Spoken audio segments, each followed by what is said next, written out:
What's up, Starch Face? How's it going?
Yes, I remember now. We turned off the... Yeah, we turned down the music. That's why we're not hearing any. There's the music.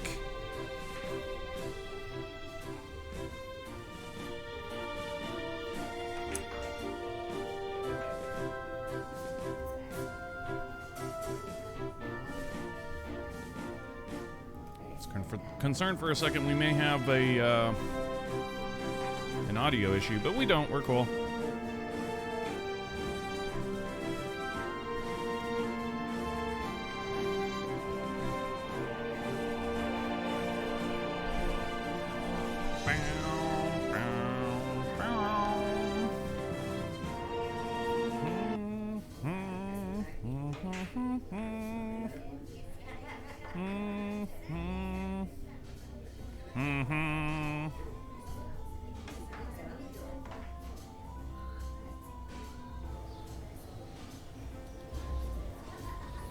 Alright, so Sts-134 launch today. Let's take a look at this. Yeah, the International Space Station just has one Soyuz sitting there, and the skeleton crew, and so yeah, we need to, we're all prepped for this, with the exception of the mission itself. So let's take a look at that. Assembly.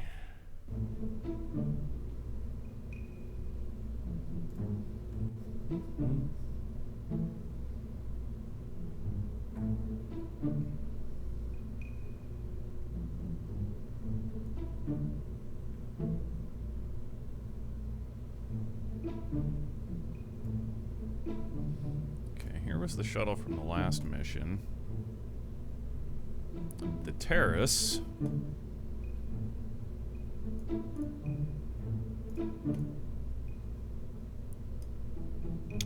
And what we need to be carrying today is the AMS-2, the OBSS, and the ELC-3. So the ELC-3, that's the easy part, actually. We did have that in a sub-assembly, yeah? These things here are toast. We're done with all of that. Now, the boom arm may be quite similar to this boom arm here, only I'm thinking maybe longer, right? It's It's a big boom arm. It's like 100. Am I right in thinking that it's... No, hold on a second here. It's 50 foot. So it's 15.24 meters. Yeah, 50 foot boom arm. Holy shit. That's a big sucker. So I figure at least double what we have here will represent that. That thing there. We need an ELC in here. Yeah, go ahead and get rid of these connection points. We're not going to be using those.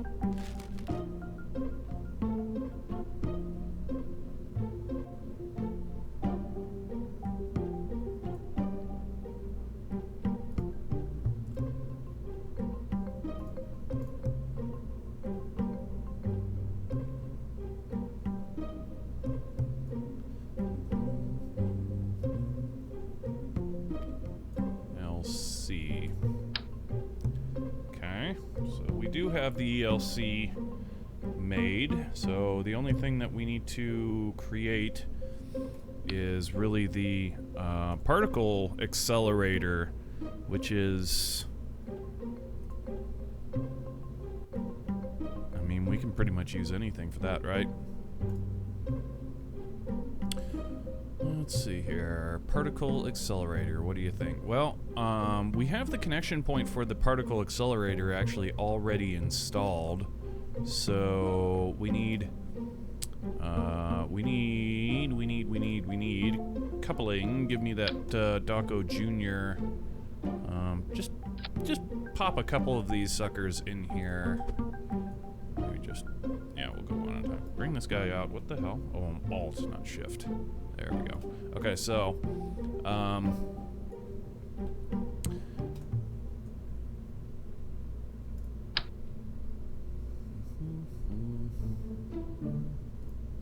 right. Now, particle accelerator. Particle accelerator. It's really just like...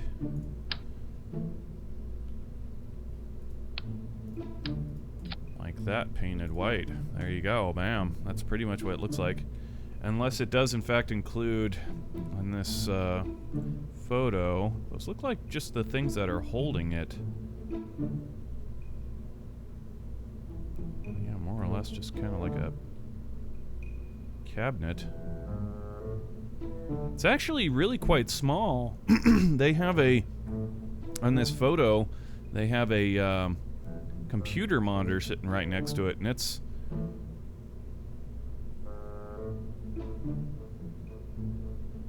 comparable in size. So, yeah, this thing here should be fine. About the right size, right color, right diameter. It looks right. It is going to need some of the autonomous stuff, and since we've got a liquid fuel tank, I mean, that's all, you know, we've already got fuel, so why bother with the monopropellant? We'll go ahead and put these, we'll use these Werner thrusters for its autonomous movement, and then we can go ahead and get ourselves the standard kit for the autonomous unit, you know, get ourselves a little reaction wheel, get ourselves a little battery, and a probe core, like that. I'm thinking we might actually, how about we do this? If we take, we can move this stuff in. Yeah, I like that idea. Okay, so we'll grab these pieces here. We're gonna leave the reaction wheel on the outside. That way it's easy to select, so we can turn on the torque and turn on and off the torque easily. And we'll just take the other autonomous units and clip them inside of the accelerator body itself. Now for the thrusterage, This is actually going to be a little bit tricky, because... I mean, these thrusters are awesome.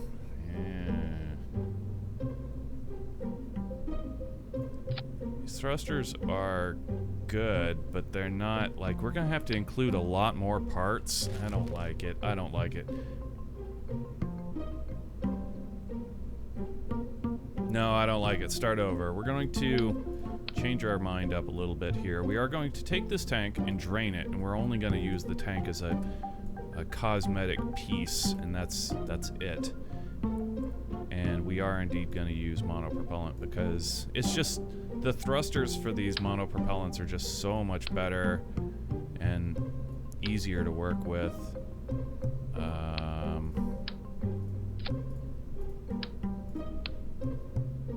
Can't select the rest of that crap off there. No, we'll have to clip it and pull it out. Alright, fine. Yeah, bitch!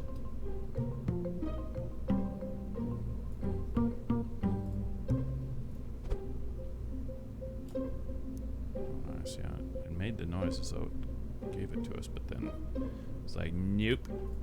Okay, there.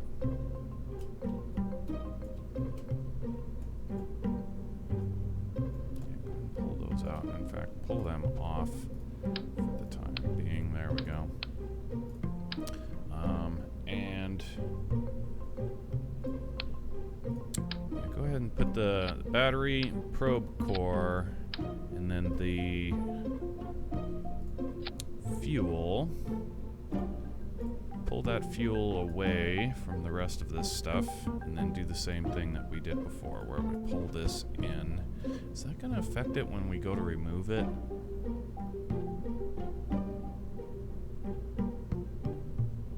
It's possible. What if we do it instead like this? This makes more sense, and there will be no chance that when we go to remove the tank and the autonomous units that things could go wrong. Unless we chose to take the probe core and that off as well. Yeah. We could take off the reaction wheel and everything too. I mean, why not just keep that?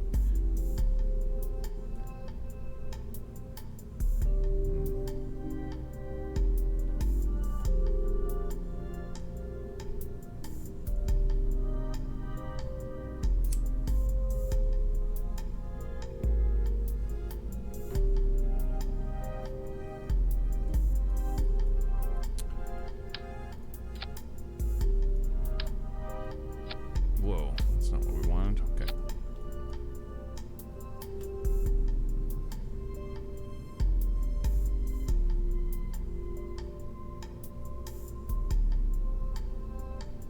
Yeah, I kind of feel as though we're going to want to just remove all of this stuff anyway.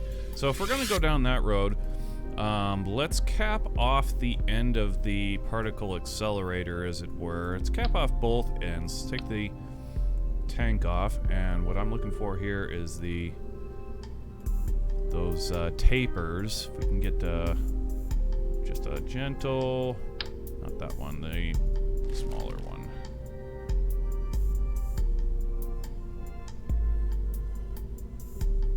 That guy, there we go. Put that on like that. Okay, get our tank. Should copy pasta this piece. Flip it upside down, boom, like that. There you go, particle accelerator. And then the autonomous stuff will go ahead and pop on the end of that, and that will all get removed as part of an EVA, a cleanup EVA after the fact, and that'll leave us with just the particle accelerator and the docking port, and that ought to look more or less legit. Let's go ahead and take this EVA propellant. I always like to double up on that. Let's go ahead and do that too. 2 of those tanks. It's excessive, but, you know, we like to be sure that we're going to accomplish the task. So, go ahead and turn off those tanks. Take this wheel right here, toggle the torque off on that. And, thrusterage now. We need to get some thrusterage. Let's get a 4-way thruster cluster.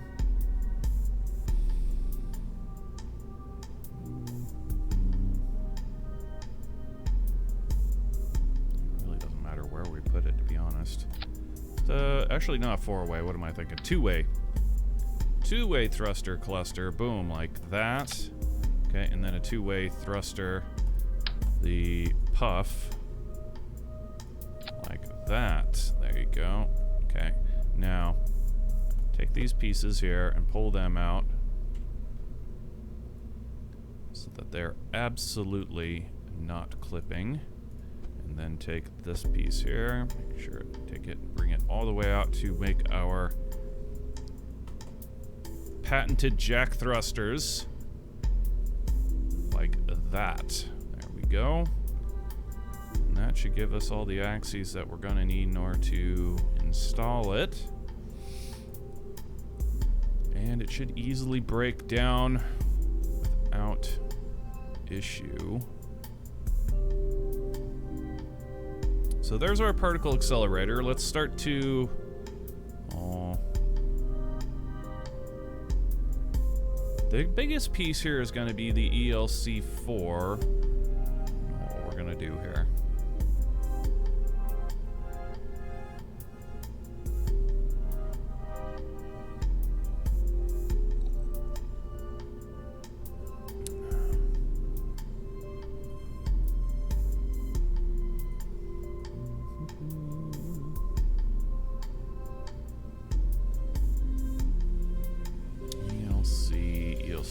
How are we going to put this in there?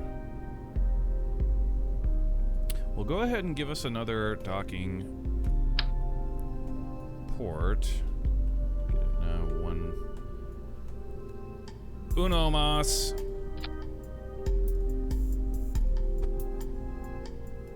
Okay, bring this guy on out. Make it easy to select. Okay, now we can go ahead and put this ELC on that.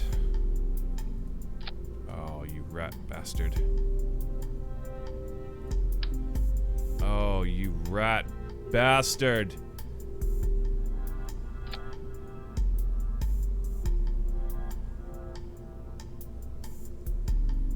Fuck, bro.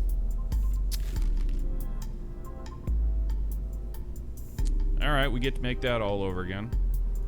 I hate when the docking ports do that. It's as though they think that there's two connection points, even though there's... I mean, there are, but after you use up the one, the second one should go away. Or the one that we use should not show up. I don't know what the deal is there. It's stupid. Anyway, we need to get back into sub-assemblies and get our ELC1. Frustrating. ELC1. There you go. Okay. Docking port. Pull it over. Okay, don't clip to the inside of it. Keep it on the outside. There we go. And now we can figure out how to bring this inside. I'm thinking a 45-degree angle is probably going to be the best option for us. Take it like that. And then bring it into the payload bay.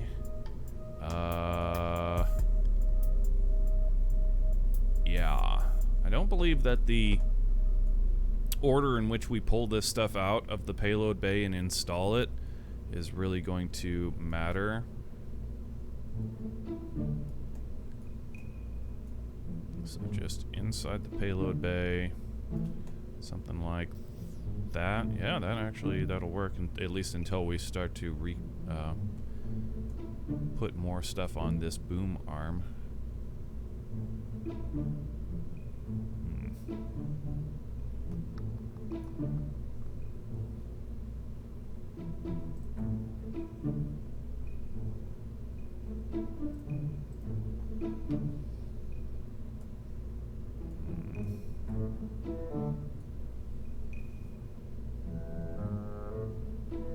Where is the boom arm actually supposed to get installed? That's something we need to take a look at as well.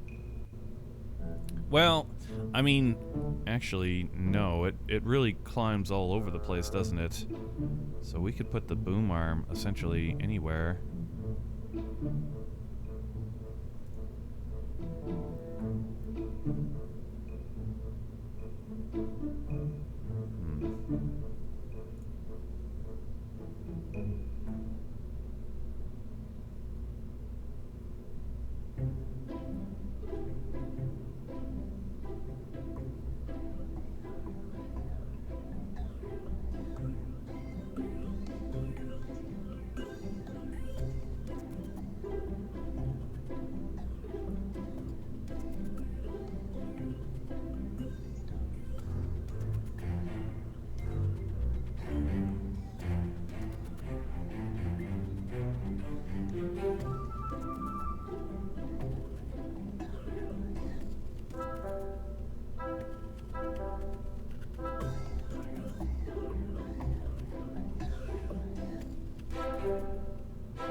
Yeah, I'm not sure exactly where we're going to want to put the boom arm.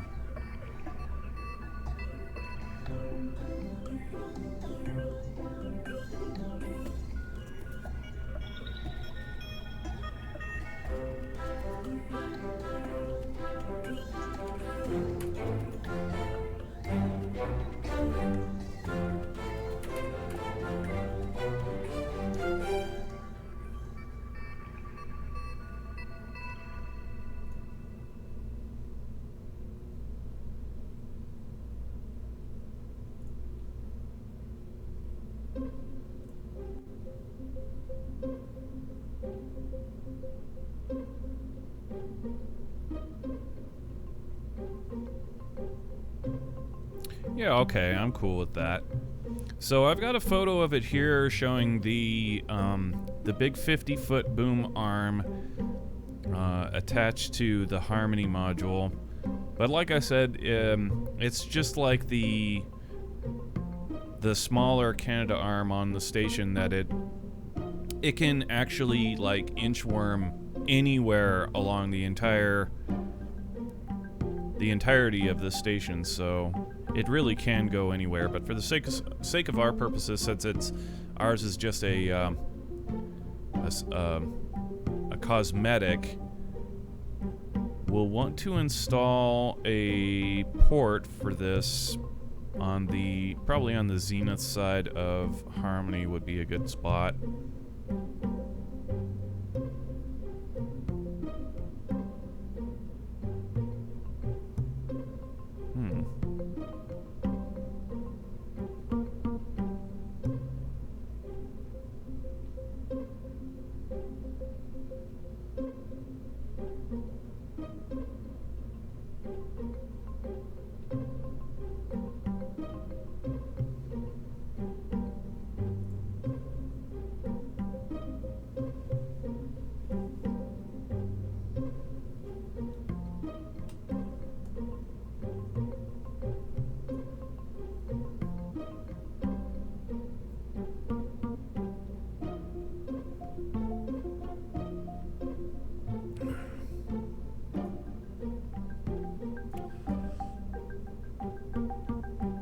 Okay, so let's go ahead and pull this Canada arm out. This last boom arm. Pull the whole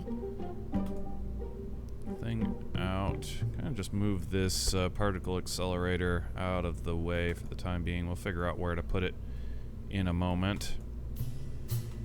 Now this boom arm, it's gonna be sticking up, and kind of, I don't know, the different joints can be kind of hanging around, probably over towards the external stowage platform number 2.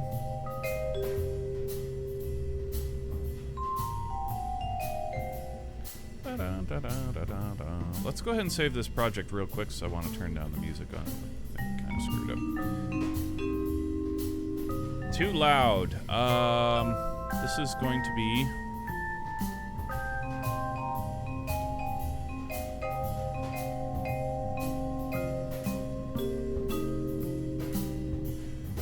save it as Sts-134. That works for me. Let's get out of the VAB here so we can actually change the game.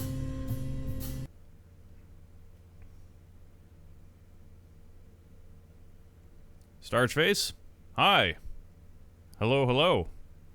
G'day, cobber.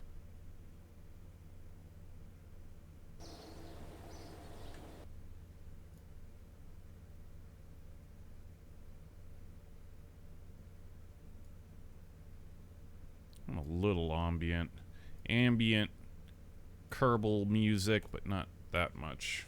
There, that'll be better.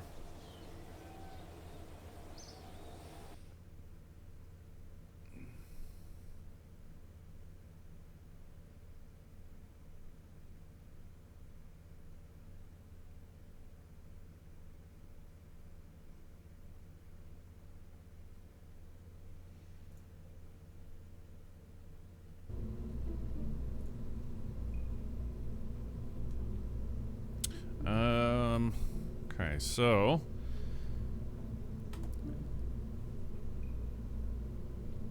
this is going to be quite different than... Let's go ahead and kill those struts, as that's going to have to get redone. The boom arm we're building here is far different than this one, so let's take a look at it here as though... Can I say something like... Say it was connected to the ISS facing this way. Okay, and this piece here, I feel...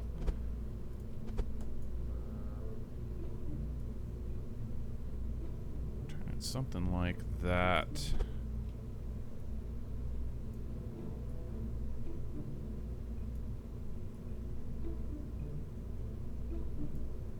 Okay. That far out. Okay.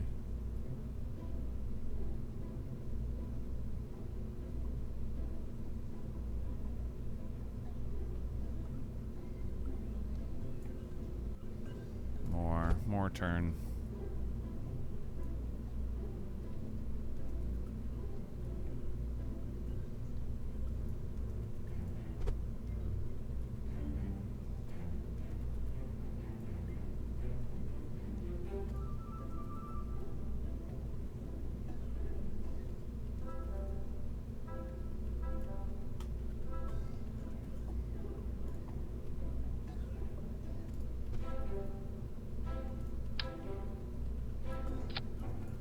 Actually, it'd be a lot easier if we just hook this on at this on the same axis.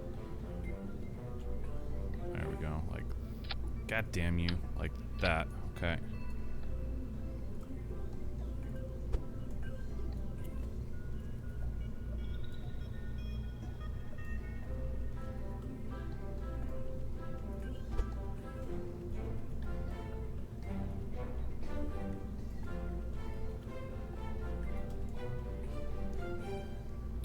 Something kind of like that, maybe, or...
Let's go ahead and make the whole thing a bit flatter.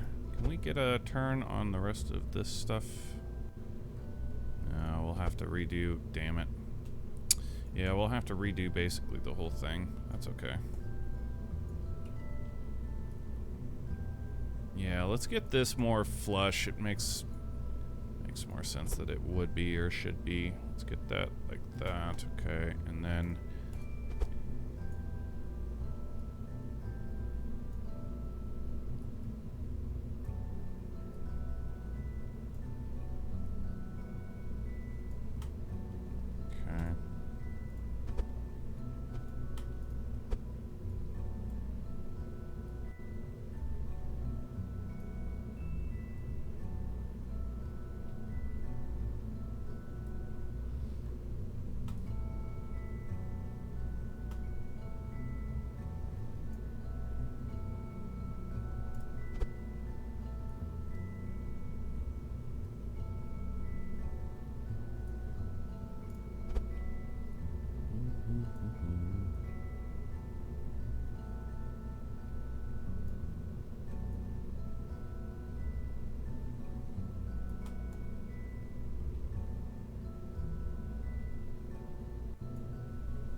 everything else back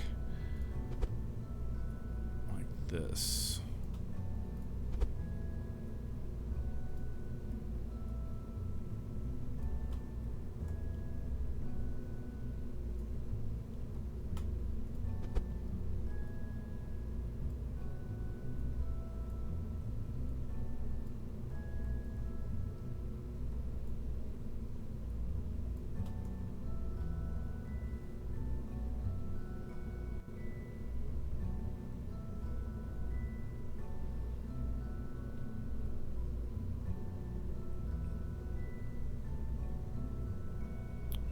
Now, is this monstrosity that we're building here going to fit in the payload bay? Is there...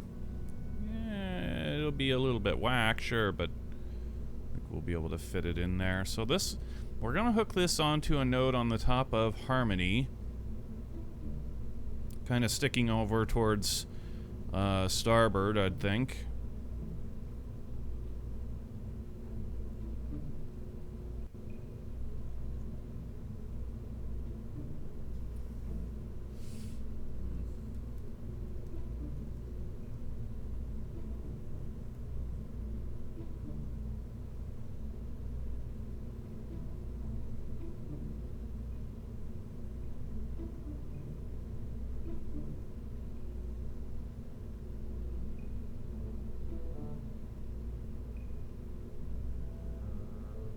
You know what I would like better?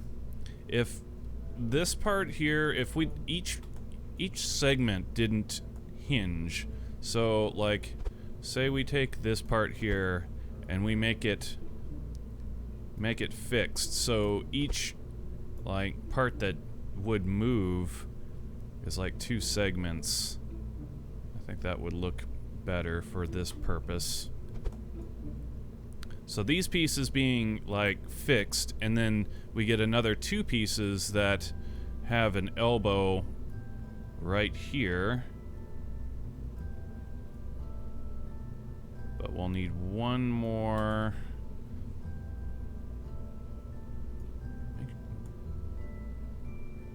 Yeah, that's pretty straight. Okay, so get us one more segment. And we want it to be fixed to this angle that this one is on.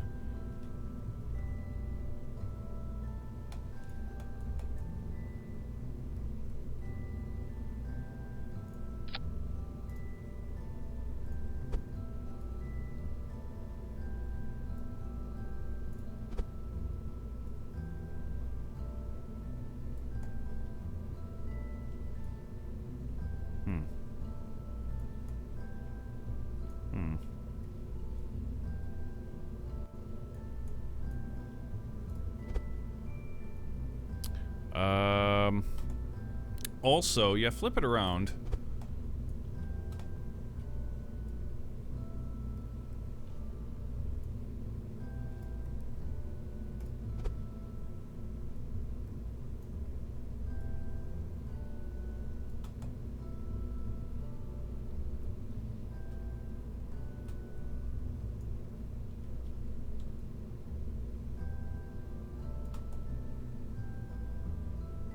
There you go.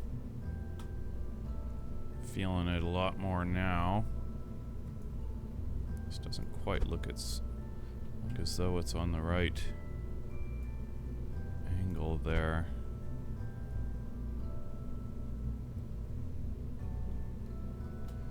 Well, it's pretty big. Yeah, see, now I'm worried that we're not going to be able to get into the payload bay properly. But I'm happy with how it looks.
Damn it, I knew it was going to do that.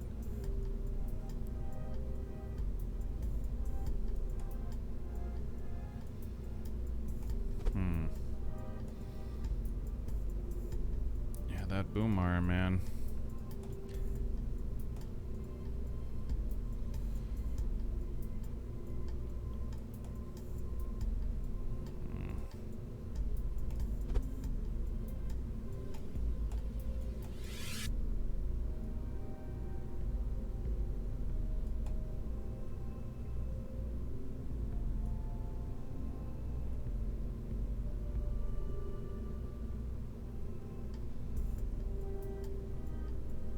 It's gonna have to be turned.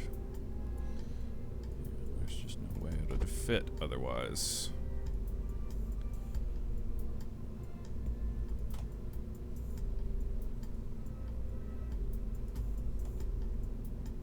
On its own, it'll fit in there. But damn.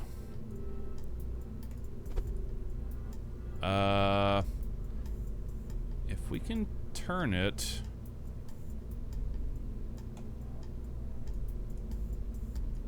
If we can get it underneath of the ELC. Now, if we take the ELC, we've got room to work with here. Pull the ELC out so that the boom arm is fully behind it. Well, that's definitely way too far. Shit. Okay, how about we bring this over to the right and then down. It's definitely not gonna work. Yeah. Okay, yeah, this payload's gonna be difficult to fit in here. Just due to the fact that our Canadarm, we can't fold it up, right? It's a fixed thing.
It's gonna stick out. Shit.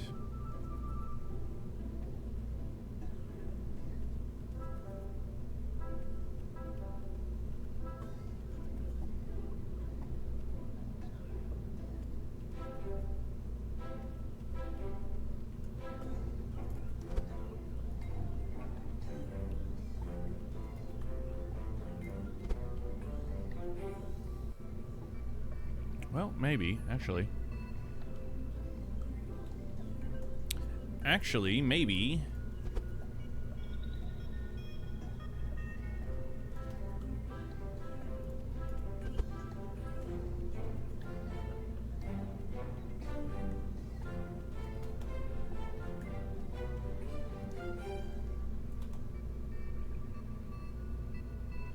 And we still got stuff sticking through. There you go. It's all in now. It's a little bit clipped, but we can move around this autonomous equipment pretty much anywhere. So if we just pull that on down like that, then looks like the whole thing should be... Both these pieces are in there without any clipping. Ought to be able to extract them without any explosions. We got a little clipping going on over here, but that's... Let's see...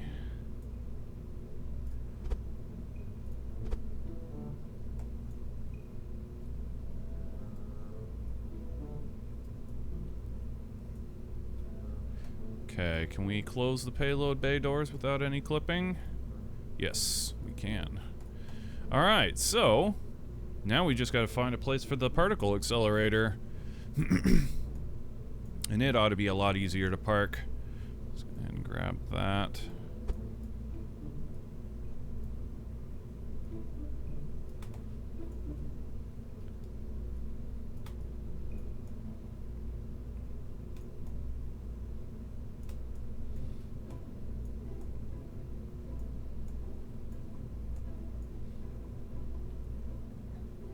Absolutely. And that is... yeah, it's clean. It's completely clean. Got a couple of rogue struts right here. Ooh. We're lucky we didn't actually click that. I did, in fact, click. But it didn't screw us up, luckily. Okay. Alright.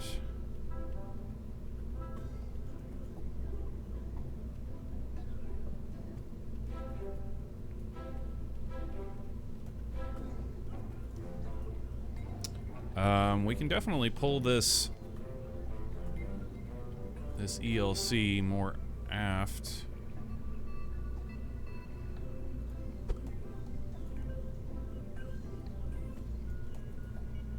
Or can we? Right, that thing is still...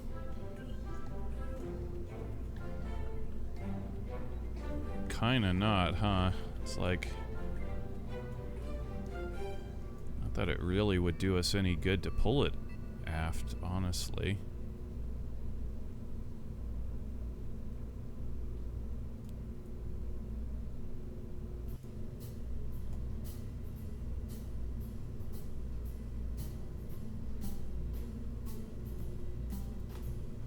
I just don't want it to hit that fuel cell. It's really close to it. And bring it back up like that. Okay. And this fuel here, let's get it out of the road. Let's bring it all the way down to the edge of the ELC and then down like to this side right there. There, now it's completely out of the way.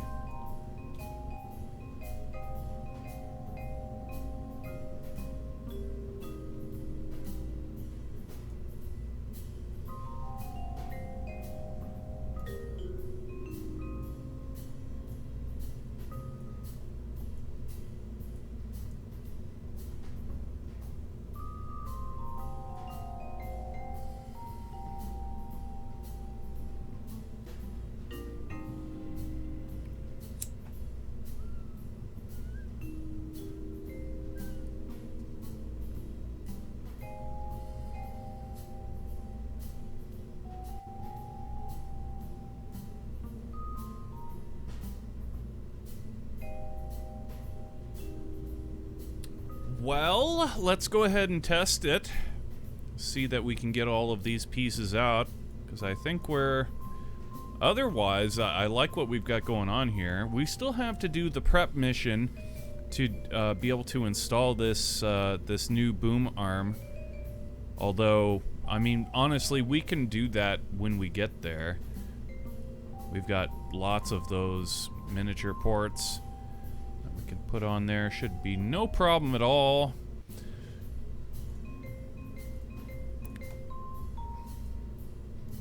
So, let's see it. Get everybody out of there. Simulator mode on. And we need a simulator pilot and a simulator girlfriend. Okay. Let's see it. Let's go.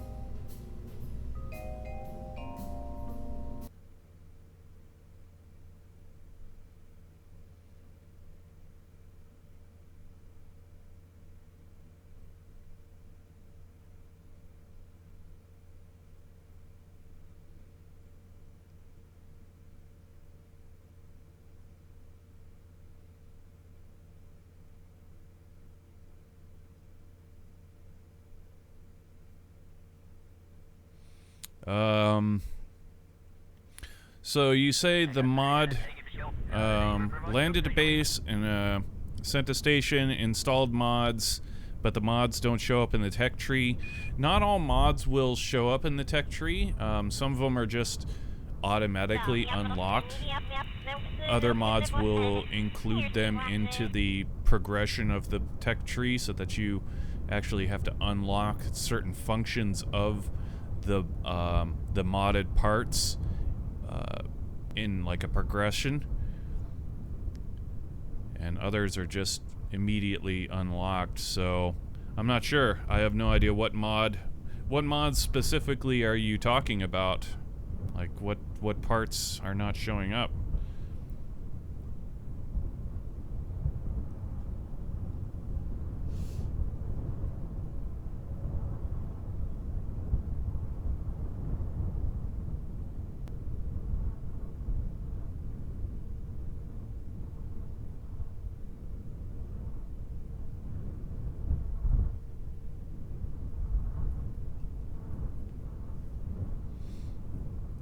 Alright, let's see, the simulation launch.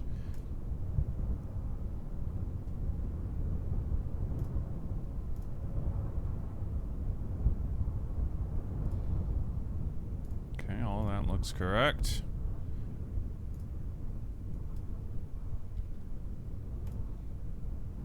Alright, staging is green. Guidance is internal.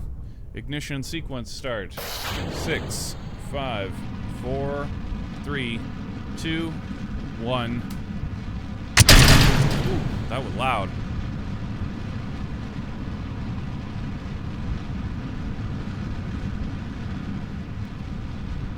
I also want to fix the wording. That's right, we definitely need to fix the wording on the flags.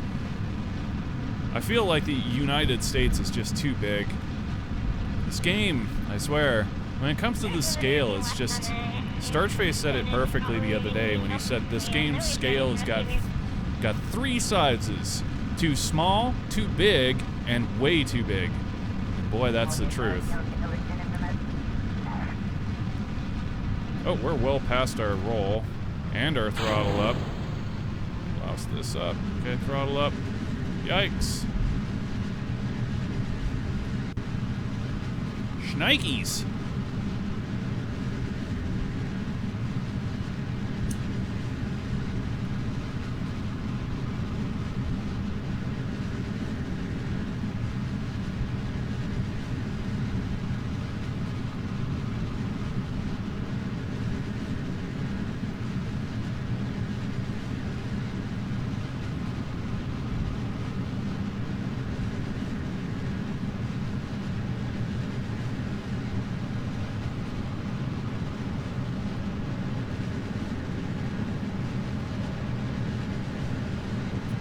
They're from CCAN. The mods are Vostok, Continued, Community Tech Tree,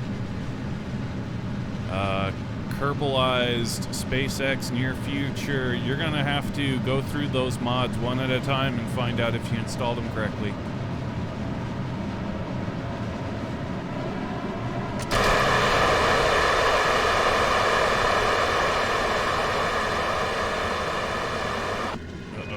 Oh shit, we forgot to get SAS on. Okay, we balls that big time. And why is it so loud? What's up with that? Crazy loud. Bring this back to the launch. We screwed that up. I don't know, did I miss hitting T when we disengaged the main computer? That's weird.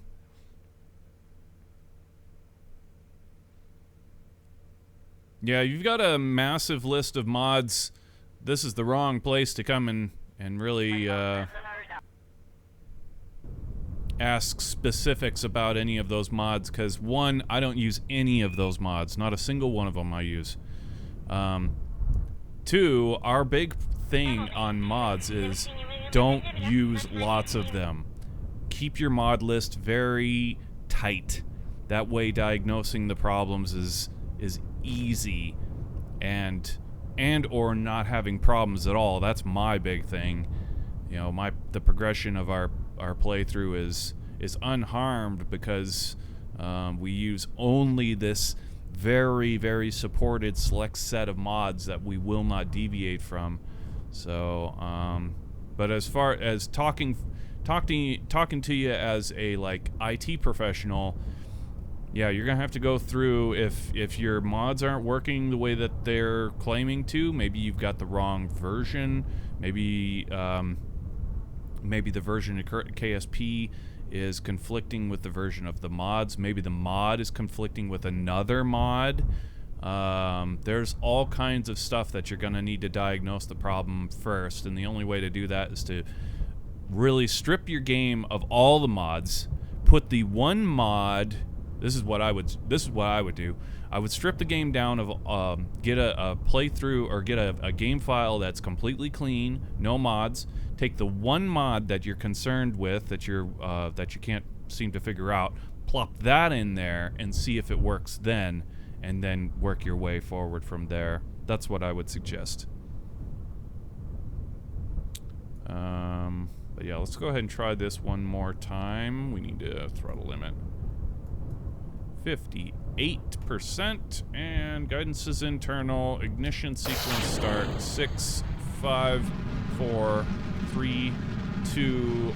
Hold on, it was really loud last time. Why? Oh, no, that's UI. The master is at 45.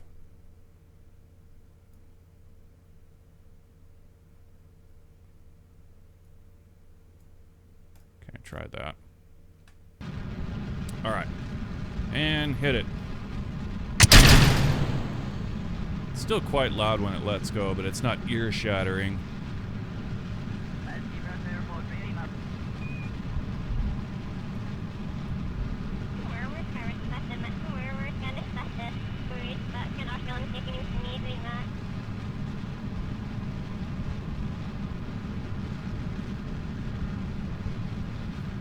All right, let's get it this time. We're go for roll. Okay, roll complete. We're go for throttle up. 100 meters. 110. We are go for pitch.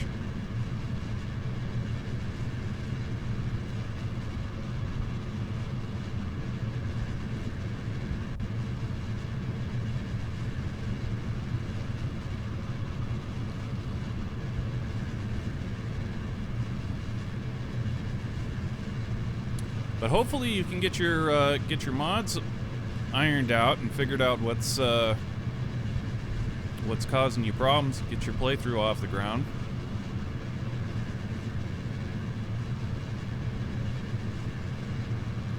Vehicle's transonic.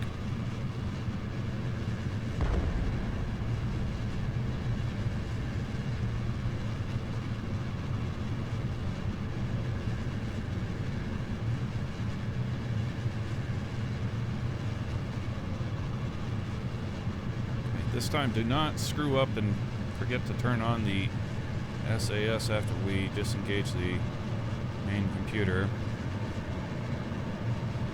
Mach 2, and booster flame out.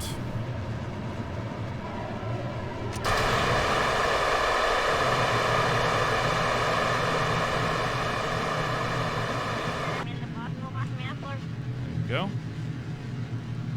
Far more sane.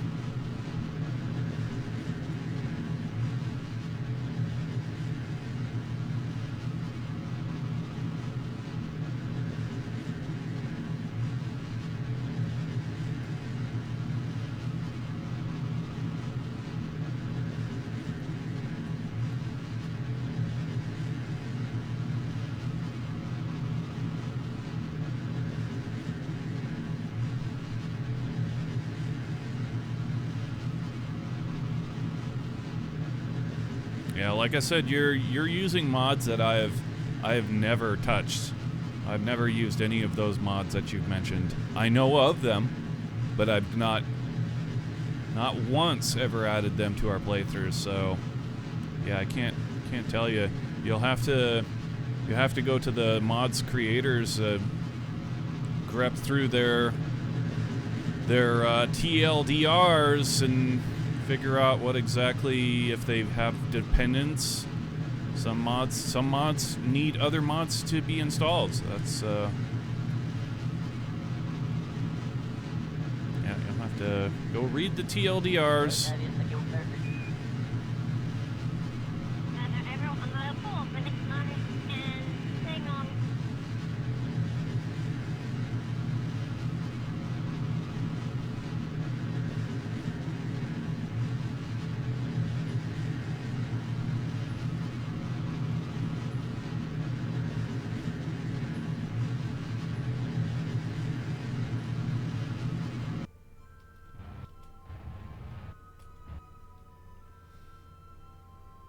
All right, SAS off. We're ready for the pirouette, and it looks like we've got some crap clipping through. Damn.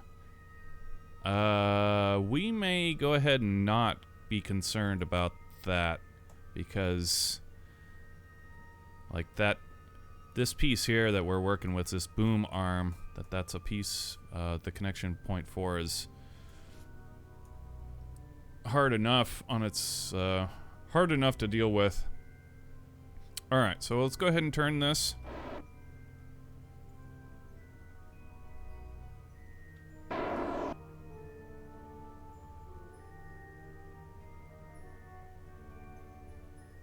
Ooh, nice pirouette.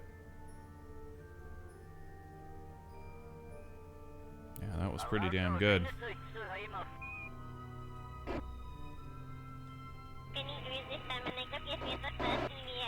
I mean, it wasn't far enough, but...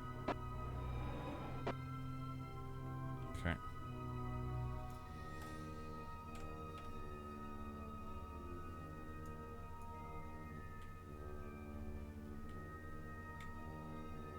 Transorbital.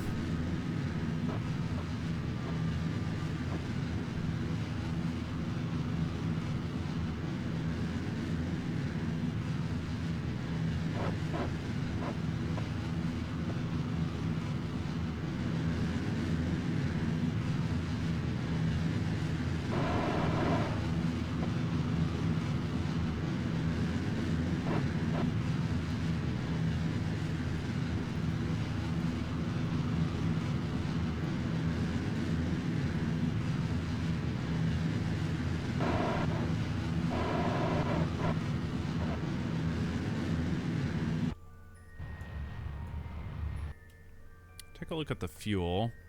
Yeah, okay, so it can make it with this payload. Not all the way out to 10, but... No, it does. Okay.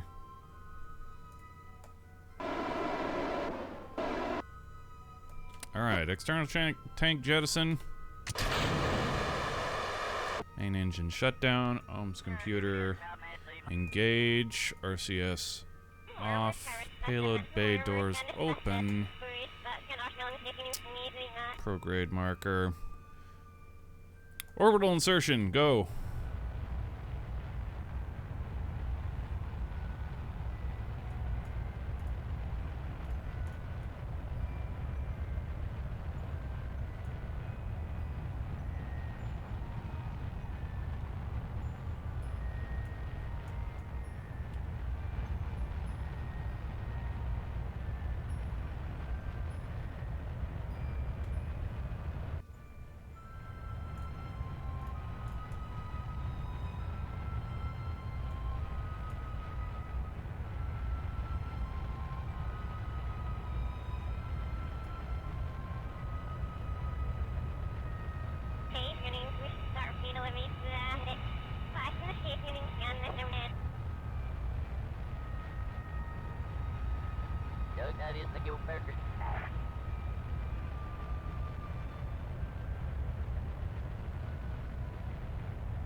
Radio. Okay, now what we've come here to see. Can we get these pieces out of the payload without screwing stuff up? So the easiest piece... Yikes, dude. The easiest piece to get out of here, I'm really not concerned about. The particle accelerator, it's like super duper easy. It just comes straight out. Not too concerned about that, but let's see the ELC. Go ahead and turn on these. Oh, the tanks are already on. We'll have to fix that in the VAB. And pin the reaction torque, which it is, in fact, also it's running. That's not correct. The connection point, there we are. Give me that, decouple that node, and oof. Yeah, it hit. Is it stuck in there? Okay, RCS on, docking mode on. Yeah, it is. Damn, dude. There we go. We were able to eventually get it out, but it would seem that the boom arm, the best way to go about this would be to try and get the boom arm out first. Shit. Goddamn son of a bitch. I hate when that happens. It changed it. Whatever. What the fuck ever. Revert this flight back to the, where do we need to go here? Assembly. Let's go back to the assembly. I hate when this game does that shit.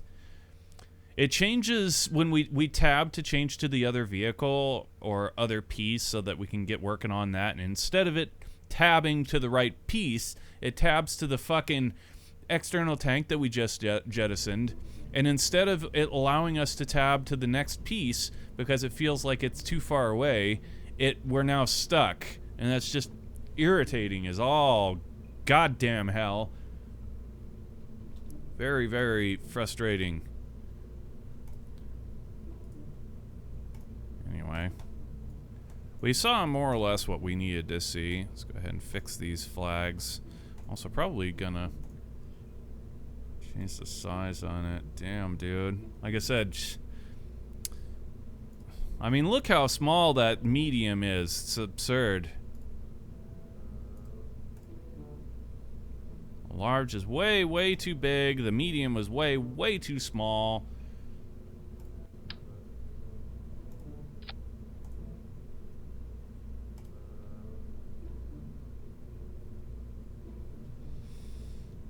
Fuck.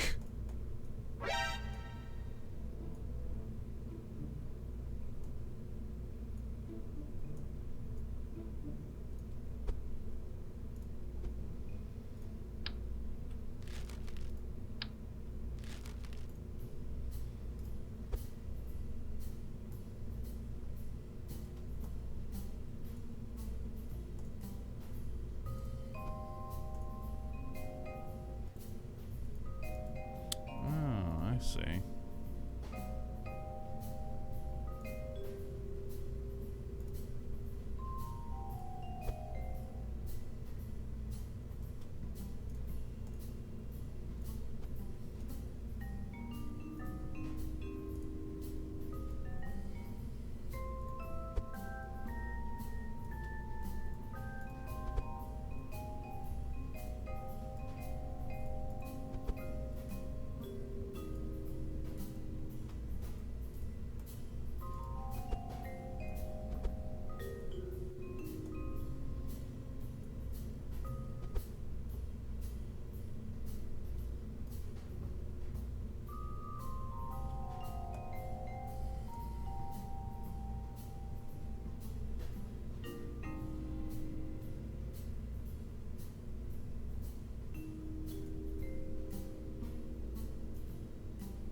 One of these flags is facing the wrong way.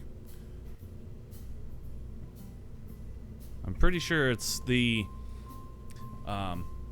flag on a pole should be going to the right, I believe, and the flag on the left should be going the other way. So we want to, oh, not set flag, cancel that. We want to mirror that flag like that. There you go.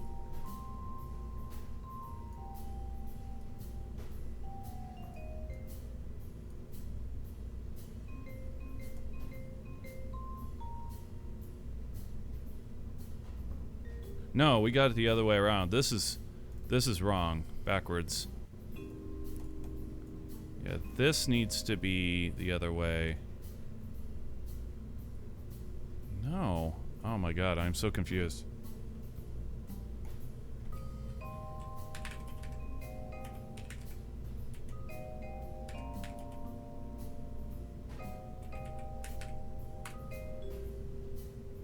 Yeah, the flag to the right. So so this is backwards. Yeah, I was right the first time. So the flag should be to the back on the port side. So if you're putting a flag on the port side of a vehicle, it should be facing aft, and the other side should be the same way. It needs to face aft as well. So we need to mirror that flag like that. There we go. Now our flag is... No, it's backwards. What the fuck is wrong with me? I can't get my head around this.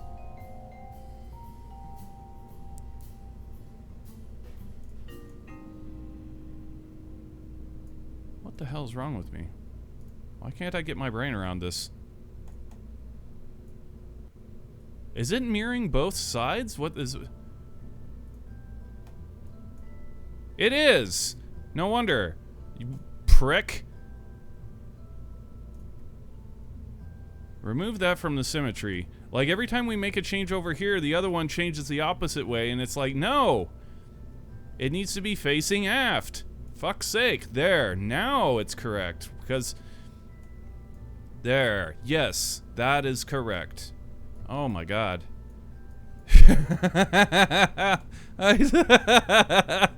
Oh my god. Snackless Kerbal, how's it going, man?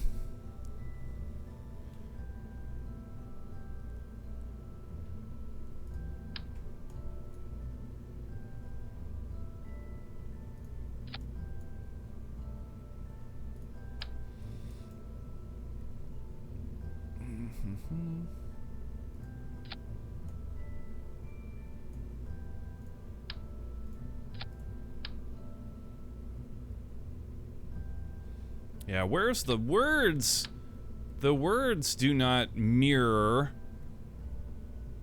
when decaling a vehicle like this, but the flag does. Because you don't print a flag on two sides. You know, a flag is chiral, I guess one could say. Equal yet opposite on either side.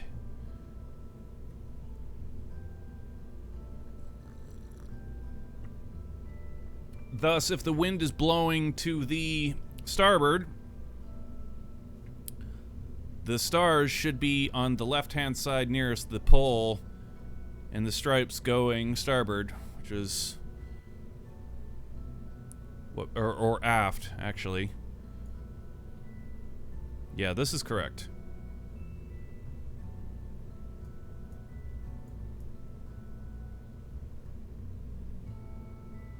Alright, I'm happier with the decals now that we've sized down the United States part. It doesn't look near... We cut it out. It's actually still medium. I don't know. Whatever. It looks better. I feel as though it looks better. Okay, let's go ahead and save that right there. We still need to figure out the best way to get the payload out of the base, so let's go ahead and do another simulation launch here. Okay, still got our kerbals. Let's go ahead and bring this on out.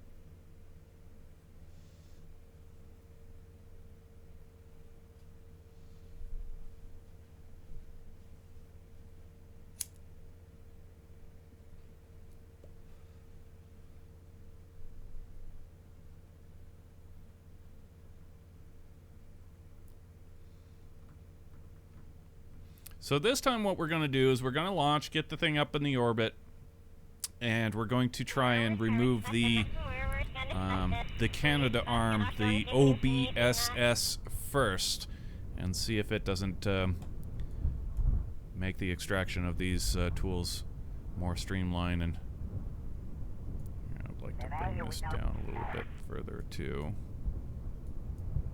But I'm happy we got the flag right. That was kind of... I don't know, it reminds me of a Twitter post I saw not too long ago. There was... They had the UK had just repainted their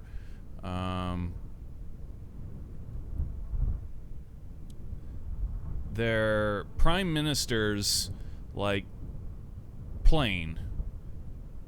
They repainted it, and it cost a shit ton of money because painting planes is not cheap. The paint is you know, the paint takes a hell of a beating on a plane, so it's very expensive. The skills required to do it are very specific. So, like, this person on Twitter was complaining that, you know, oh, look how stupid our government is. They spent this absurd amount of money in order to paint the Prime Minister's plane, and they got the paint job wrong because the plane was like the Union Jack. And they were showing the one side of the plane. They were actually showing this side of the plane. And he was saying, "Does anybody see what's wrong with this? Our government is so stupid. The flag is backwards, you know." And it was like, "No, it's not. You're an idiot. You need to learn how flag poles work before you go posting."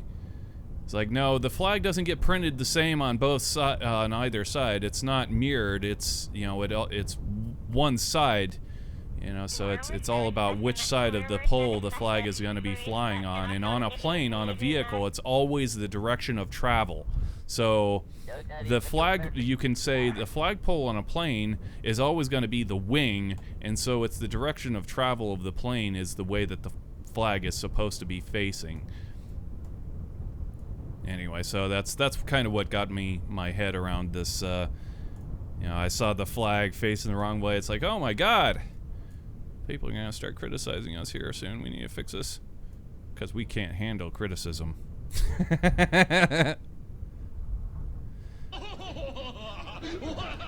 Worst of all, our own.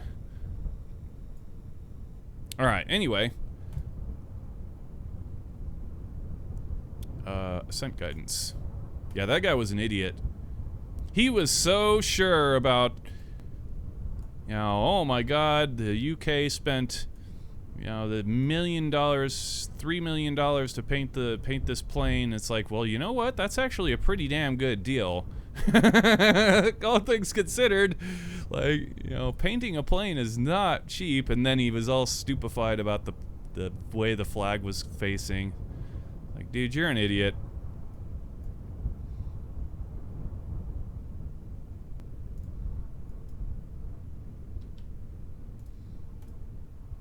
Alright, let's go ahead and do this. Staging is green. Guidance is internal.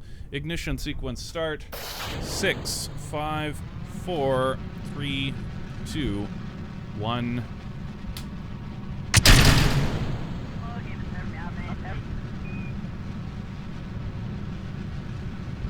We should do the same thing with the NASA, right? Is it? It is. It's actually... Now, yeah, the NASA flag should be the same deal, but it's got wording on it. So if we were to mirror that...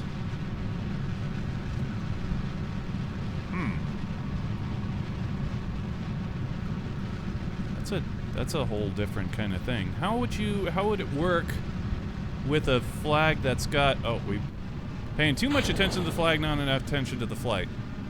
Turn, throttle up, pitch...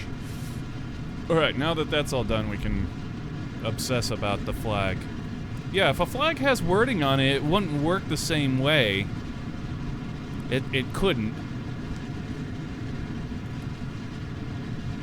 What if a flag has...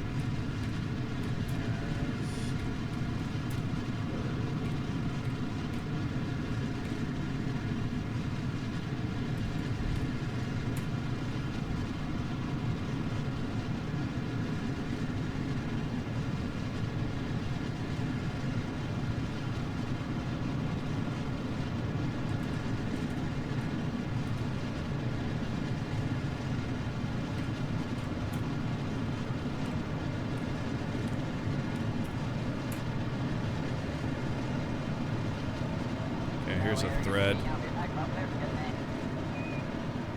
Teach us something about flags with wording and how they're supposed to go, how that's supposed to go down. Because you can't mirror the wording, that wouldn't make sense.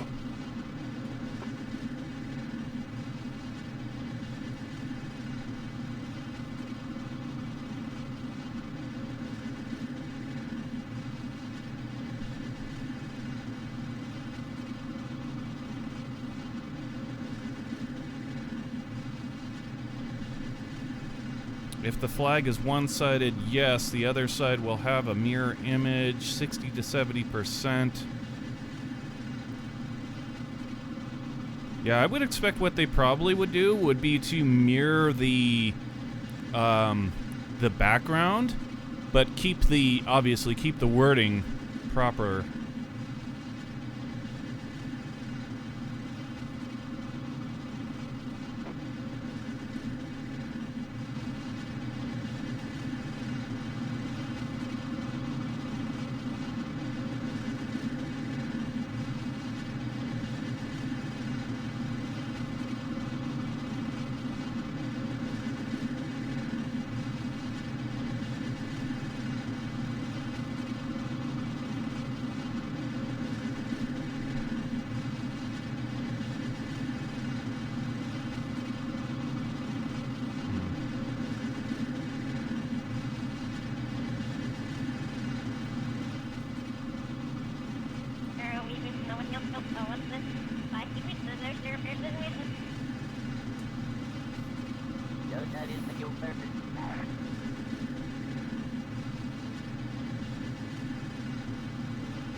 Interesting. Most of the world considers the hoist side the left-hand side of the flag when it is viewed from the front. E.g., the field of stars is the opposite. Example: the field of stars. You're right. Is the opposite in Saudi Arabia. Arabic is written left to right. Therefore, the hoist side would be the right side of the flag. Yeah, interesting. But yeah, when there's wording involved, that's another... You know, nations' flags, as far as I know, don't have wording involved, but it's still... Well, no, that's not true. We just said right here that the Saudi Arabia... does the Saudi Arabian flag have wording on it? Yeah, it does, I think, doesn't it?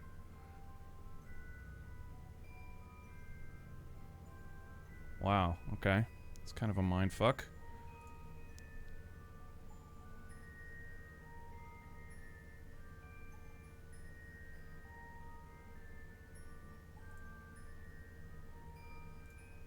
I'm going to assume, simply because the NASA flag has got wording on it, that it's going to need to be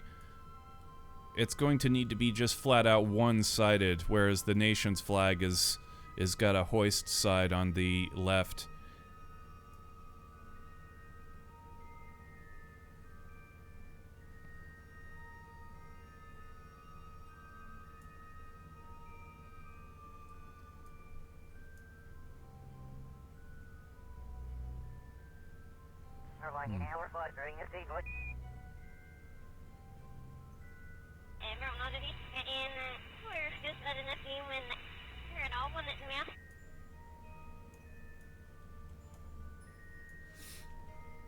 Anyway, let's get on with this here. SAS off, and let's do our pirouette maneuver.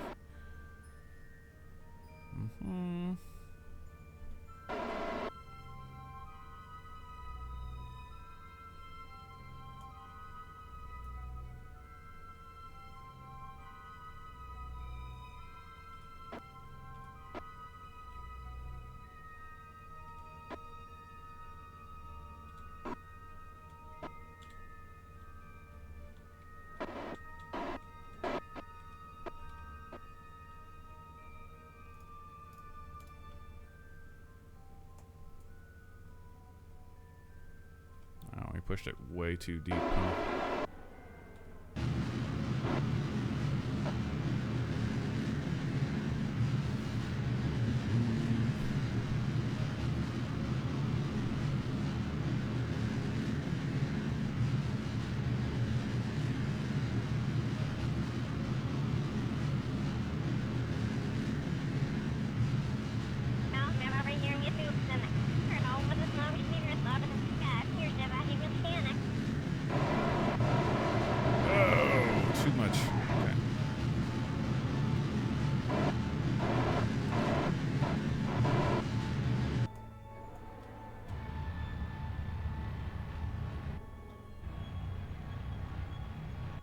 Okay, that's good enough.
Okay.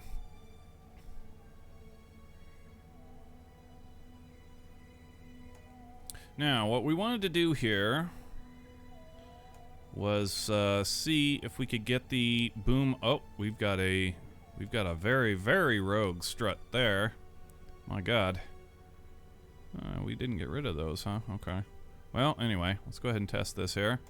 We turned this off. Yes, we did. Go ahead and turn the torque on that. Turn the fuel on that, and let it go. Okay, it popped a little bit, but otherwise a whole lot better than the ELC. I mean, the ELC was...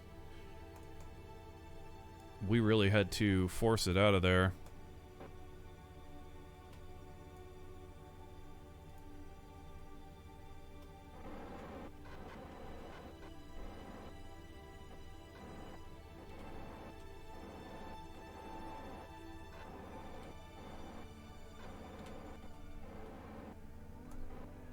Okay, that looks like that's going to work a lot better. So the boom arm out, no problem. Big sucker. 50 foot long.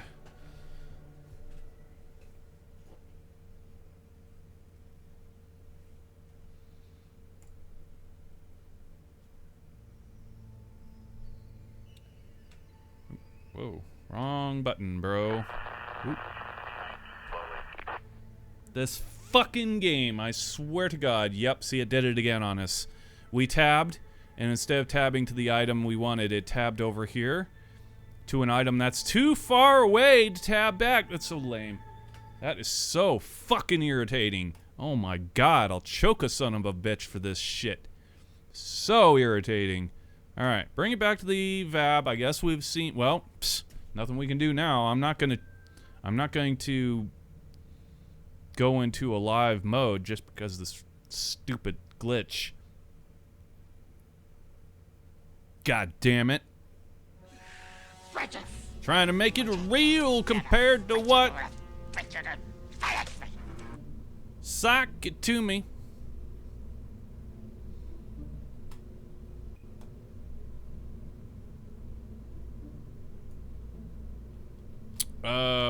Yeah, okay, let's go ahead and get those rogue struts the hell out of our face.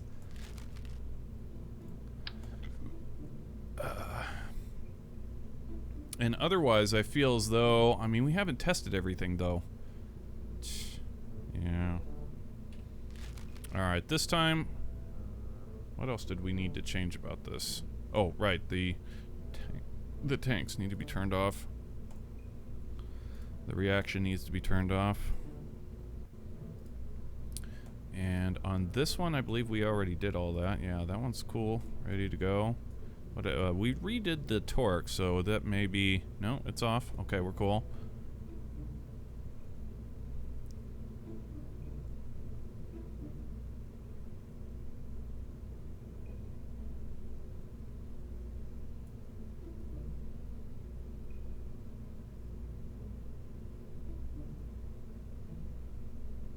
Yeah, we'll restrut it into place after we're done. We're happy that everything can work.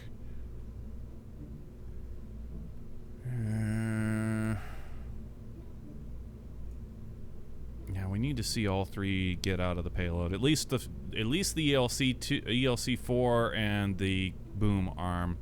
We get both of those out of the payload bay without things craking or exploding, then we'll say we're good to go. So let's get one more launch here. And before we go down this road, I am still curious. Is there... Just give us a flag real quick. I wanted to see, is the NASA flag utterly one-sided? Or is there... It's a big, big, big flag. Okay, we're just... go ahead and set the flag. Is there actually two NASA flags in here? And one being, like, the background... Because that's how I would deal with it. So I'd be like, okay, well, you know, our flag has got wording on it, thus we can't do the mirror thing that like all nations' flags or most nations' flags do. There are some notable exceptions, and NASA may just be one of those exceptions. Yeah, it just does look. It looks as though it's just a one-side flag. There's really nothing more to it than that.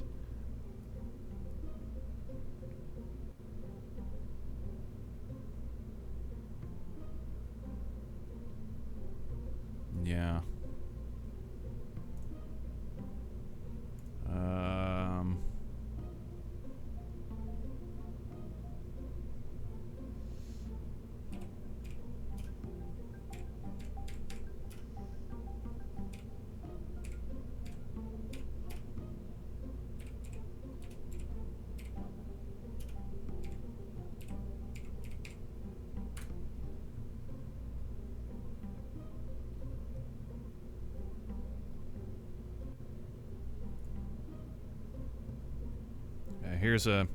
Here's an idiot asking a question right there. Why is the flag backwards on the shuttle? It's not, you moron.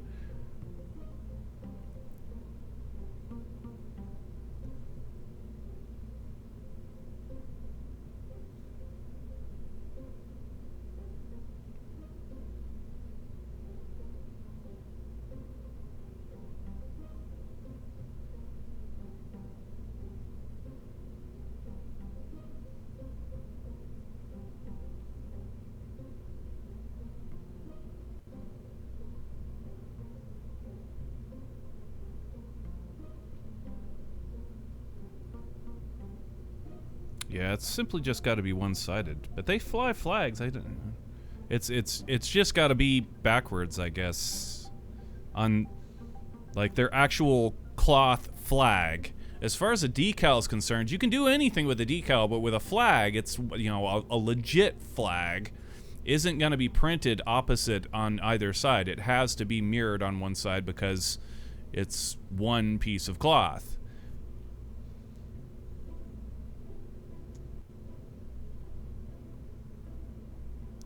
So we're going to go ahead and keep the NASA flag, the decal. I see no other way around it. I mean, that's got to be how they do it. That on this side of on the starboard side of the shuttle, the NASA logo still looks exactly the same as it does on the port side. Which in terms of a flag is absolutely incorrect. But for a simple NASA decal, I think it should be fine. I bet that's how they do it. Now hold on a second. Here's a way we can find out. Show me space shuttle. P-E-L-E. Let's just take a look at some images of the space shuttle, and surely we'll find one that's showing us an image from the starboard side, and we'll just take a look. There's one I can't quite see the logo.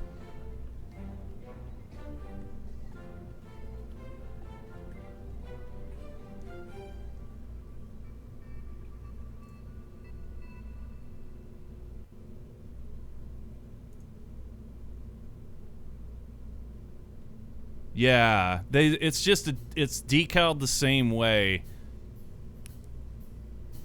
This is actually, I'm looking at a photo of a Lego Starship build. But it's still legit. I mean, yeah, the little red swoosh part still goes forward over here where it actually shouldn't. Well, I mean, it should, but it shouldn't.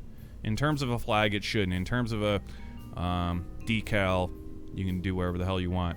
But even on the Lego model, the flag is correct because that's what you're supposed to do. The hoist side has got to be on the left. Or the direction of travel. On their model, they actually have a U.S. flag right above the Endeavour name on the wing, which ours does not have. Are we missing a U.S. flag here? Is there supposed to be I didn't think there was supposed to be a flag on the wing.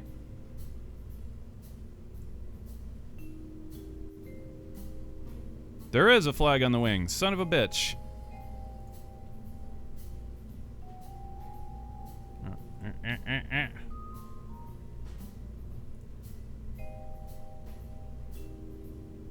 What? Okay, that's really whack. Challenger. Now, obviously, we won't be doing any Challenger missions, but here's an image of the Challenger. Oh, this one's way different, isn't it?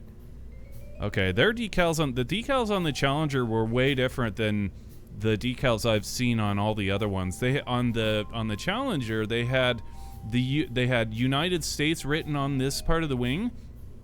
As far as I can see, the payload bay doors are open, so I can't see like as close to the hull as we would like. But there is a U.S. flag over here. It says United States, and I don't see that it has the NASA globe. And on the right-hand side, it has the name of the craft, just like every other, but it has NASA, it has the worm over here. So that decal is much different. But yeah, we won't be doing any Challenger missions. Obviously.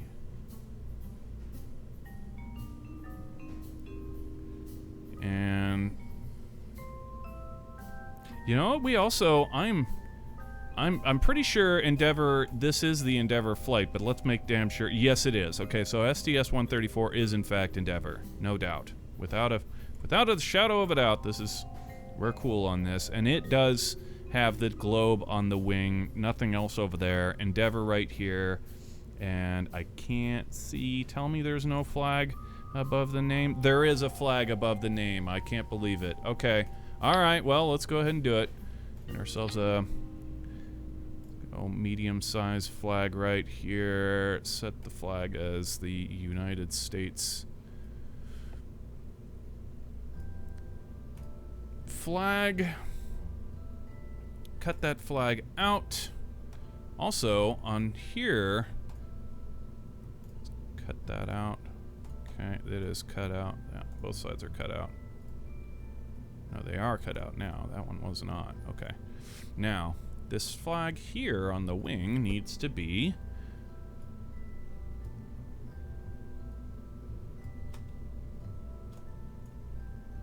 just above the name, like that. Okay, it needs to be close to the item. It's actually pretty far from the wing as well. There. Okay, that looks pretty good.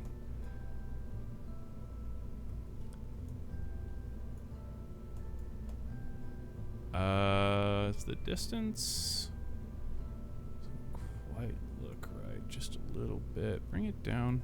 Oh, you bastard. Bring this down just the tiniest bit and a tiniest bit this way. Get this the same kind of treatment. Down, down, down. Right. Yeah, that looks good. All right, baby. Yeah. And on this side here, our United States did not look quite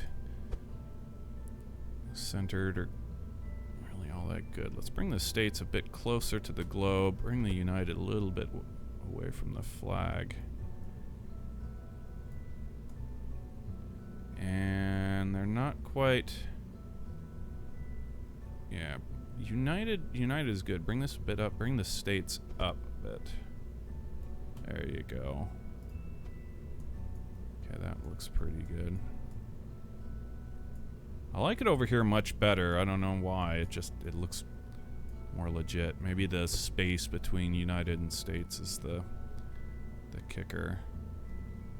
Too far away from the flag.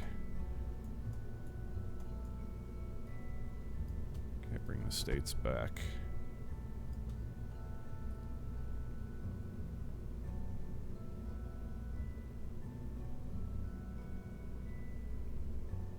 Okay. Yeah, that looks good. All right. Yeah, baby.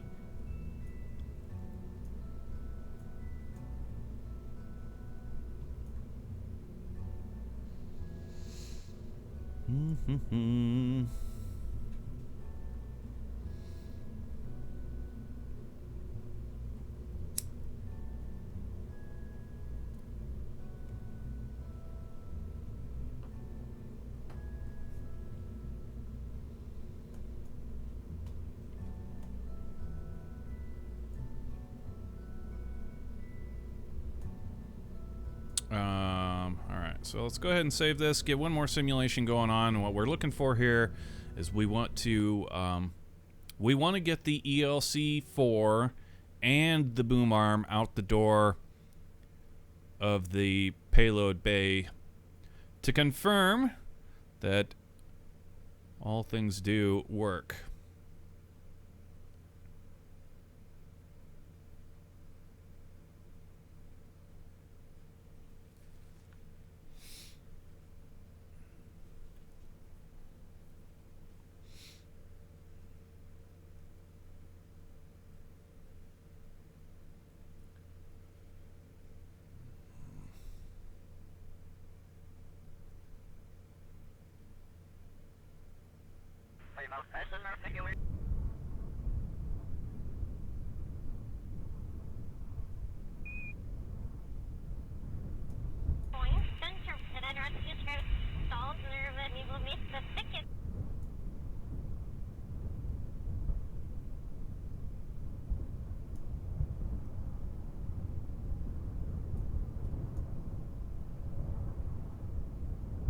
Interesting.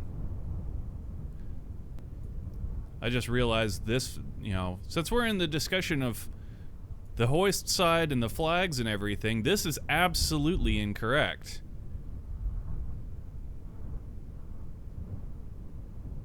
This flag is absolutely backwards because the hoist side it's flying left like this, and so the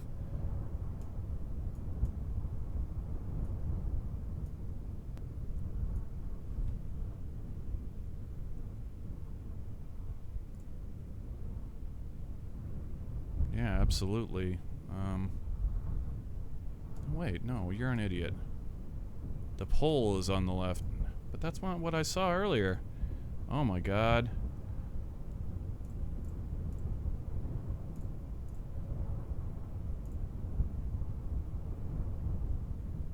Okay, yeah, I am an idiot. Yeah, you're right. The hoist, the pole to the left, flag to the right. No, this is correct. I'm an idiot. I am an idiot. All right. Anyway.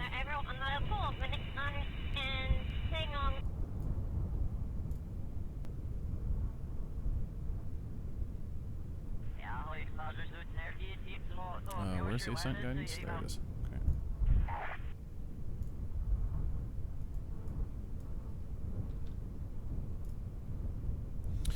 Okay. Okay, guidance is internal. Ignition sequence start. 6, 5, 4, 3, 2, 1.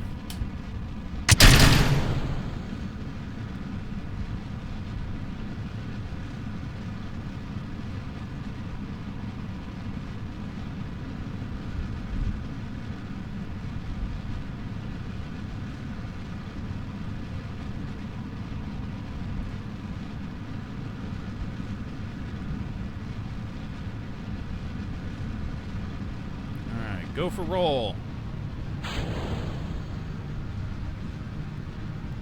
Go for throttle up. 100. 110. Go for pitch.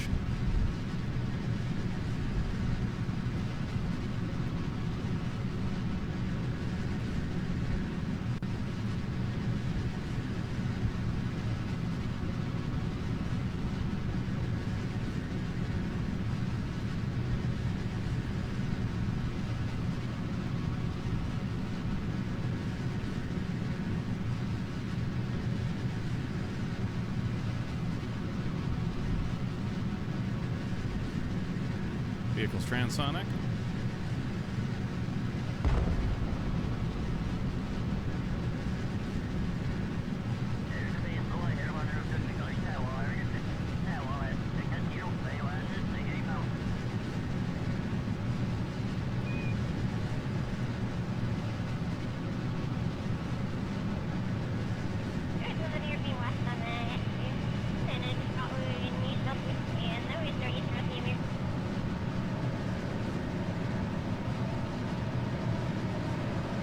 Mach 2, first stage booster flame out, separation, computer override, SAS, whoa! Almost missed the SAS. And we're rolling, we're rolling. We're rolling, we're rolling. Come on, bring it back, bro. More.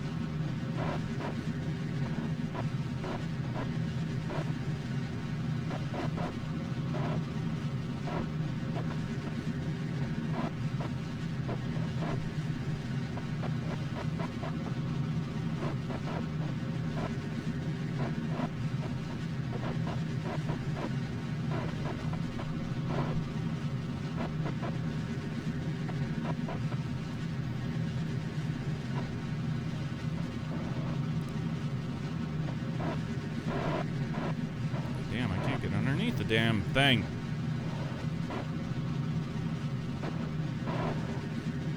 Get under it, Jack. All right, good enough.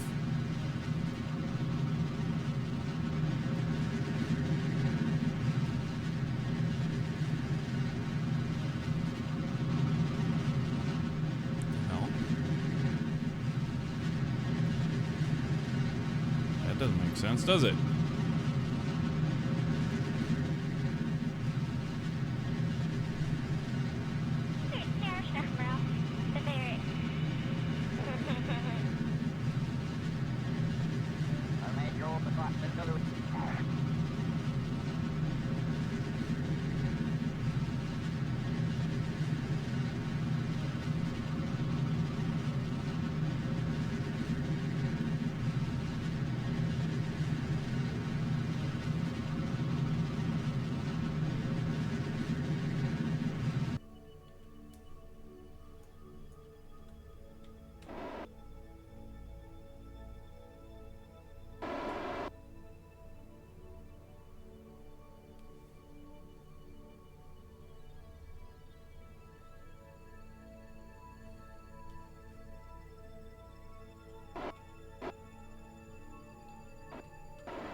back. We'll do that. A little bit of radial. Radial. Sec.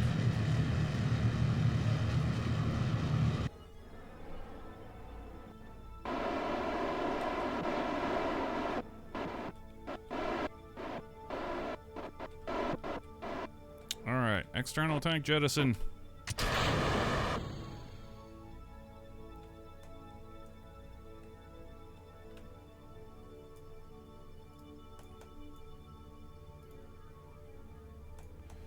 Orbital insertion.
Okay, now, this time, we're going to go ahead and time accelerate so that the damn external tank is nowhere near us. So I am sick of it changing to that. That is so frustrating. Like, oh my fucking god. That's some irritating shit!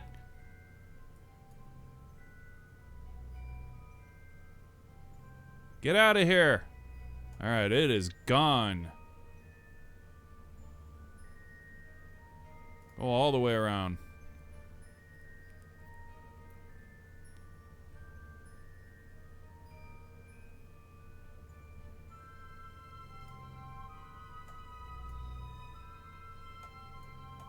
Okay, now we can test this sucker. And we turn on these tanks. Torque wheel on. Decouple. It does still bump it just a little bit, but seems to be fine. Docking mode on, RCS on.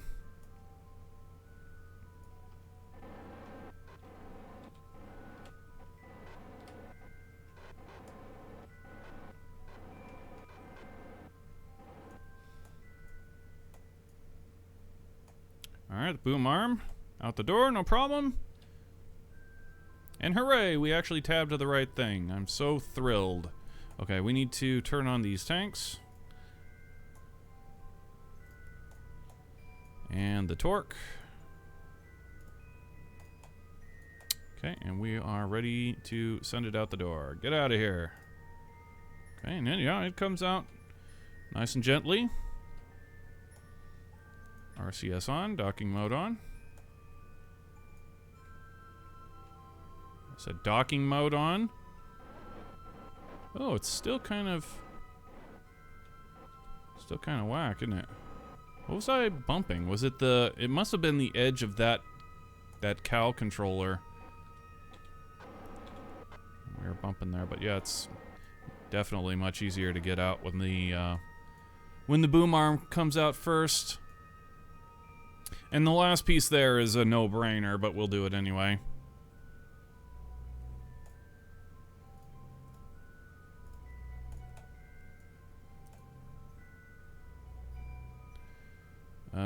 Torque wheel on. Fuel on, fuel on. Come on, game. You mind getting out of my fucking way? Alright.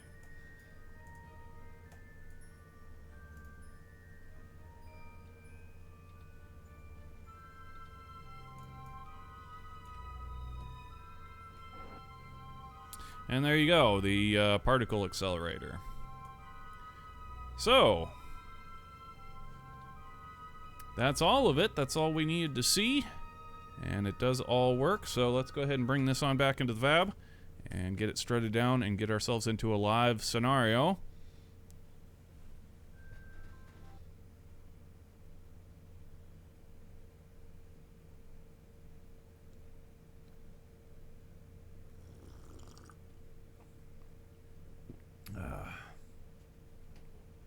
Hope everybody's having a terrific evening. Guys, remember, if you're new to the channel, make sure you follow us on Twitter, subscribe on YouTube, and all of that. We appreciate all of the support. Appreciate you guys just coming and hanging out with us. Got ourselves a nice little payload now and ready to get on with the live mode launch of this STS-134. The last 2 shuttle launches of the ISS build.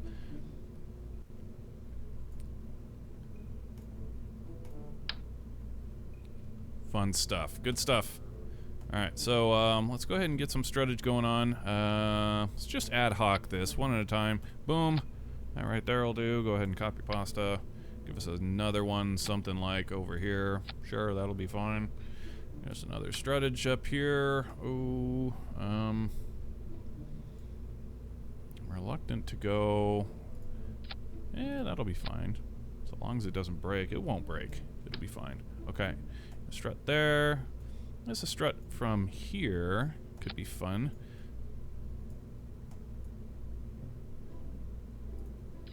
Right up to that. Ooh, yeah, I like that strut. And then some struts right here over to the particle accelerator. Like that. Very nice.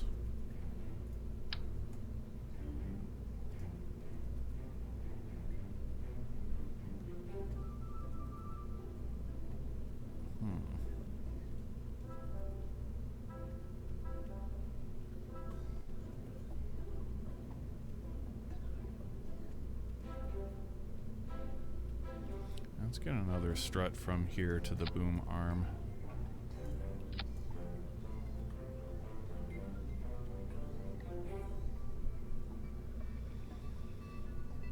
Okay, that'll give us 5 struts that we need to remove before we can get underway with the mission. Which is cool. That's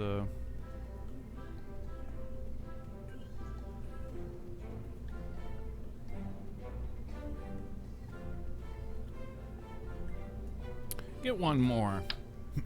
See a spot right here could be good. Get a strut from that on over to this ELC underneath like that.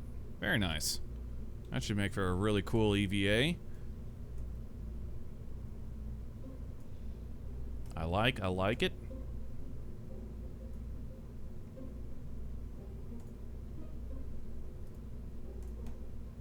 Alright, there we go. 134 is ready to go. We just need to crawl this out to the pad, but before we can do that, of course, we have to send a launch tower out there first. So let's go ahead and get our launch tower.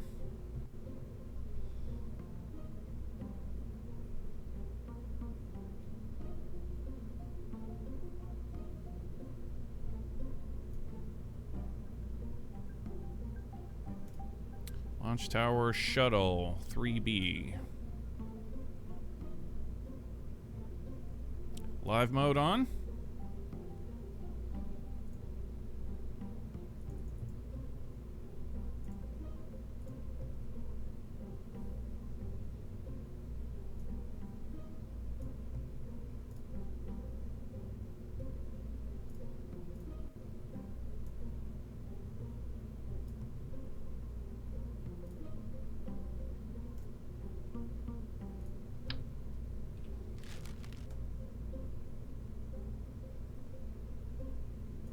Alright, everybody's out. Alright, cool. Out you go.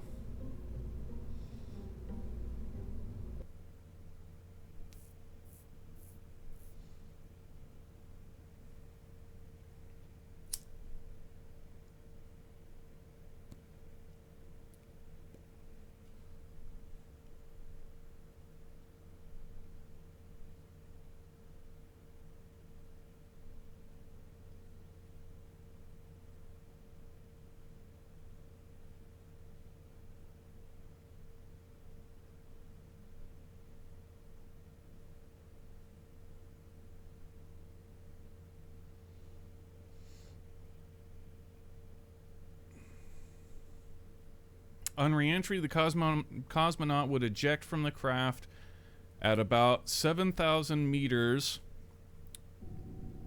23,000 feet, and descend via parachute while the capsule would land separately. The reason for this was the Vostok descent module made an extremely rough landing that could have left a cosmonaut seriously injured.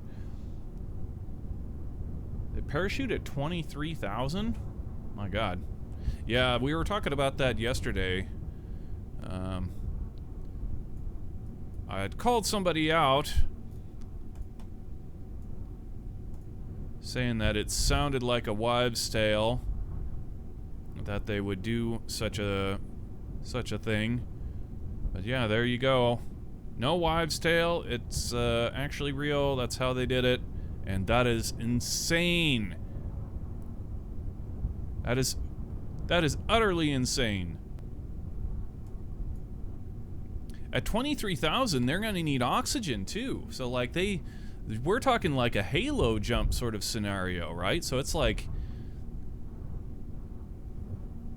it's the real deal. Like not just, oh, we're parachuting out. Like it's the parachuting. It's the epitome, the end all of parachuting.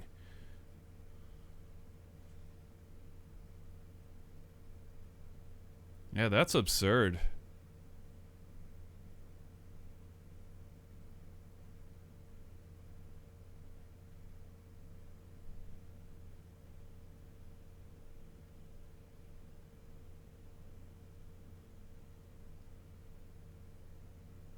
My question is, I mean, obviously you've got the answer there, and those guys were all kinds of, they had teams of scientists and engineers working on this, on the Vostok.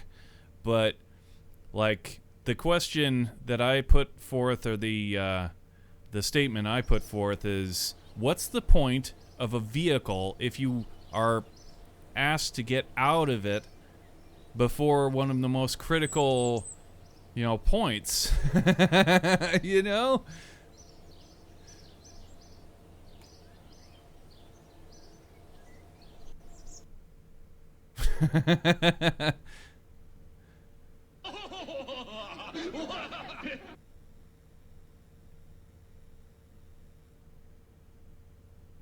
Balls of titanium, yeah.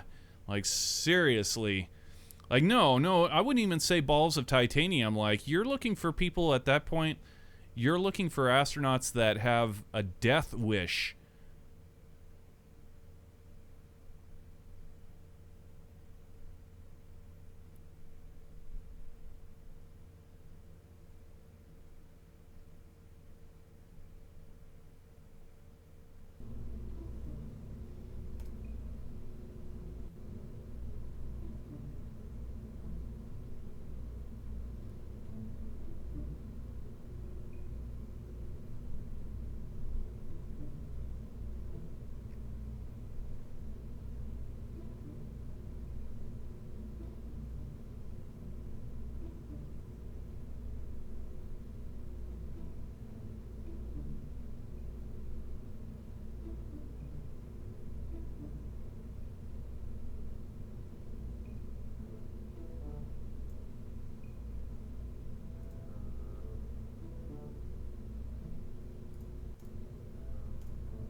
Yeah, man. That's ridiculous. Ridiculous. Ridiculous!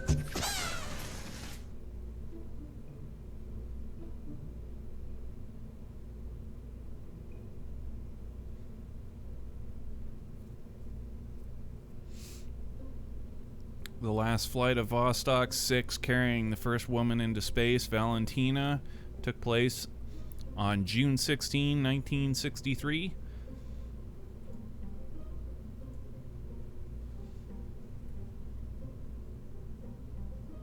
Yeah, Vostok, huh? Vostok, it's crazy. That is utter madness.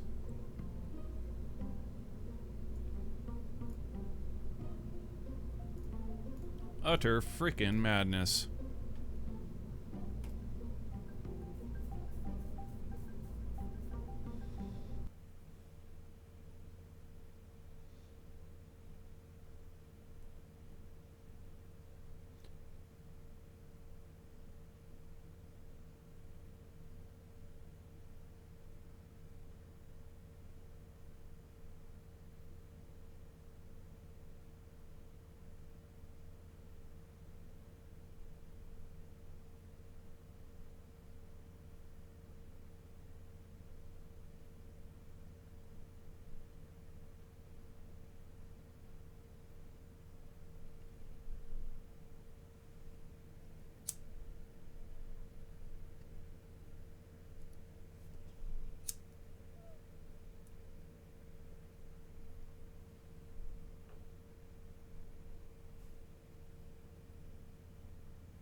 Okay, looks good. Very nice, very nice. Alright, we need to go and get ourselves a crew for this Endeavour flight. It ought to be a whole lot easier to find a crew for this Endeavour flight than it would to find a Vostok flight crew. Because that's crazy.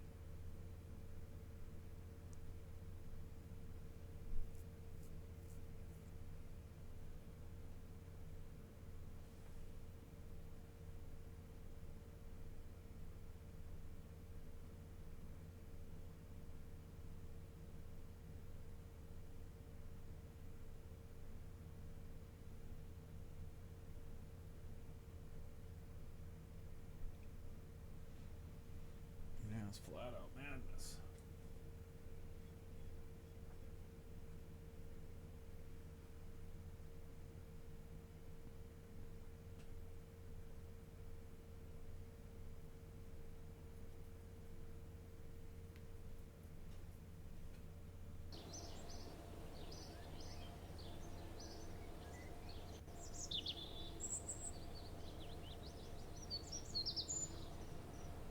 Hey, first person to use the live mode emote.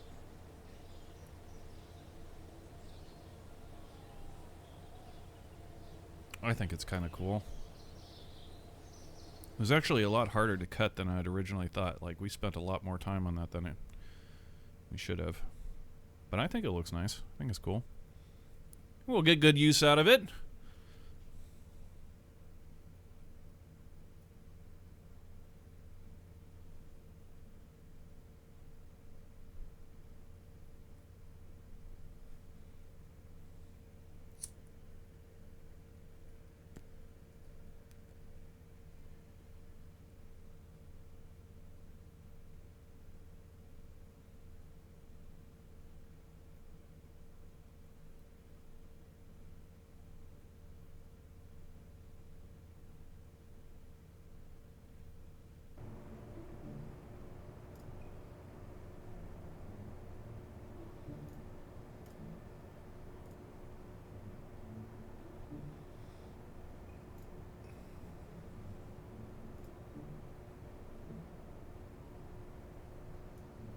Fredo.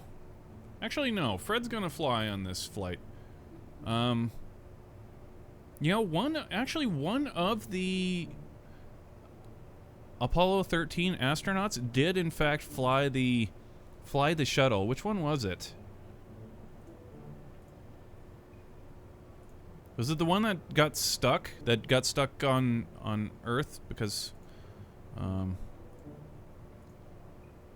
the surgeon grounded him?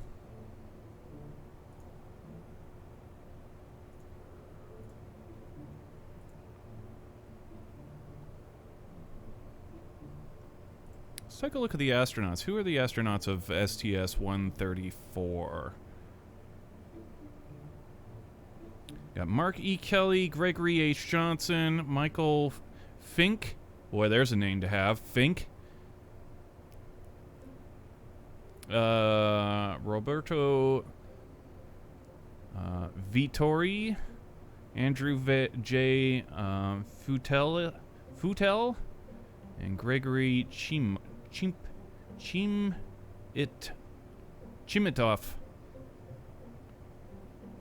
I know I'm butchering all of the pronunciations, but so yeah, our Apollo 13 astronaut did not fly on this flight.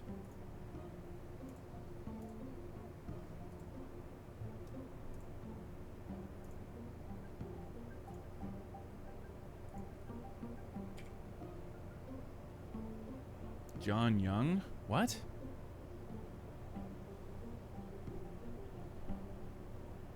No. No.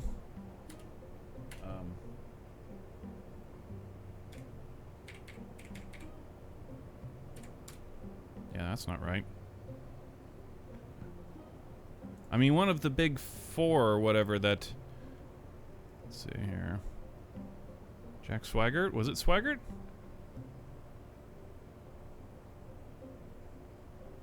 Ken Mattingly. No, yeah, okay, there it was. That's gotta be our guy, right? Ken Mattingly flew an STS flight. So he was the one that got grounded from the Apollo 13 flight. But I was pretty sure... Yep, that's him, all right. He flew STS-4 and STS-51. So they're way back. Like, what, they're way the hell back.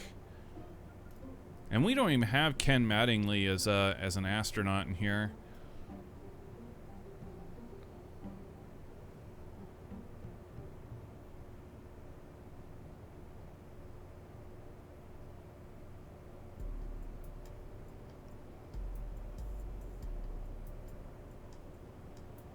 Wow, what a badass.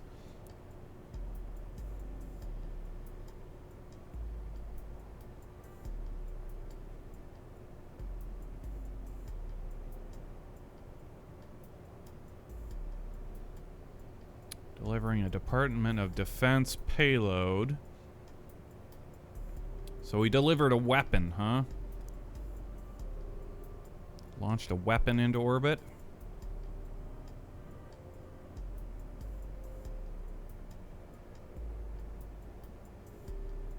Yeah, still classified.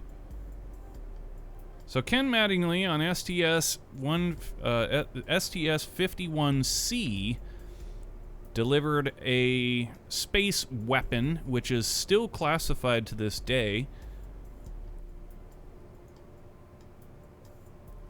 Probably a nuclear bomb of some sort. Some sort of nuclear launch apparatus would be my guess.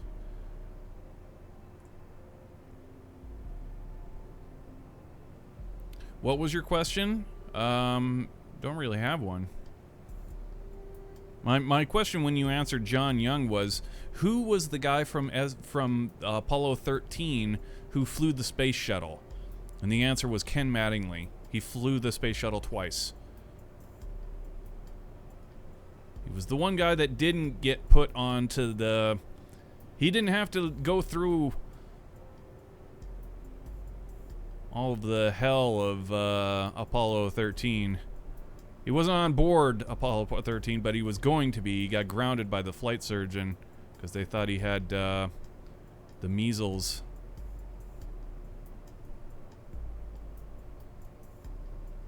We need more engineers. Get Commander Data up there. Data. And we're still gonna send. We're gonna send a Apollo 13 astronaut with us here. Jack Swaggart. We're gonna send him on up with this mission, and we need ourselves a driver.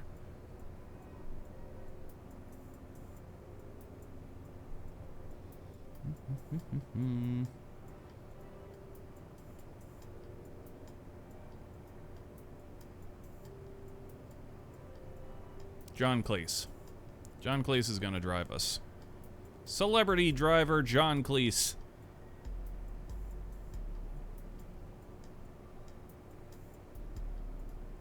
And one of Went's crew will go ahead and man the rear. Alright, so there's our astronauts. Sam, Illidan, Jack Swaggart, and Lieutenant Commander Data. Got ourselves quite the crew. And John Cleese is the driver of the Astrovan.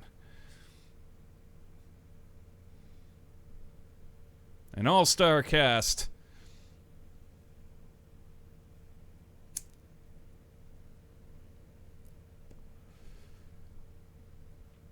I thought you were asking something else. Oh.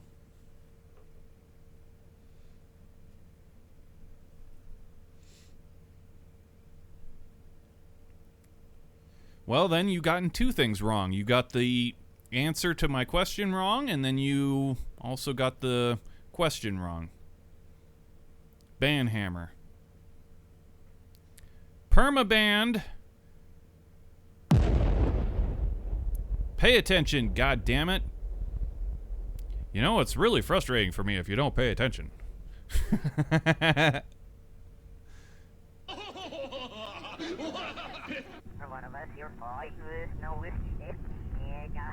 Not really.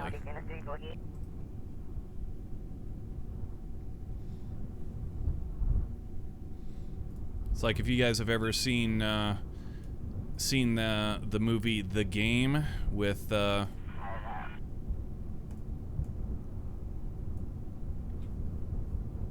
God, what was his name? Michael Douglas.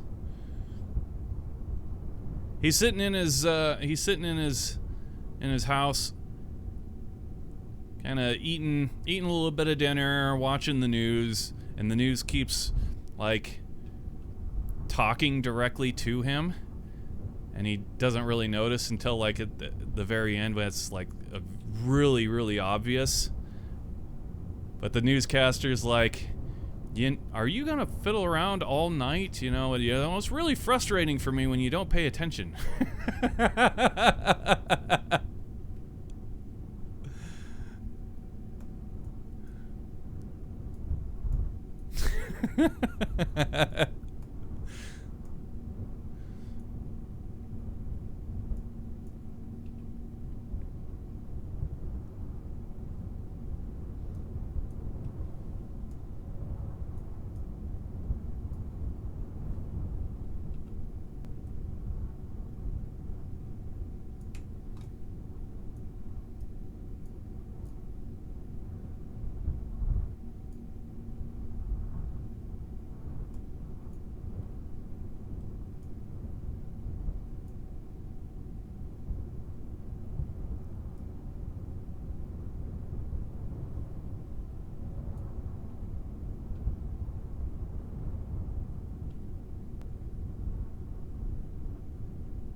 We're gonna hang a right here.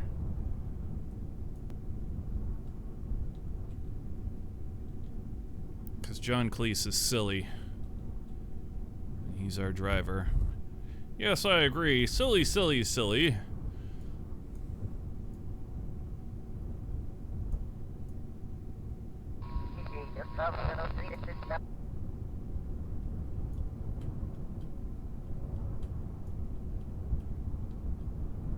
John Cleese is the rogue cheddar.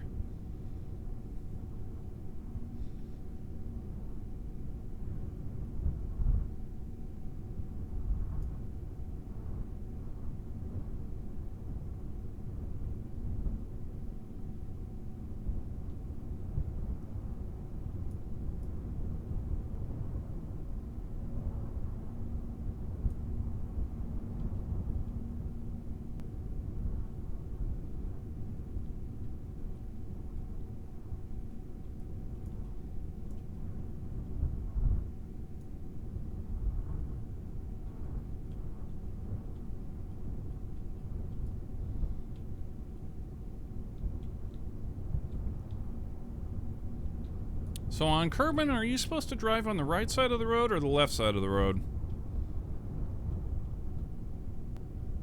Is it an olden days kind of society or a New Testament kind of society? Pretty valid question, huh? My guess is that the Kerbins would probably drive on the right-hand side.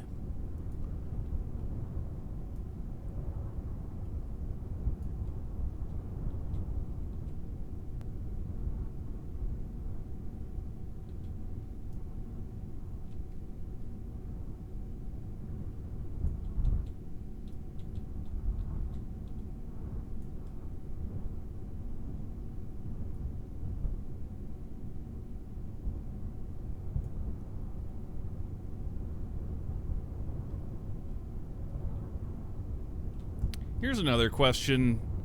Does anybody know why? Why the,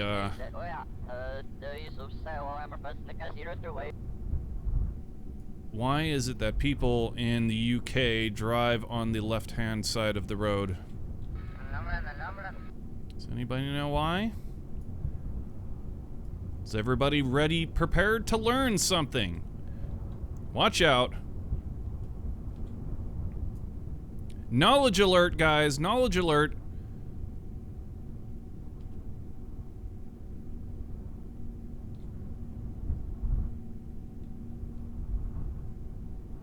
Pop quiz. Pop quiz, chat. Does anybody know why in the UK they drive on the left-hand side of the road?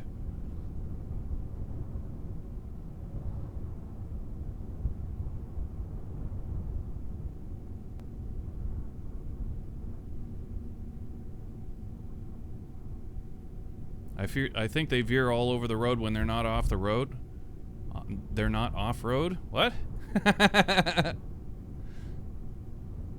They drive all over the place. They drive on all sides of the road when they're drunk.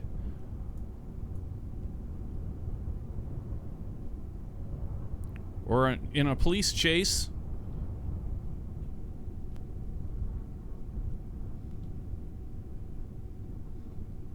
Nobody knows? Nobody can answer this question?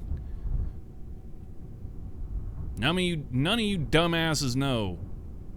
Huh?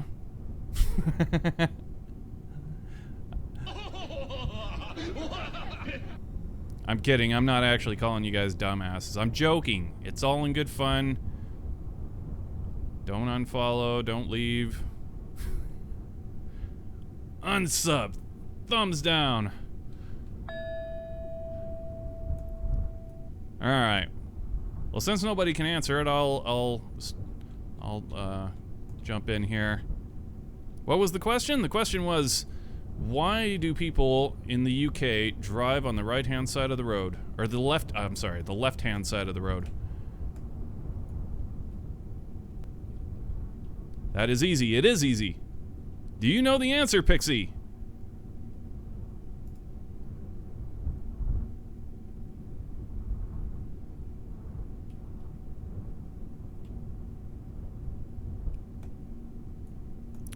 Why do the British drive on the left-hand side of the road? That is the question.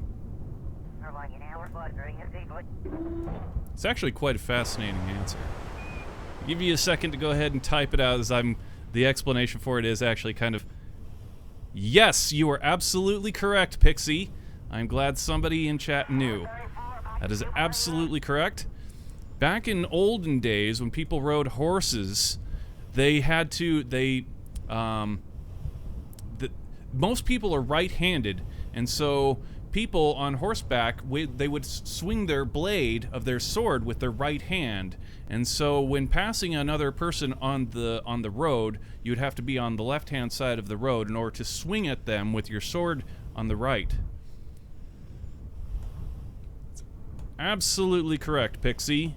You are awesome.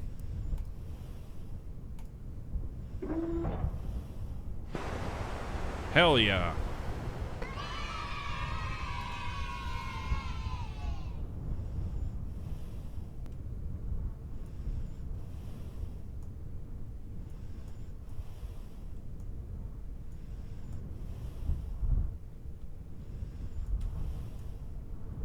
I'm Scottish, I got a good education.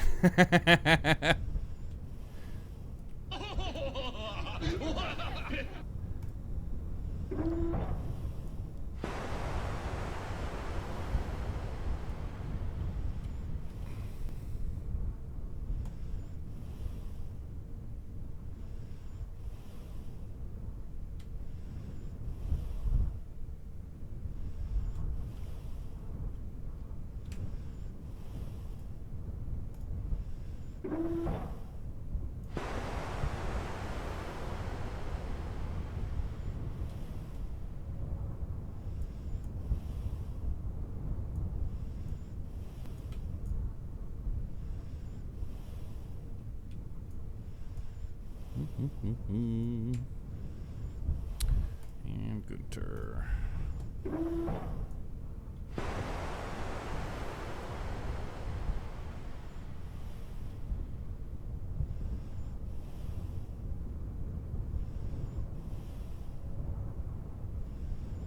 In France, they switched it because Napoleon was left-handed. Really? No shit. Can you add channel points? I actually removed them because they were kind of irrelevant.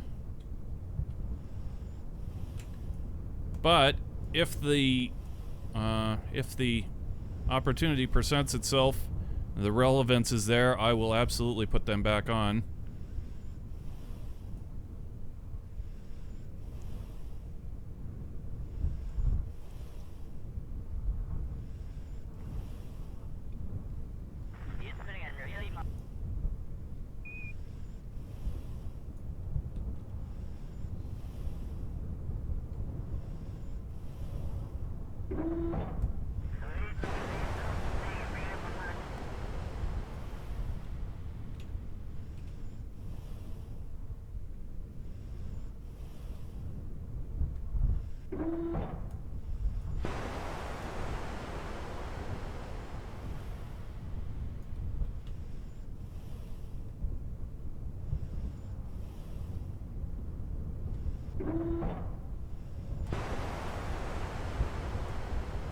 That's a pretty sick mentality, I have to say, for an entire nation to make a rule that affects everybody and going with a decision, you know, say changing it from left to right because a person was like left hand, their emperor, their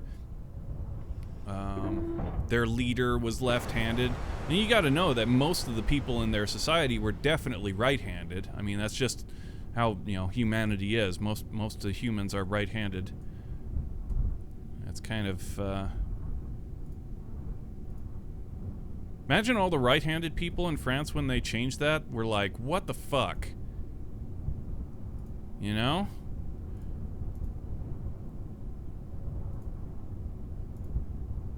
But then again, they also that wasn't that far off from like the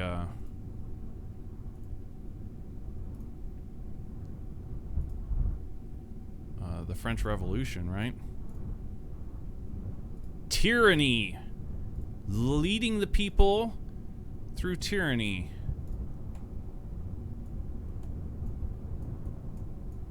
which is valid, you know, if you wanted to look at it academically.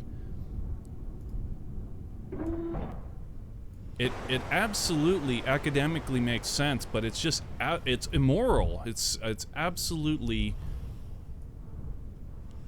hideously immoral to rule your own people through absolute fear. But the truth is, it does work until the people rise up against. I guess there's that point that needs to be brought out. But for you know, society at large, it's true. But wrong, very, very wrong.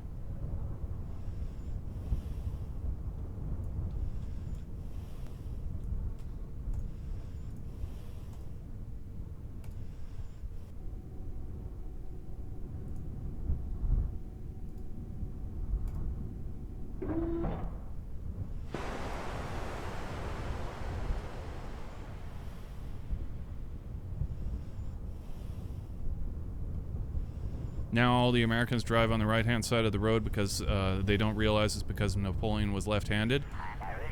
I would have to look that up. I don't know specifically about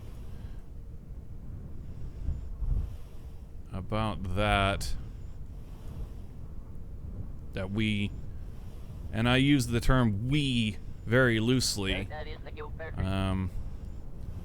Americans drive on the right-hand side of the road because of France, that our government had copied them. I don't know about that per se. I can't speak to the validity of that statement, but it could be true.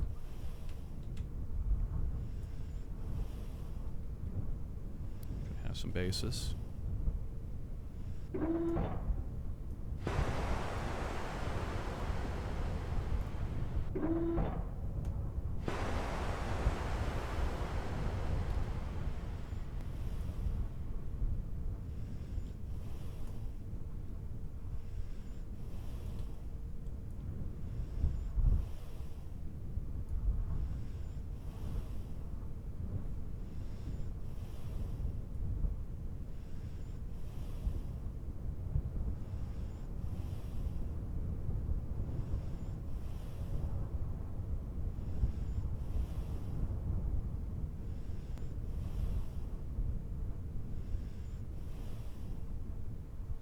Another UK rule of the road that is quite fascinating to me as an American is the fact that the pedestrians do not have the right of way at all. See, that's rule numero uno in America. Is pedestrians have the right of way. It's like the First Amendment of the road, you know? But in the UK, that is absolutely not the case.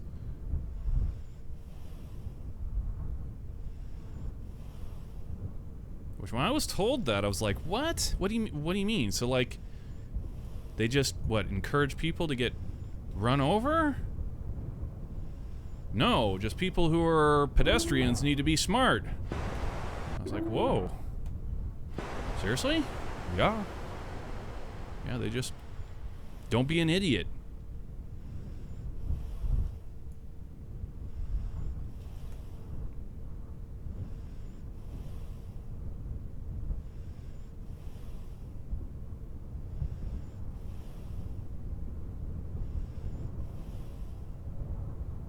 We only have the right of way in UK during a green walk sign or a zebra crosswalk. Yeah, see? That's what I was saying. In the US, the pedestrians have the right of way at all times. Like I said, it's the pedestrians. It was always explained to me, even like as a kid, 5 years old in grade school, pedestrians have the right of way. Period.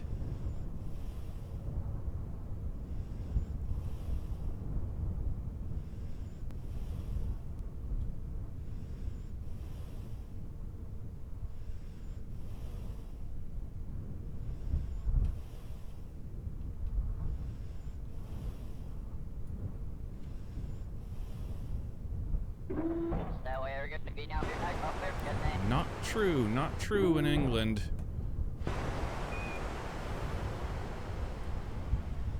So, Pixie, is England your city?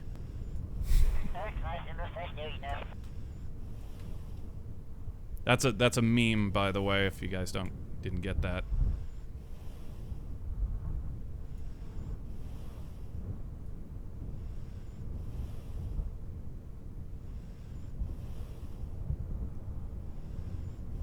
Edinburgh is my city.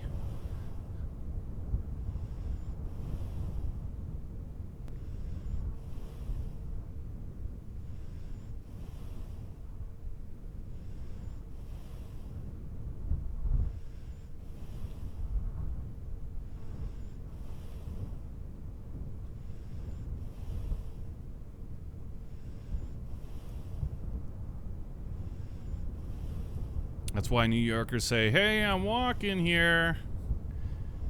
Oh, God.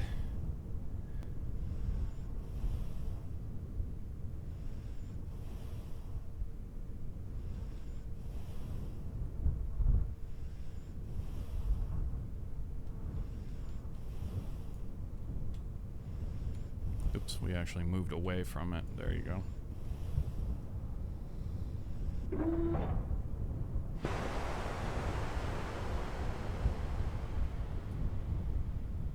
This looks like the SpaceX animation? What? The SpaceX oh, right. You mean... Now we're not ending the stream. I'm showing the SpaceX animation.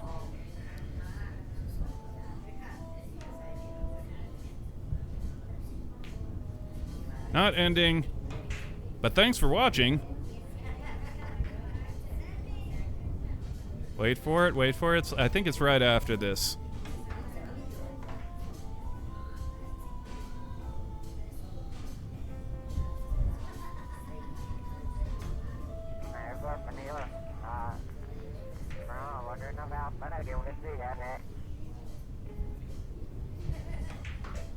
If it does look like if our, loading our kerbals or walking our kerbals down the ramp looks like the SpaceX simulation, then I got it right, because that's what this tower was based on.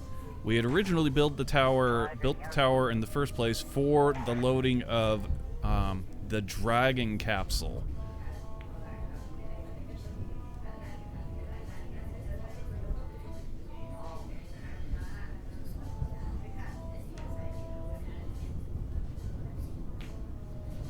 It's got to be after these things land, right? Damn it, show the video!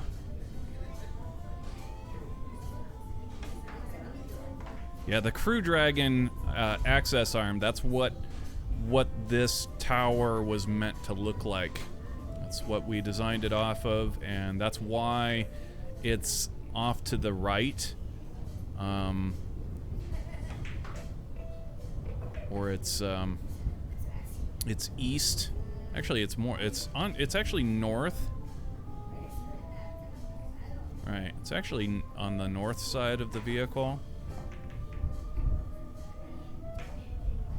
Oh my God, how much of this video? Where is the damn stuff? Here we go. Right, so there's the SpaceX tower, and our tower is very, very similar as what it was designed off of. And most importantly, not just the tower, but the access arm itself.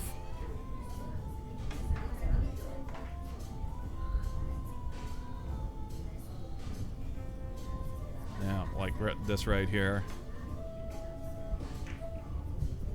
There you go. Yeah.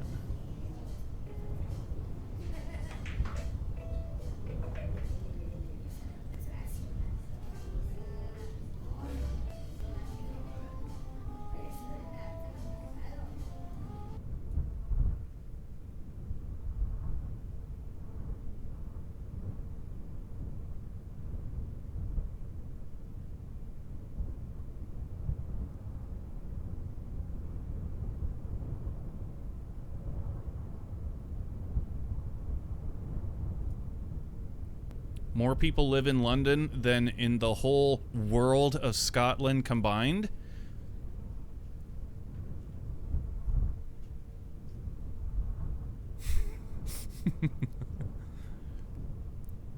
I added a little bit to your sentence just to make it sound funny.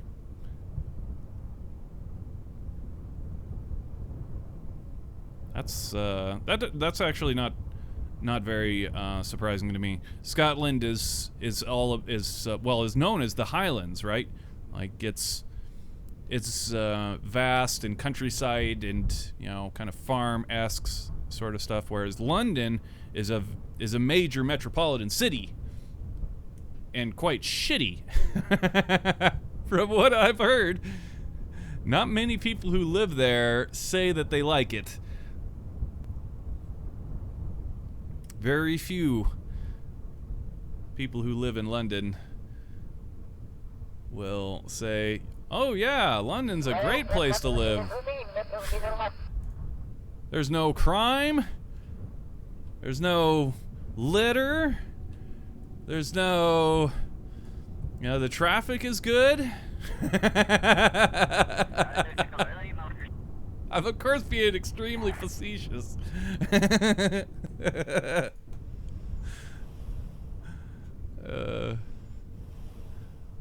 yeah, that statement doesn't really surprise me a whole hell of a lot.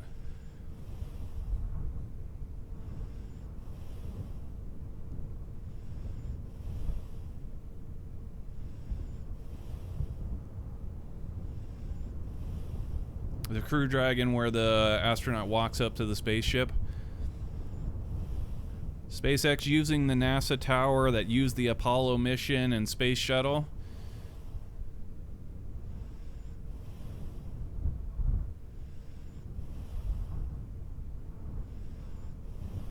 I visited London before. You don't want to stay there for more than a week? Yeah, see, that's what I've been told. It's a rough city. A little too much reality for most people. Or a little too much London reality for most people.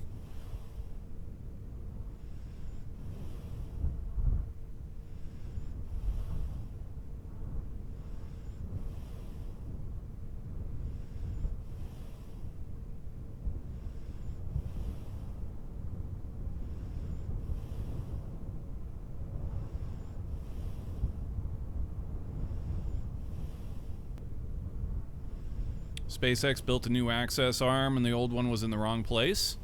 Yeah, see, like, okay, so the tower is actually the same. I just kind of refurbished. And then the access arm. That doesn't surprise me either.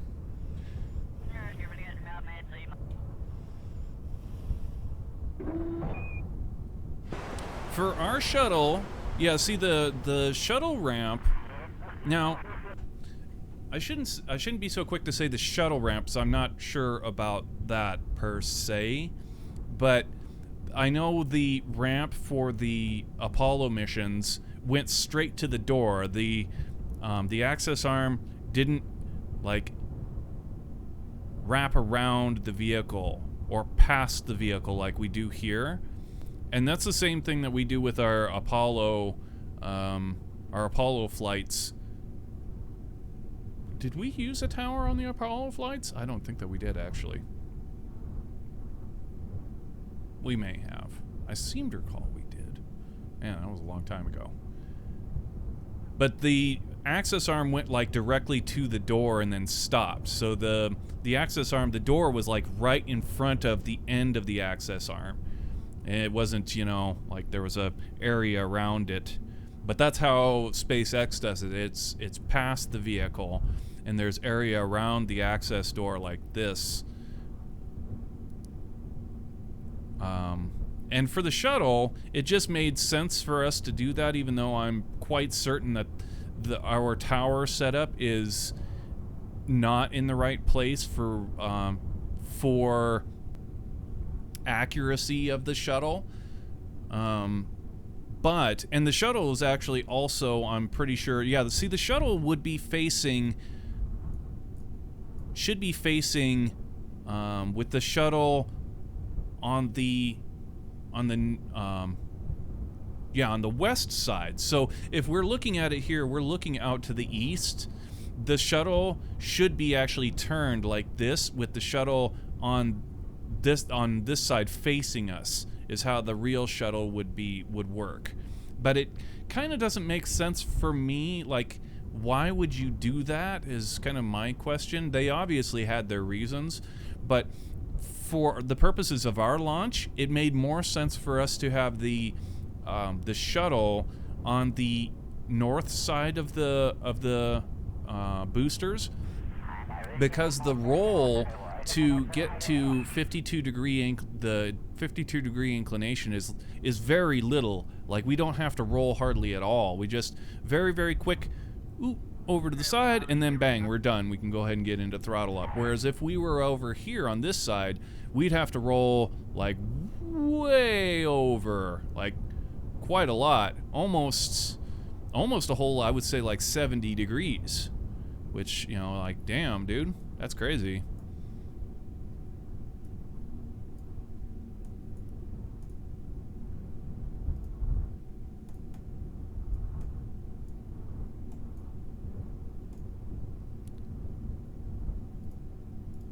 All right, we're go for our orbiter access arm retract. Back she goes.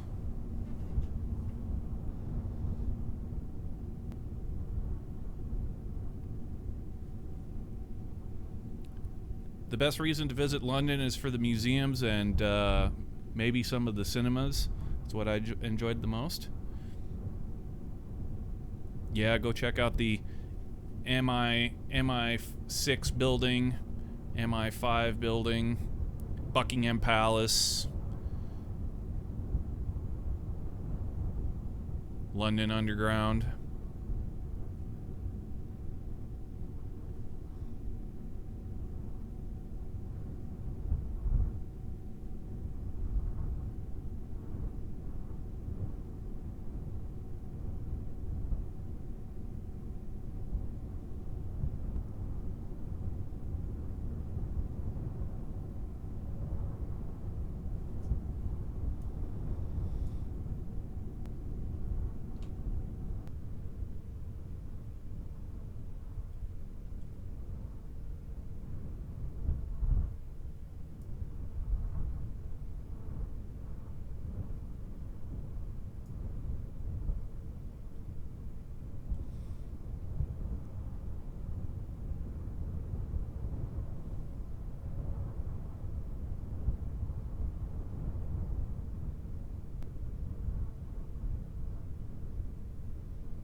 Never made a rocket launched shuttle like this before, but I've made some SSTOs.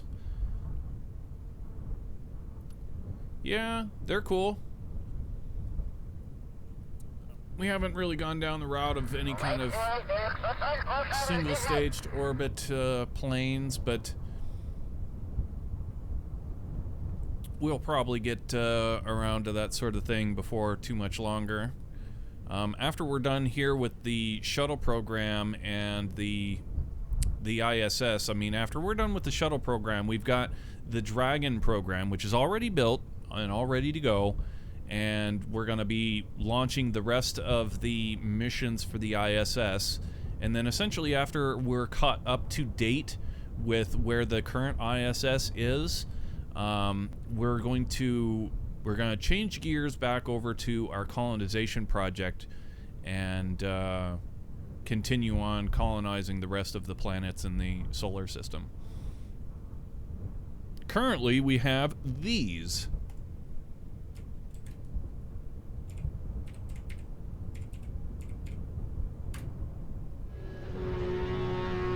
A new life awaits you in the off-world colonies. And we'll be expanding on that list. Golden land of opportunity and adventure. Let's go to the colonies.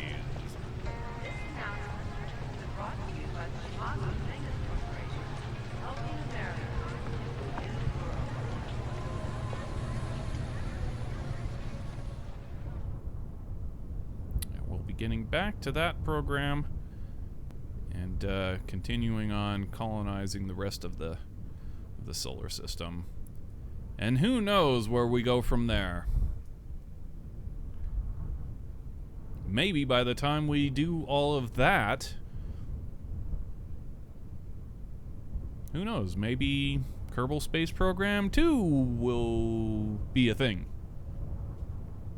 Which I really look forward to that. I mean, in that, not in that, like, I'm looking forward to the game and whatever, you know, new assets they've added and so on, but basically because it will make us start over from scratch, right? That's kind of what I'm looking forward to. Is that all the stuff we've done in Kerbal Space Program will be wiped clean off the slate, and we'll have to start all over again from scratch. And I'm really looking forward to that quite a lot.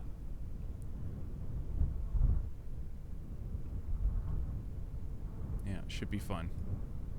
Alright, well, the orbiter access arm is fully retracted now. We need to get into the launch window. There are no pre-launch flights or pre-launch checks to do with this vehicle. So, yeah, all we need to do now is get ourselves into the launch window.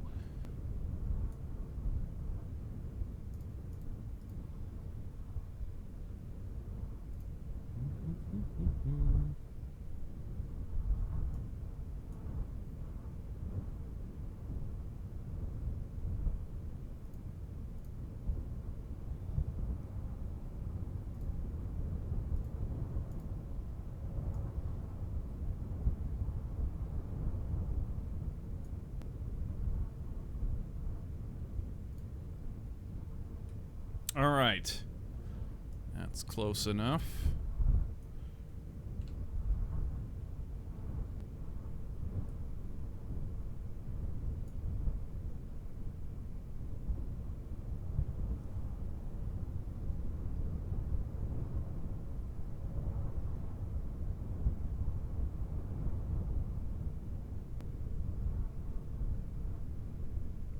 No shit. Wow, Pixie, that's amazing. Pixie's uncle here works as an aerospace engineer for NASA on the future Mars mission. That's pretty cool. Very prestigious.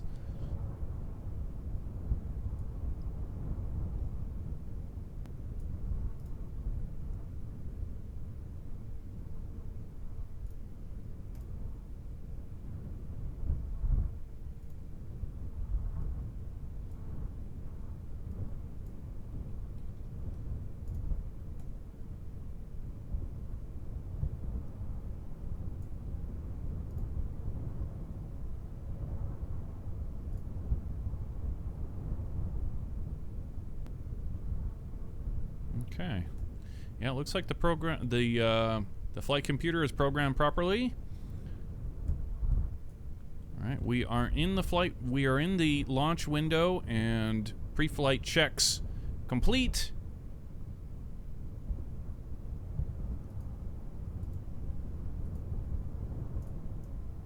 Crew is on board, and we are ready for this STS-134 flight of Endeavour to the International Space Station. Let's do it, guys. Here we go. Initiate launch poll.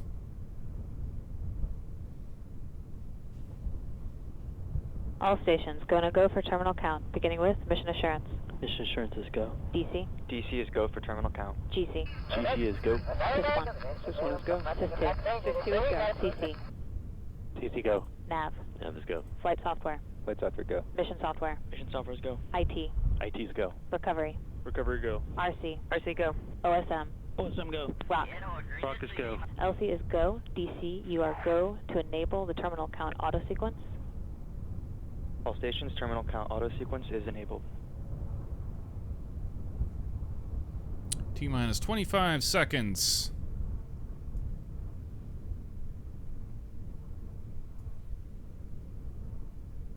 T-minus 16 seconds. Guidance is internal.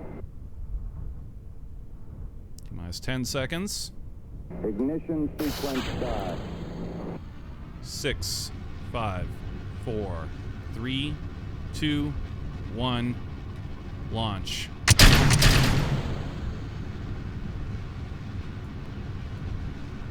Liftoff Endeavour. Vehicles cleared the tower. Accelerating upwards. 20 meters a second.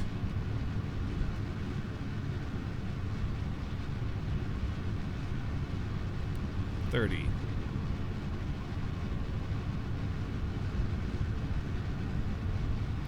40 meters a second. 50. Here, go for roll.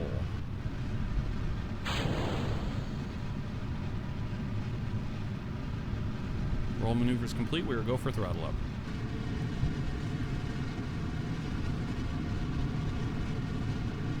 .100 meters a second. 110. We are go for pitch.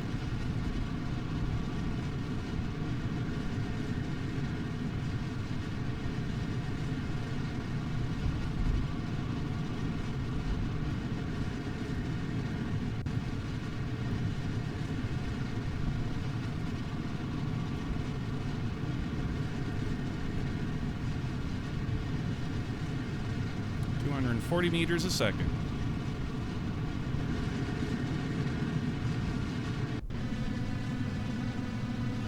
.300 meters a second. Approaching Mach 1. Vehicle is Vehicle's transonic.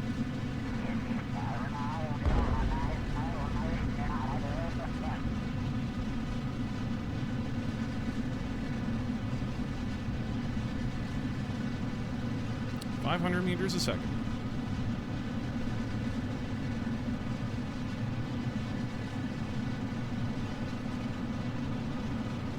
.600 meters a second. Approaching first stage booster flame out separation main computer override. Vehicle is Mach 2.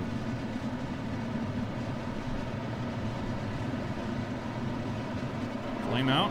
Separation. Main computer override complete.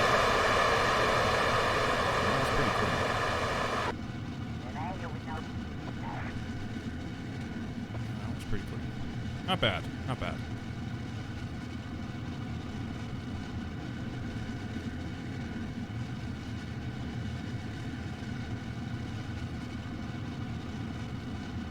.900 meters a second.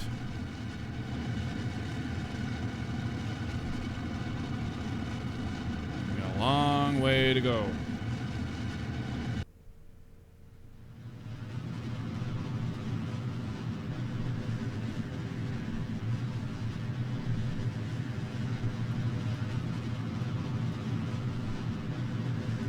Salute!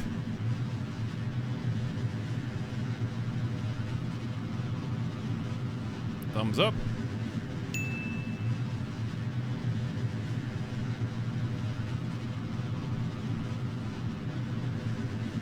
.1200 meters a second.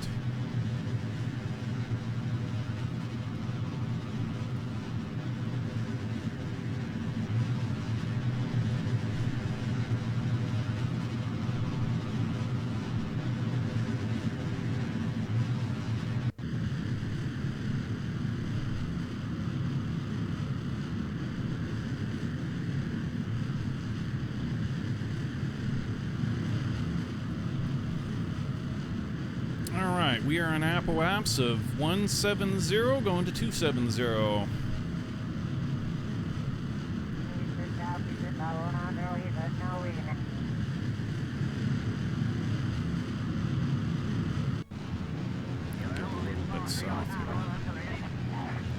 South, bring that apoapse underneath of the track if we can.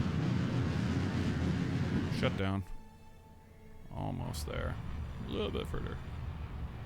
And there we go. Shut down. Okay. We are go for the pirouette maneuver. SAS off and roll.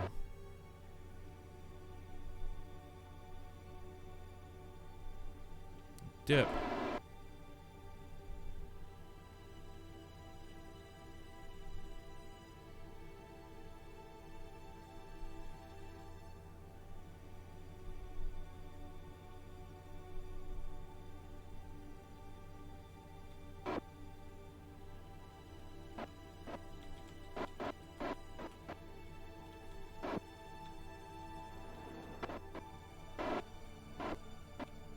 All right.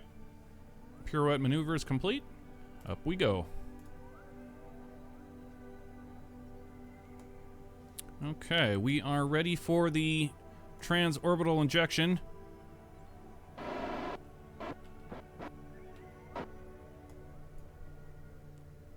Hit it.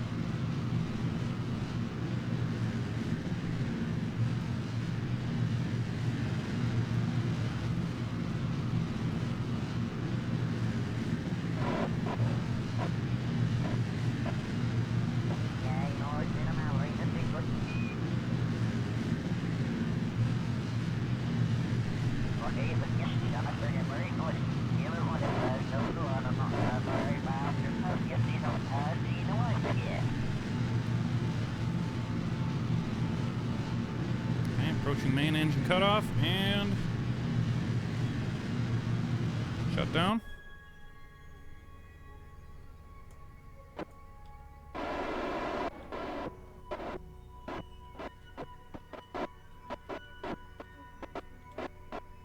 All right, we're on the horizon, ready for the external tank jettison. All right, main engine shut down. RCS off. Ohms computer engaged. Prograde. Open the cargo bay doors. We are go for the orbital insertion.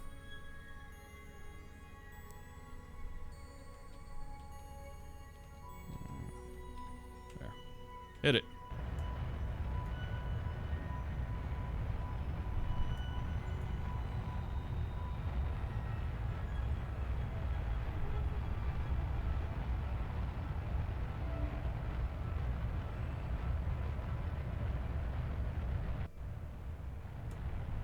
Fly, Pelican, fly. Go, Pelican.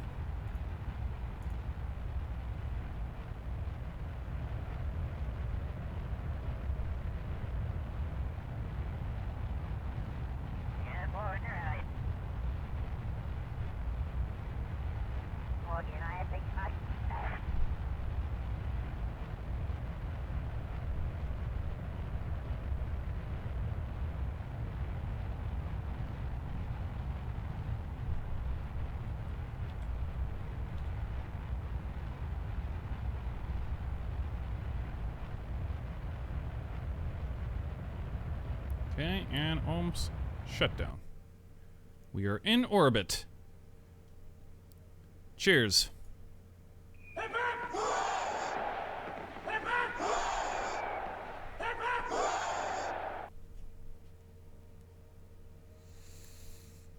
Oh, Easter. Oh, sweet. What's the mission? This is Sts-134 with payload going to the ISS. We got ourselves a 50-foot boom arm, the ELC-4, and a particle accelerator.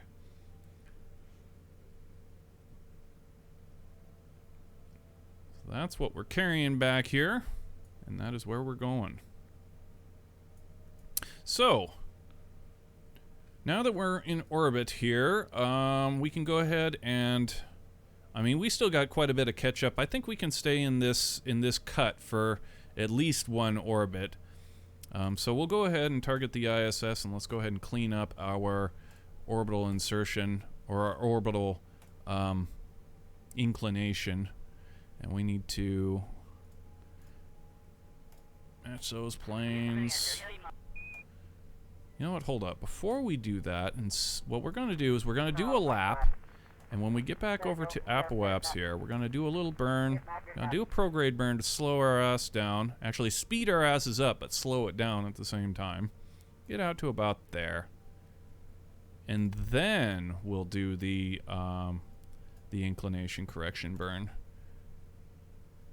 Like right there. So we'll do a lap, boom, get a burn here, boom, get a burn here, and then we'll be on home and transfer with our International Space Station. So let's go ahead and do that. Turn to the home and transfer node, as we'll call this, I guess, home and transfer A, and execute. Hit it. Let's go. Take a look at our consumables here, and the one interesting thing to note here is since we're carrying the ELC, this thing right here, we're carrying that external logistics carrier. It has a thermonuclear power generator on it, so normally we would be very concerned about our electric charge and the amount of time we're spent doing maneuvers. Right now, we've absolutely got no concern about that because we have effectively unlimited electricity, which is cool. Kind of wish we had that on the other side of the mission, but we get it. We only get it going up because this piece gets installed to the ISS, and then we return without it. So, but it is nice to have at least this half of the mission. We don't have to worry about electric charge. So we're just slowing ourselves down here a little bit relative to the station and get ourselves an orbit a little bit closer to the ISS's orbit, and that won't make things so insane, so out of hand, so hard to control.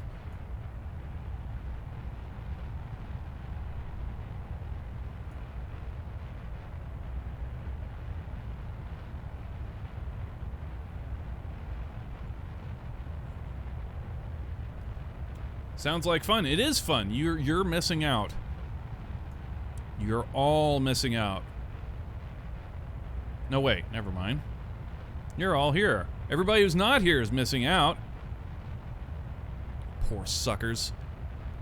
Do they not realize? Do they not realize?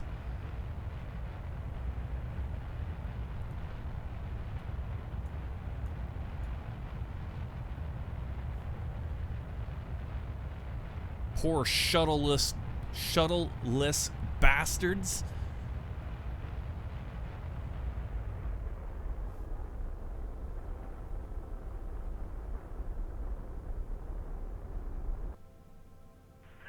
All right, getting turned now to the inclination correction burn,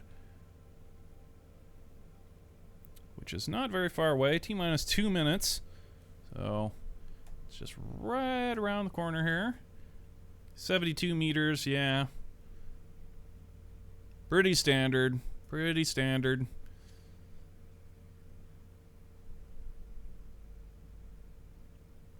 Go ahead and kill these resources. We don't need our consumables are fantastic. This mission is going swimmingly.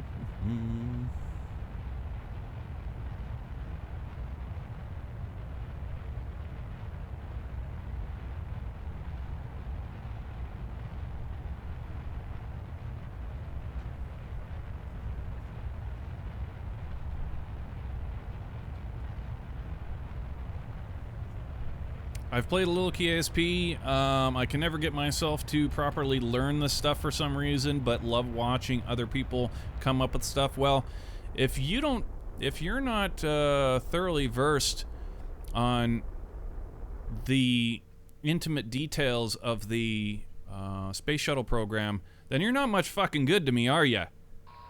Banhammer.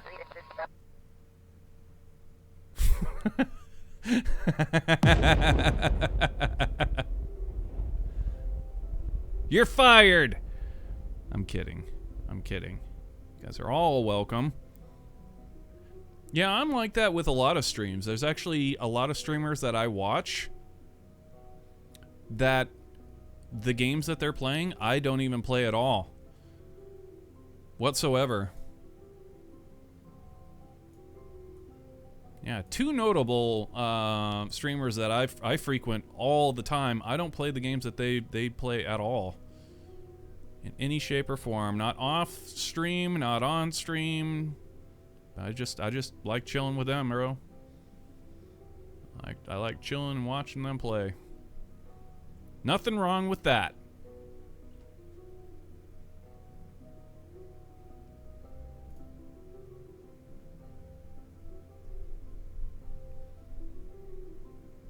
Now, we can either do one of two things. Since we're at about half orbit here, we can either speed up our orbit or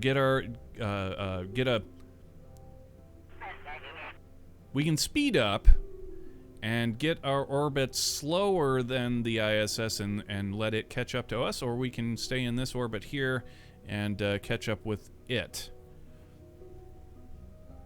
Big decision time. This is the bravery test. If you guys have ever watched a Bob Ross stream, this is our bravery test. Actually, it doesn't. That's right. Again, it doesn't matter because the one thing that would matter is our consumables electric charge, which is not an issue during this flight because we have those ELCs. We've got the ELC-4 on board. So we've got unlimited electricity. So we're just going to stay on this orbit here. I know it's going to take a little bit further, but we won't have to spend any fuel to change our orbit. So since we've got unlimited electricity, might as well take the time, right? Since time is free, we're going to go with time.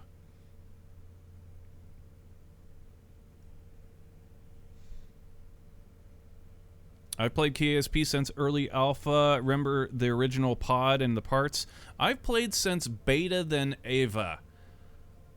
So I was playing in beta, and I didn't fly. They actually retired the original cockpit just before I started playing. Like, the version I downloaded was the version that they took that out. So I actually never flew that that capsule, the original Mark I capsule. So that makes you more senior a player than me. So we're gonna call you Senor Pixie.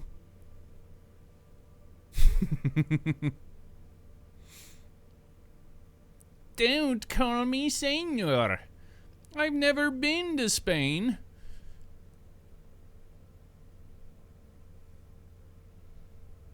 That's a Monty Python reference for you poor saps that don't know Monty Python. Go watch Monty Python so you guys can catch my jokes.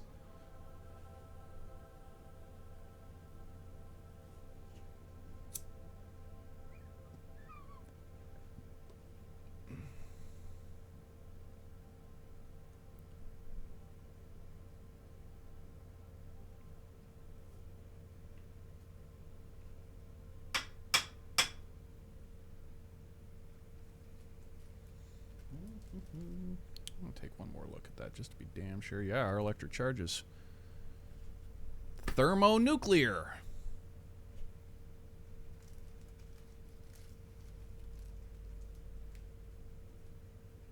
Like my temper.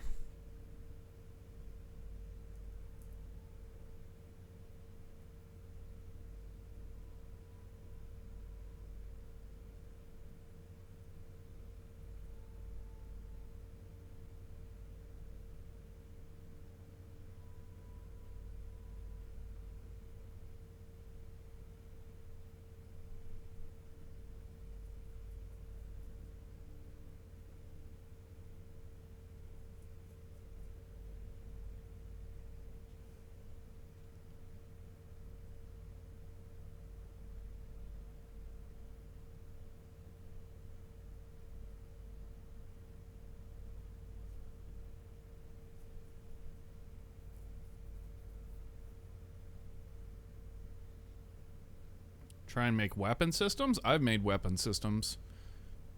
Weapon systems are challenging, actually. And I don't mean just orbital ones. Any kind of, like, missile systems are actually quite challenging indeed.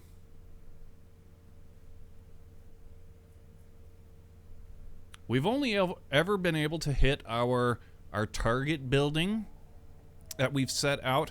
We've nicknamed that the Tower of Saruman, and whenever we have a plane or weapon system that we're working on, we always use that for our targeting. We've only ever hit it, I think we've hit it twice with our weapon systems, and it's only sustained like a tiny sliver of damage. Yeah, I think, well, no, that would be 3 times that we've actually hit it, because the second time we hit it, it didn't do any damage. First time we hit it, didn't do any damage. The first time we hit it with a catapult, and it didn't do shit for damage. The second time we hit it with a missile, and it didn't do any damage. And then the third time we hit it with a missile, and it did do damage, but it didn't do a lot of damage. Still stands. But yeah, weapon systems are fun. Can be fun, but they're really challenging.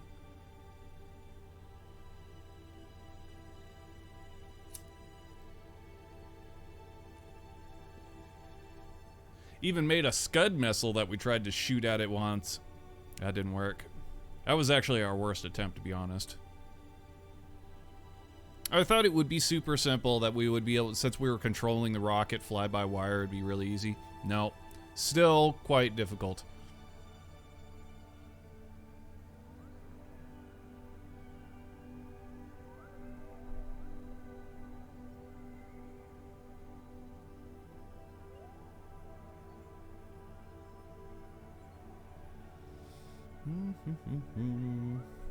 Okay, we're catching up. Starting to catch up now to the ISS. I figure we've got maybe 2 more orbits.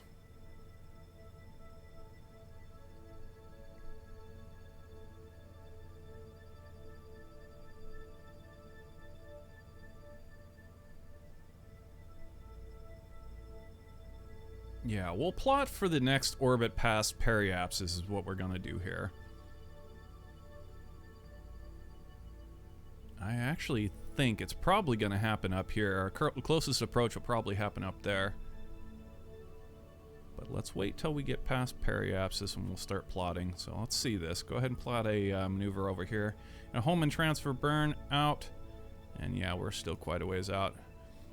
So remove that node. Keep going. And we're going to plot next orbit down here below the pole. Oh crap, we're going to pass it. We need it over here, like this orbit. Hold on, maybe... Ooh. Audacity! An attack in my own temple? Bloodthirsty Viking. Thank you for that raid, Bloodthirsty Viking. Welcome to the channel. And this Sts-134 flight to the ISS. Welcome everybody from Bloodthirsty Viking's stream. Hope you had a good stream. I am /Jack. This is my channel. Hit the follow button now. Follow us on YouTube. Subscribe to us on Twitter. Or however that goes. We appreciate all the support. Appreciate you guys just coming and hanging out. And especially appreciate the raid. Thank you, sir. You are awesome. I'd let you have me if you wanted.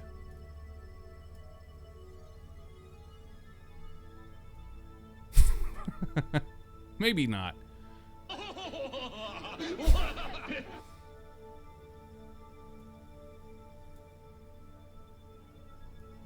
But yeah, we're just looking to get our closest approach lined up here for the ISS.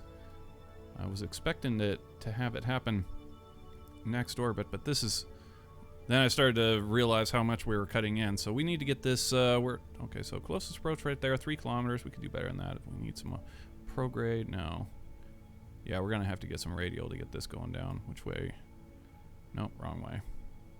So we're talking back this way, huh? Okay, there we go. 0.3 kilometers away. That's That is close enough for government work. In fact, that may be a little too close, but we'll be fine. This approach is going to be a lot safer than the last one.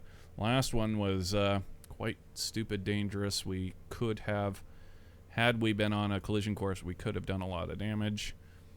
This time we're going to bear in mind the lessons of the last shuttle mission and not be crazy flying at it like 40 meters a second.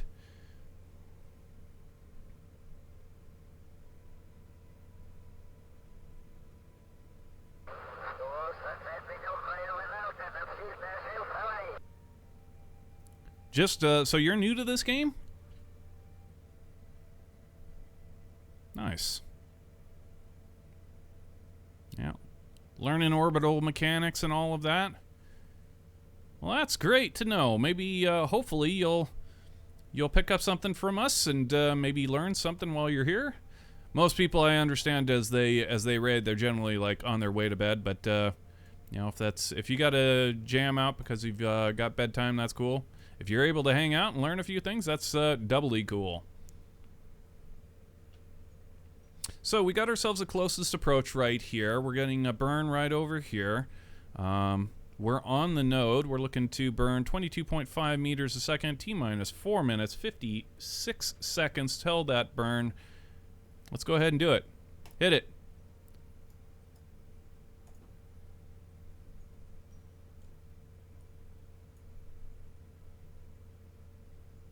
Home and transfer burn.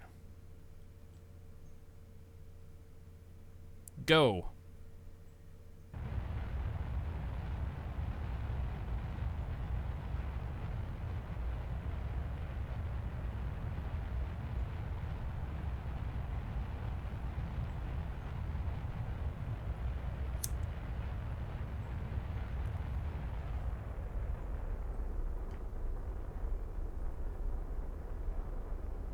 All right, there we go.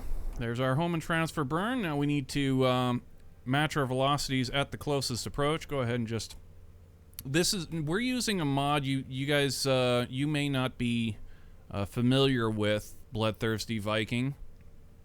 This is just a simple tool that kind of does what we tell it. It's just a little flight computer that... but I'm going to kind of explain a little bit more in detail some of these maneuvers that we're doing right here. So right here is our closest approach. That means we will be closest to our target, the International Space Station, right at this point. And after that, we start to drift away from the target. So what we want to do is we want to match the velocities with the target at this point right there, and then get an approach towards the target so that we can get a docking and all of that.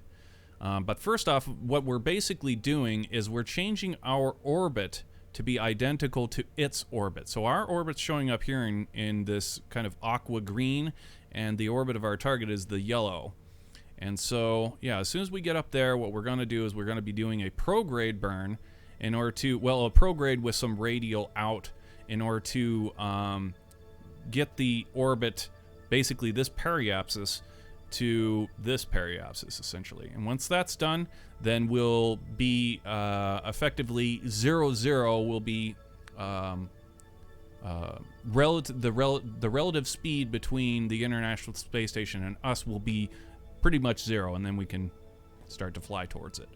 So that's what we're into right here, and we'll go ahead and plot that with the MechJeb tool right here. Just want to go ahead and bang. It puts our node right there, and let's go ahead and turn to that node and prepare for the closest approach. We will be going at closest approach. 17.9 meters a second is what we need to burn out in order to null our velocity. Sounds simple enough. It is. Yeah. Orbital mechanics are not difficult. It's just basically kind of really step by step.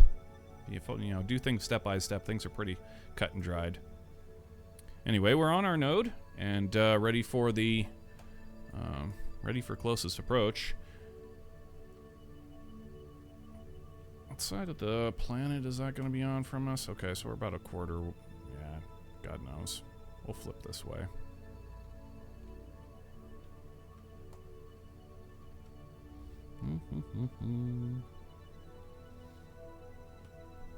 All right. T-minus 11 minutes until closest approach. 17.9 meters. Let's do it.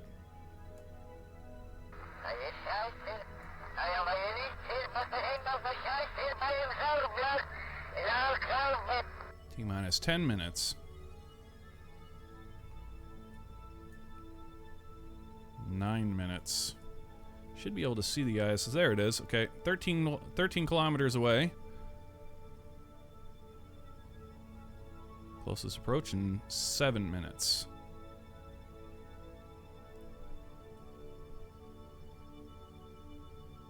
Six minutes. 7 kilometers. 5 minutes. 17.9 meters a second. All right.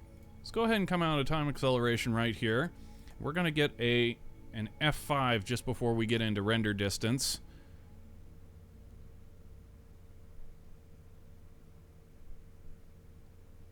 Which is right at 2.3 kilometers. As soon as we get to 2.3 kilometers, the game will stutter for just a moment, and then the International Space Station will render in, and then we can get the rest of our approach.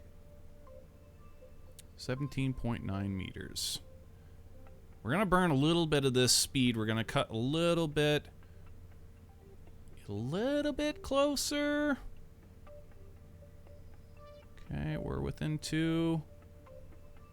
Okay, go ahead and come out of time acceleration right now. We're going to go ahead and start to burn just a little bit for a couple reasons. We want to see how fast we can actually kill all of this velocity so that we're safe. If we actually happen to be on a collision course, we'll be able to null our velocity before we collide. That's really the big thing here. So we'll go ahead and burn. Here's the stutter. We're at 2.3 kilometers now.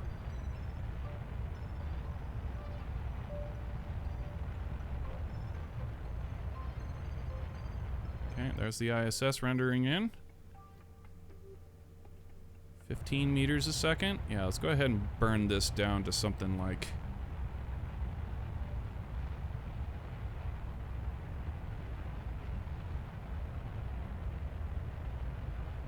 Keep it coming. Okay, go ahead and shut it down there. 7 meters is safe-ish.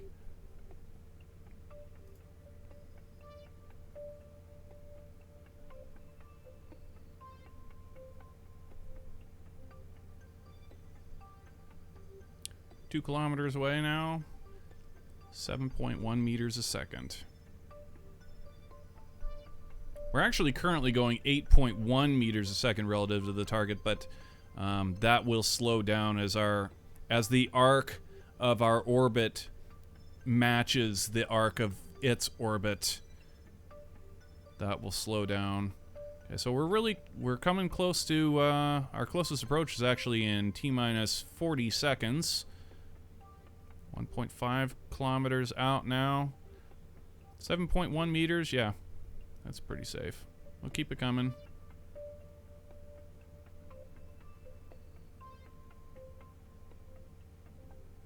Keep it coming.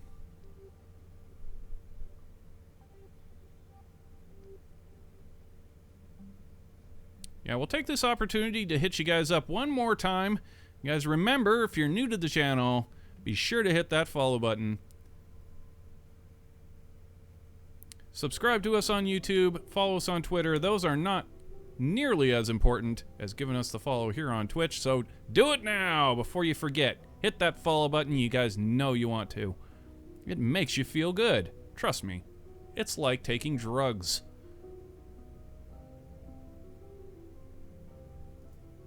You don't believe me? Click the follow button and prove me wrong.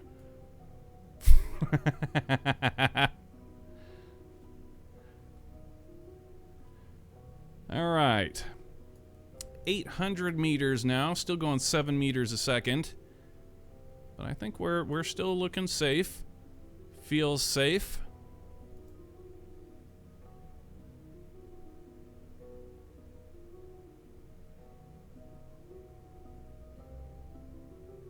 700 meters.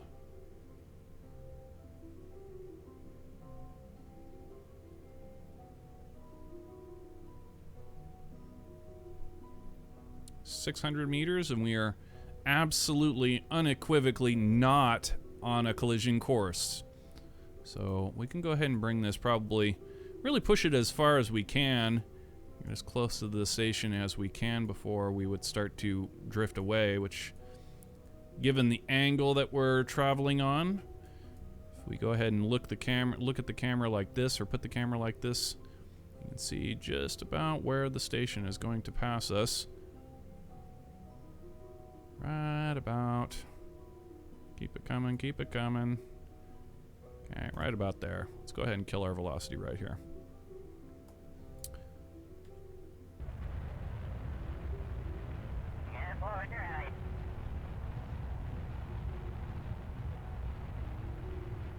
Okay, and shut down. Remove all these nodes. We're done with the maneuver planner. Don't need that anymore. Let's go ahead and turn towards the target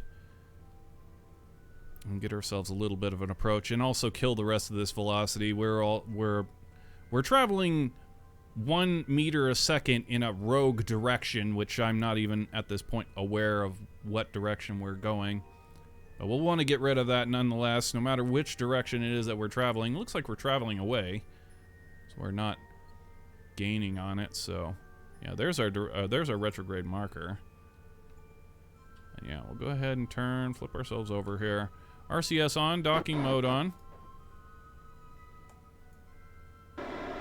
Thrusting forward, and what we're looking to do here is I need to see our prograde marker on the nav ball.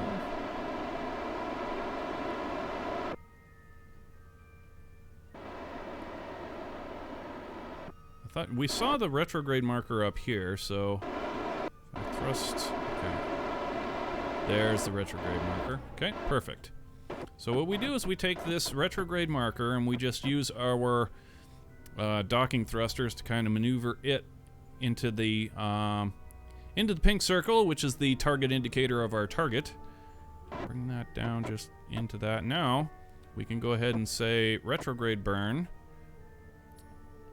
RCS off. Let's go ahead and switch over to the reentry computer for this, because we get better ohms control, actually. RCS on. Okay, and get ourselves a retrograde burn. There we go. Prograde burn, actually. Alright, now we're going exactly 0-0 to the target, which means I'm staying still, it's staying still. So let's get a little bit of prograde thrust to start approaching it. So now we're going directly at the target and nothing else. We're going 1 meter a second, pretty much right at the target. So we don't need to worry whether or not we're going to be drifting off to the starboard, drifting off to port, any of that crap. We are going right at that sucker. Which also means if we don't pay attention, we're going to run into it. So we want to be careful. Want to be careful.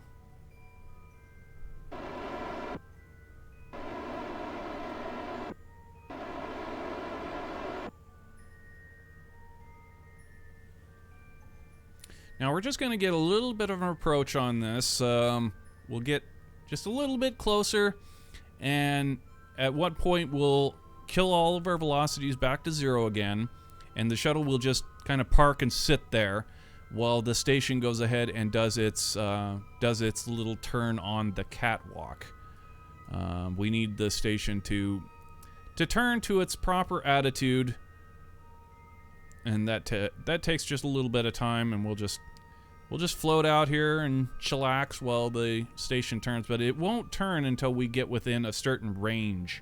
There's a physics range that happens somewhere around like 100 meters or so. So we'll get in close-ish to about like 100 meters before we kill all of our velocities, and then get this thing to turn onto its proper attitude.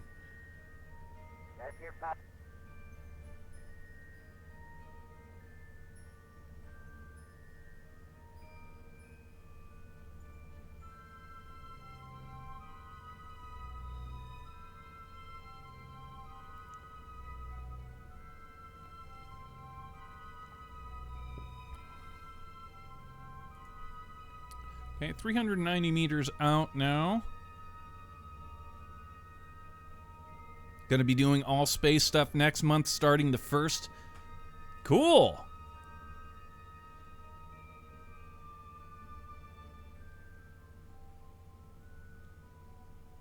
Should do some Star Wars stuff too.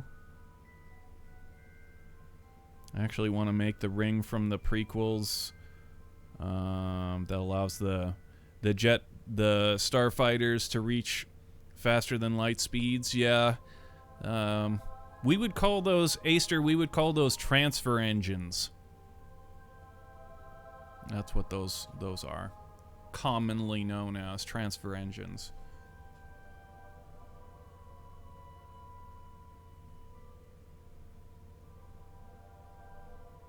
Not an entirely unique idea, but the way that Star Wars LucasArts presented it was really cool. Having a circle with the engines on either side, your plane flies into the circle and docks, and then phew, off it goes. Pretty cool.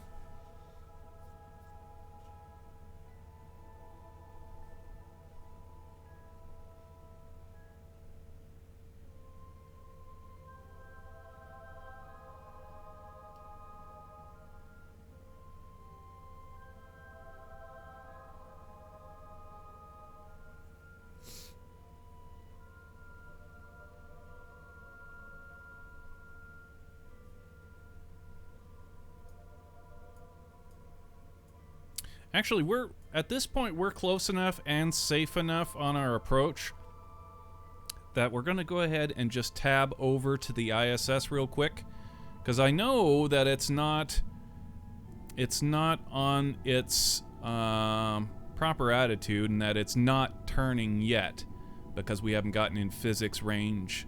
So if we tab over to it, then it will start to get its turn, which will kind of speed things up just a little bit here, because this is a big station. Takes quite a bit to turn this sucker. And yeah, welcome everybody who has not been out here or new to the channel. Welcome to the International Space Station. It's almost current. In fact, this shuttle right here is the one of the last 2 shuttles to ever fly. We are almost completely finished with the shuttle program in concerns to when how to put it, to when the shuttle program was ended and all of the work that it had done on the International Space Station. In regards to that, we are almost completely finished with the shuttle program. It built a hell of a lot of this, and by it I mean we used it to build a hell of a lot of this. Along with the Soyuz, which we've got our Soyuz spacecraft right over here. It does a fair amount of work as well. Little bit of Proton rocket at the beginning of the space station's build, but not a whole hell of a lot was launched on Proton. In fact, I think only 2 vehicles, 2 functional cargo blocks were ever launched on the Proton.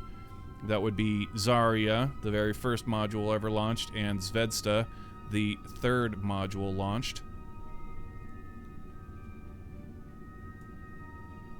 So what we've got going on here is the station just needs to turn onto the prograde marker, and there it is right there. It's getting turned onto that, and then it will get its roll.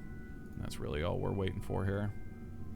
As the shuttle is approaching, 220 meters out now and safely approaching, we get kill 2 birds with 1 surface-to-air missile.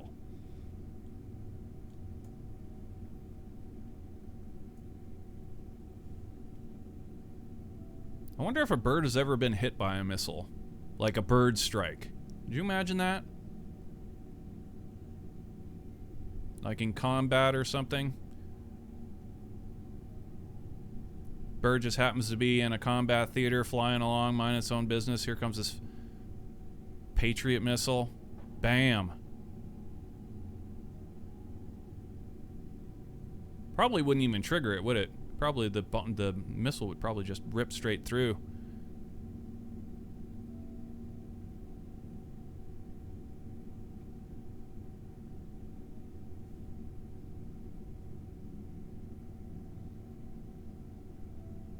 Everybody seems to be really happy there. Well, yeah, it's the International Space Station, man. It's also in their contracts that that they, well, on camera, they need to be wearing stupid grins. Public relations, you know?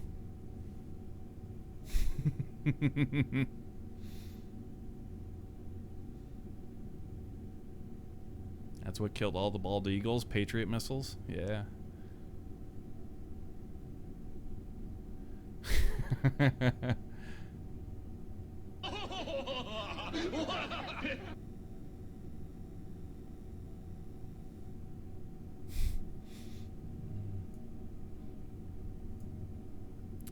So this is pretty nice. Station's almost on its attitude, and we are, what, 150 meters out. This is looking really nice. We're actually even on our proper attitude that we're going to need to be on in order to dock.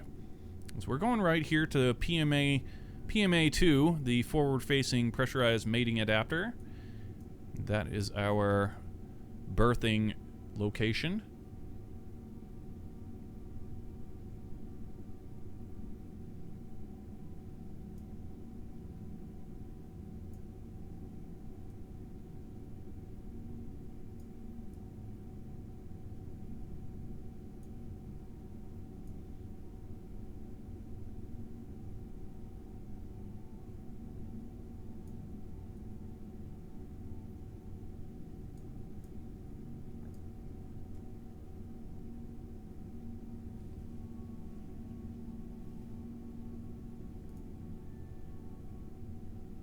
It's almost finished with its roll.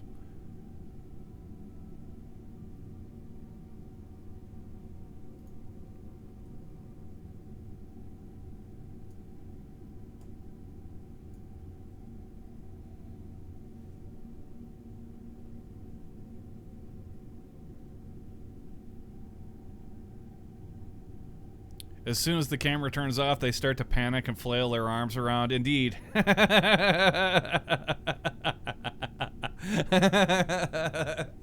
Yeah.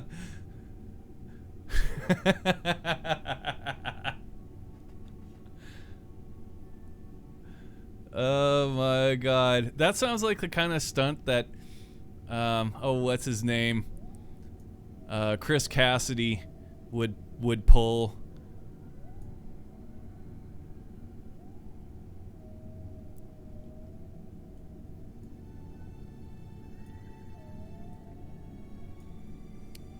For those of you who don't know, Chris Cassidy is a present-day astronaut. He has flown to the International Space Station several times, and he's a ex-Navy SEAL, super badass. The jokes surrounding him are like he's the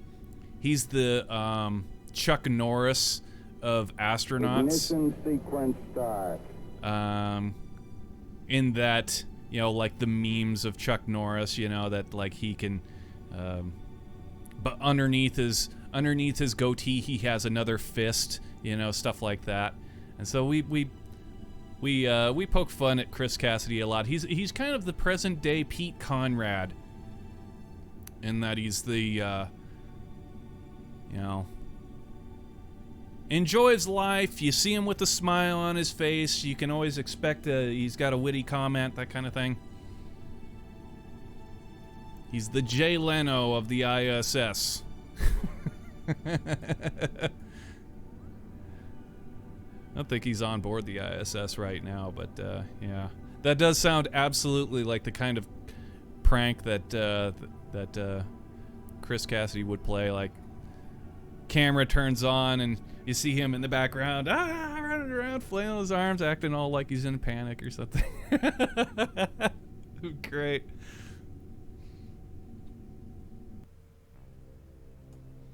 All right. Let's go ahead and kill our velocity here.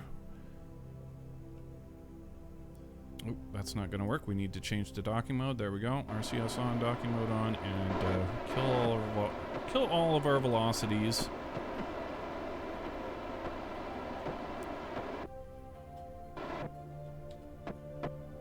Okay, now push us back this way a bit. And just a little bit forward. Alright, now we want to extend our tunnel. And get that all ready for docking.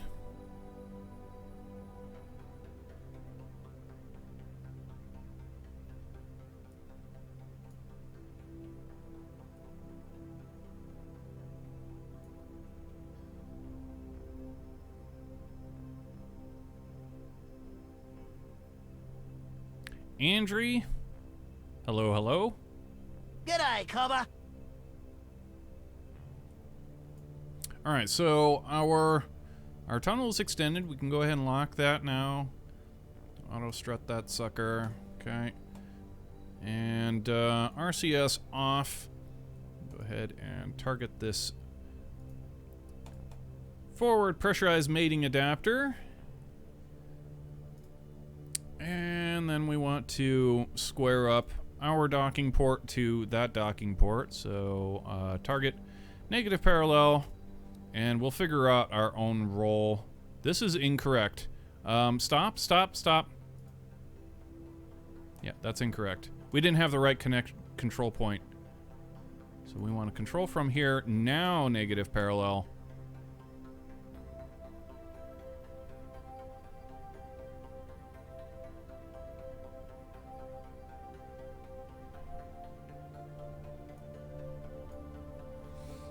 Okay, and then we just need to get a little bit of our own roll to port like this. There we go. That on the horizon will work for us right there. Okay, RCS on, docking mode on, and we want to bring that back like this. Okay. Wrong way, other way, there you go.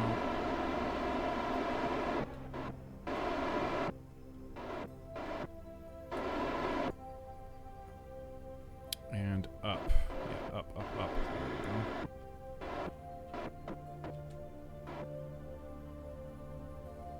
Alright, 45 meters away. Got ourselves an approach towards our target docking node.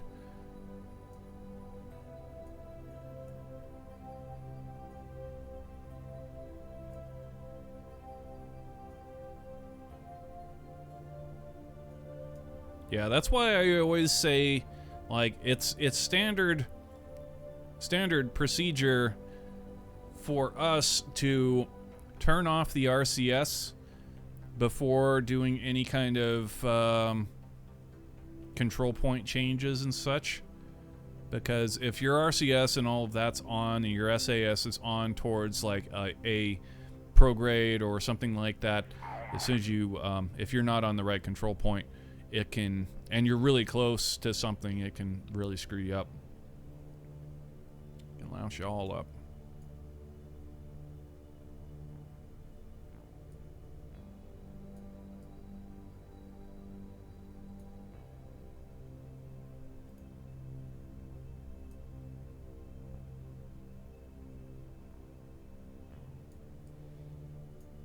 I don't know why I'm concerned with this piece, but well, it's locked and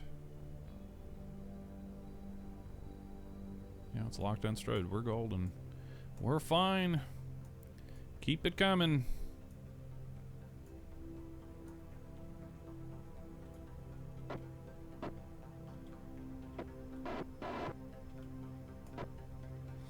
Okay, let's go ahead and get a docking indicator up here.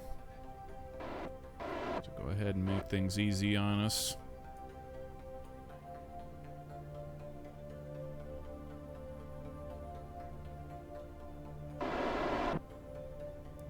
half a meter a second.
Okay.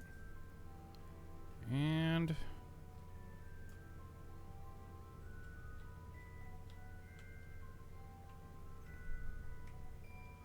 I had to null our velocities. They're off. Okay, bring it back.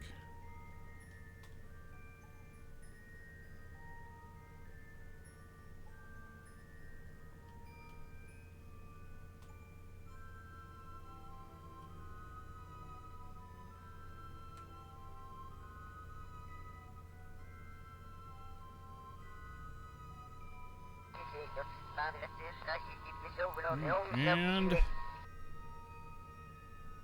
captured. Okay.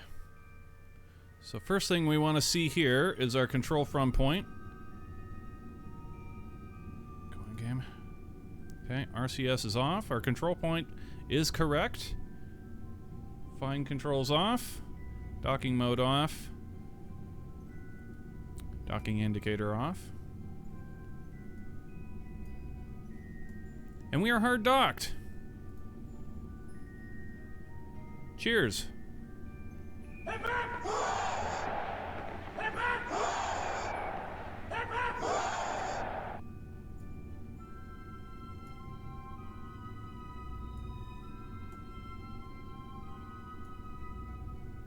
Like a glove. Like OJ's glove.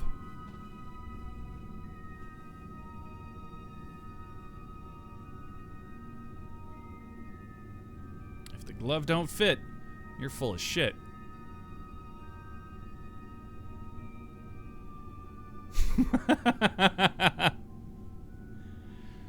Get wrecked.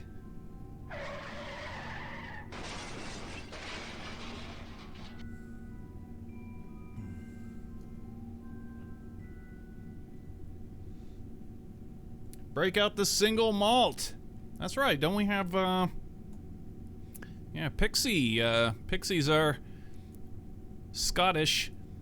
Are Scot. We need some Scottish ale. I actually love Scottish ales. My favorite beer. By far. So good.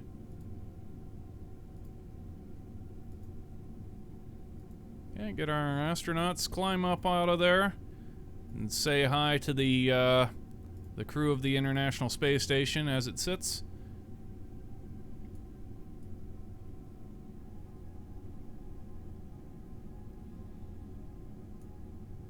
And yeah, we've got in our payload bay right here is the last significant...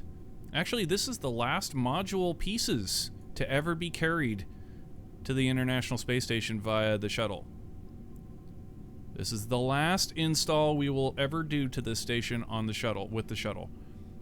We get one more flight with the shuttle. There's Sts-134, but it doesn't actually carry any modules. It just carries what we call a Leonardo module, which isn't a permanent module. I mean, one of them did become a permanent module, this one right down here, but it's actually just a way of transferring cargo with the shuttle. So the Leonardo module will get moved with the Canadarm, gets docked to the ISS. They move all of the cargo from the Leonardo module into the ISS, and then it gets put back into the payload bay in the shuttle and then actually returned. So that is the very next flight, or the very next shuttle flight that comes out here. It will be the very last. Will be the last, second to last. So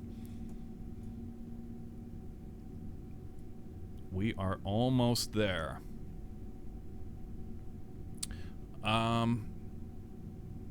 Oh, also, since the way we are going to pull this cargo out of the bay was we were going to take the boom arm out first, and then the ELC, and then the particle accelerator.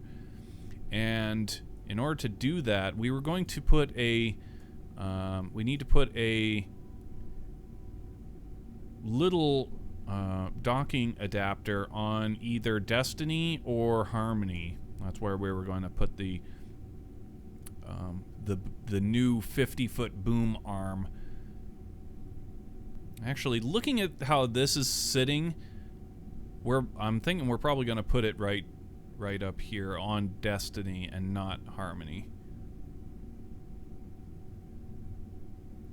So we put a little docking port right here, boom, and then the boom arm can connect to that, and it'll kind of stick out this way and down. And then we'll be able to get the ELC-4, our final external logistics carrier. That gets put right here.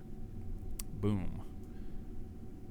And then our particle accelerator, it comes out and it gets installed right here. And the connection point for it's actually already installed. We did that prep quite a while ago.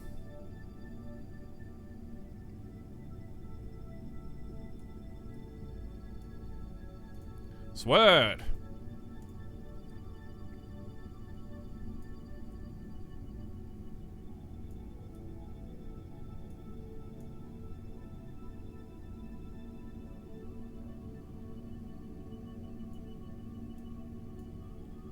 Yeah, my dudes. Good stuff.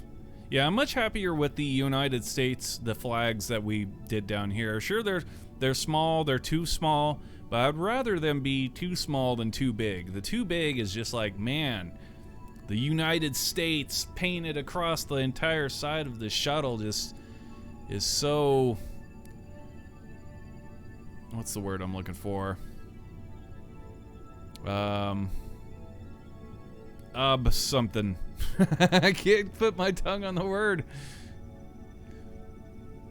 Tongue-tied. Obnoxious, that's the word I'm looking for. It's just really obnoxious. Like a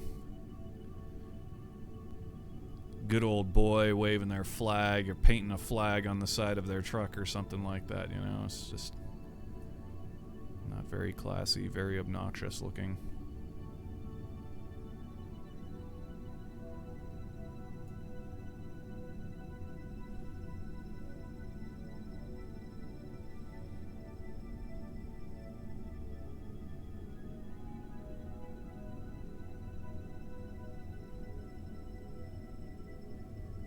I can provide the Scottish ale and whiskey and the engineer shouting things like, "She canna take it, Captain."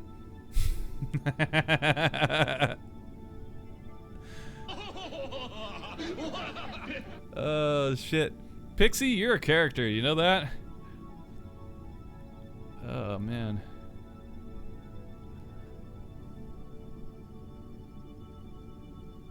You're a character.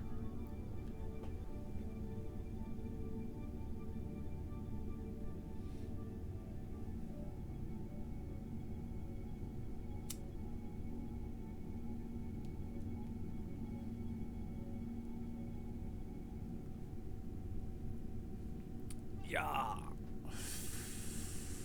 So,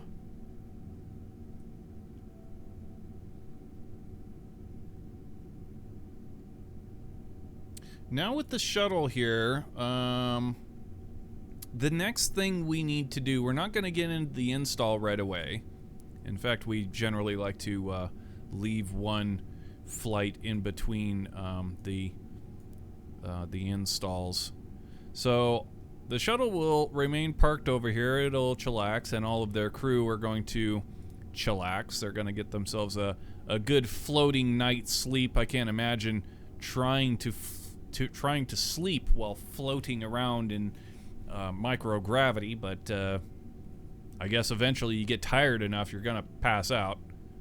That's just one of the things that when the first time you go to the ISS, or the first time you get put into orbit, is no doubt quite uncomfortable, because like your stomach is not going to be used to it. You're going to be getting sick all the time.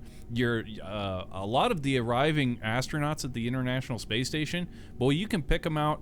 You could pick them out of the crowd like nothing, because their whole head is bright red, right? Their whole face is bright red because of all the blood rushing to the head. Their body doesn't know what the hell to do in microgravity. For the first couple of days, probably the first week on the International Space Station, I would say for an astronaut would be hell. Certainly not fun at all. Very hard to fall asleep, very hard to eat, feeling sick and nauseous all the time, not knowing exactly where's up, because there is no up. Yeah, 7 or so, I would say. What? How many parts were launched in total to build your station? How many parts or how many modules? Now, the number of parts obviously is extremely high, but the number of modules we just went right on down the list. So if you Google up the ISS assembly, there's a list of when the modules were installed. That is exactly the list that we followed. So we started with the Proton rocket and Zarya, the very first module. We launched that on up. The next launch was a shuttle mission, which brought the Unity module, this guy here. And then the third launch was another Proton rocket. It had this Zvezda back there, and so on and so on and so on. So let's see if I could count them off the top of my head, or just looking at this. We've got 1, 2, 3, 4, 5, 6, 7, 8, 9, 10, 11, 12, 13, 14, 15, 16, 17, 18, 19, 20, 21, 22, 23, 24, 25, 26, 27, 27, 28, 29, 30, 31, 31, I think? Is that about right? I think that's about right. 31, 32? Something like that.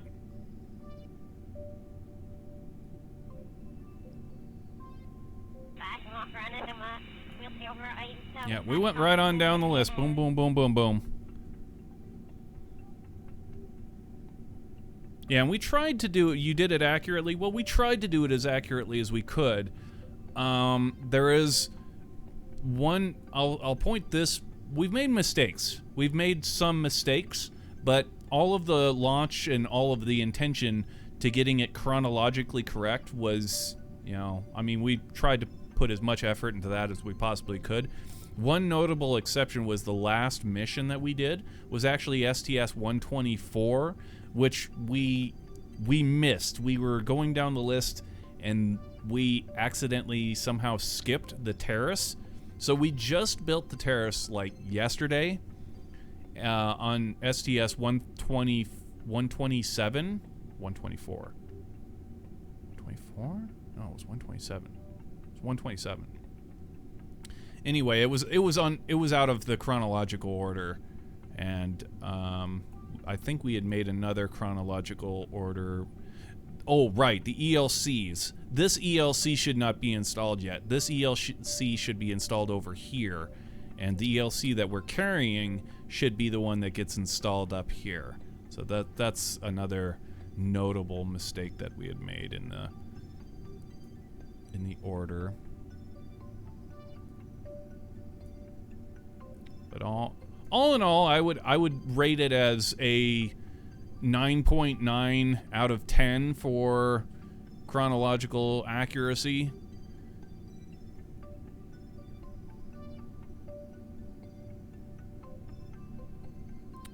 There's also another inaccuracy that's really not our fault, and we knew about it going in, and we just had to say whatever, and that's the scale of the Soyuz. The scale, this Soyuz would be about a third too big. So imagine if we were to take the Soyuz in its entirety and be able to scale it down by about a third, then it would be far more accurate to the actual Soyuz. But other than that, all things considered, we've done what we could with what Kerbal Space Program, the game, allowed us. You've got, as I've quoted Starchface several times today, he put it quite eloquently the other day that Kerbal Space Program has 3 sizes: too small, too big, and way too big. So you got to work within that. But as far as like the Soyuz, I'll say this about the scale of our Soyuz. The scale of our Soyuz looks right to itself, which is really important. Aside from, the scale of the Soyuz versus how it should look to the International Space Station. But the International Space Station, I think we did a really bang up job in getting all of the pieces to scale and to the scale of the whole thing. It looks pretty good. It's not too bad. I would like to have a little bit more leeway in the scale, but like I said, you got to do what you got to do.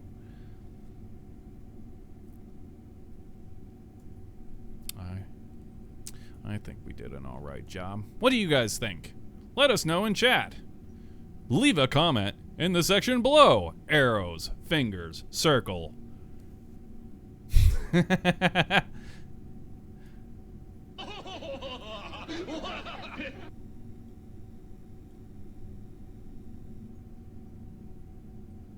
Yeah, somebody go ahead and type 7 out of 10 for accuracy and watch me just banhammer. Go ahead. Do it. I dare you. Go ahead. See what happens. See what happens. But you asked. Yeah. Right.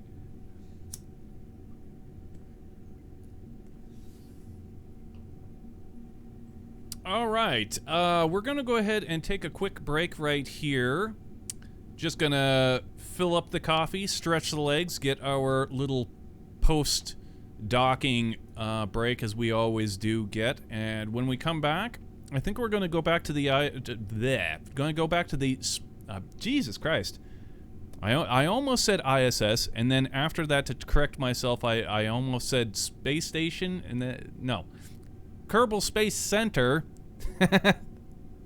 we're going to get back to the Space Center, and I think we're going to launch... Well, we're either going to do one of two things. We're either going to get a Soyuz launch immediately, or we're going to get a Soyuz return. I actually am starting to think that we're going to return this Soyuz first. It's carrying a lot of garbage. It's got all it's all loaded down with as much trash as it can possibly muster, and we can go ahead and burn up that trash in the atmosphere. Return a little bit of the crew. They've been out here for quite a long time manning this thing, our skeleton crew, and then we can get another Soyuz launch and bring them up with some more crew. So that's what we've got coming out the hopper. Got a Soyuz return and or a Soyuz launch coming up. So don't go anywhere. We will be right back. Go ahead and fill up your coffees, stretch your legs, reload your whiskey, your Scottish ale, and we will be right back. Don't go anywhere.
Oh, Pixie! You out-emoted starch face. Oh, snap.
emote war in chat. Starchface is getting owned. He's getting pwned. With a capital pwn.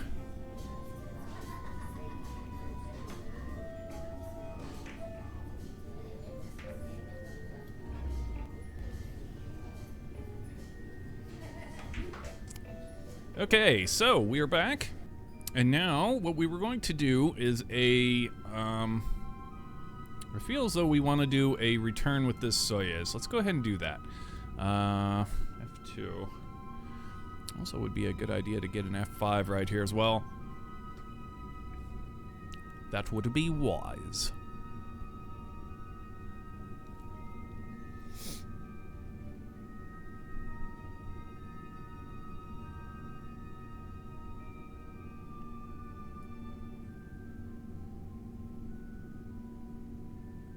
So, our crew of this Soyuz, where are they?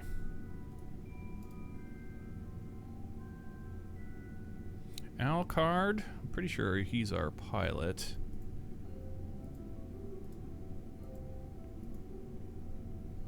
Yep. Yuppers, okay, Alcard.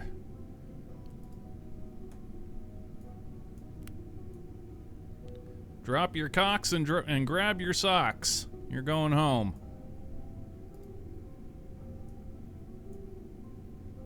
Okay, who else we got in here? Space? Yeah, Space has got to go. And Pumpkin Seed. Or did we send Pumpkin Seed home yesterday? Is Pumpkin Seed up here? No, Pumpkin Seed went home yesterday. Okay, cool. We're looking for very female. If I was looking for a very female, I would check the tranquility modules. That's basically like the bathroom, right? Oh.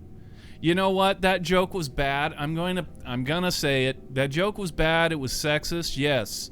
But also, look who's in look where she is. She's in tranquility. So, you know, it's bad, it's sexist, but it's also true.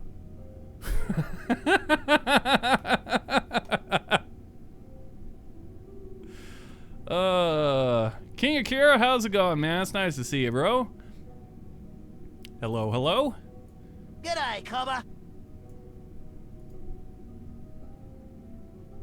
I didn't put her in there like that. I did not go, okay, oh look, she's a very female. Let's put her in the bathroom. I didn't do that. She ended up there. It was a random thing.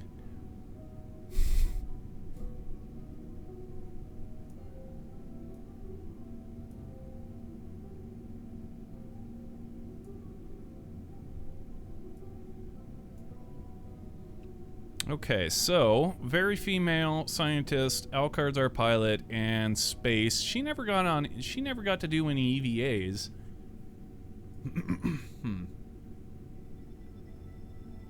You know what? I'm gonna send her on an EVA just for the sake of sending her on an EVA.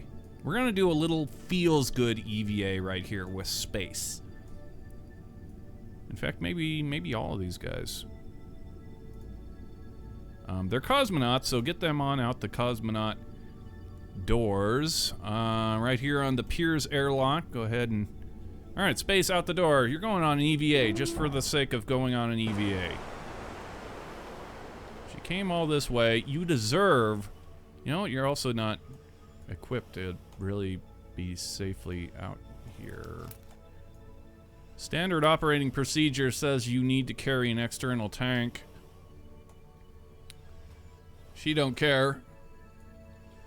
I think she's got it in her mind. She's just gonna go over here and get a EVA tank out of Zarya. Yeah. See, that's what you get. You thought there would be an EVA tank. There's not one there. Told you so.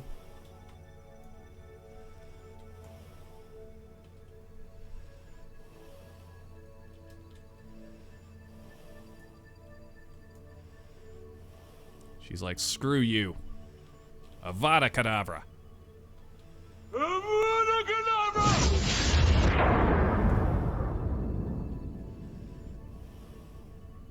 I love that command.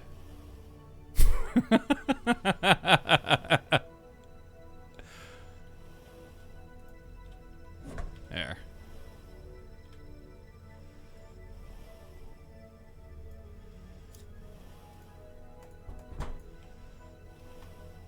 Okay. Yeah, just for fun. Just for fun.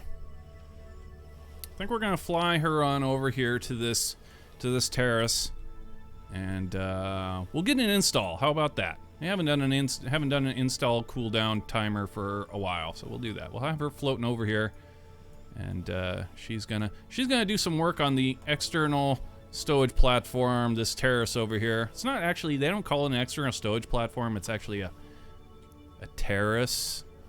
It's like, you know, why is this thing so much? I mean, it's cooler, I'm not gonna lie. It's cooler than the external stowage platforms, but does it deserve a whole, like, a whole level of promotion? I don't know. I'm not so sure. Anyway, yeah, we're gonna have her do just a little bit of work over here. Let's see, initiate install? Yeah, there we go. Here's a little... Oh, I always forget about this. There's also... That's right. Immersive welding. RCS... The RCS is on. Why am I not able to turn... There we go. Okay. Then turn like this. Okay, and then turn that RCS off. There you go. Nice.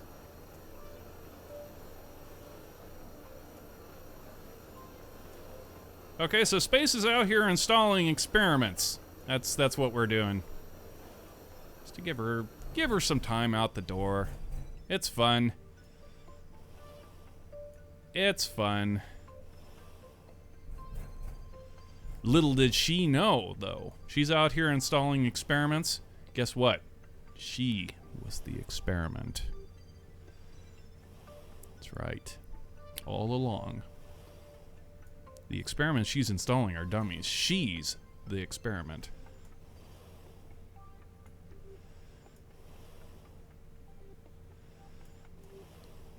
Things just got sinister. Things just got sinister in the channel.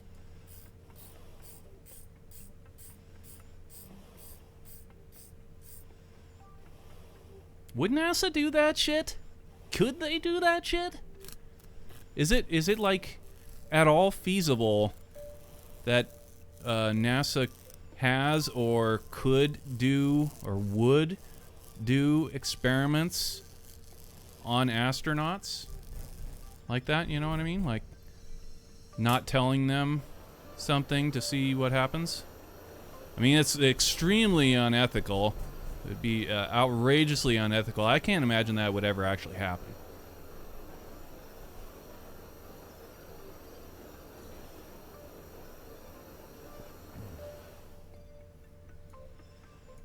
Space Inception. Yeah, space is inside of space. And the space is limited.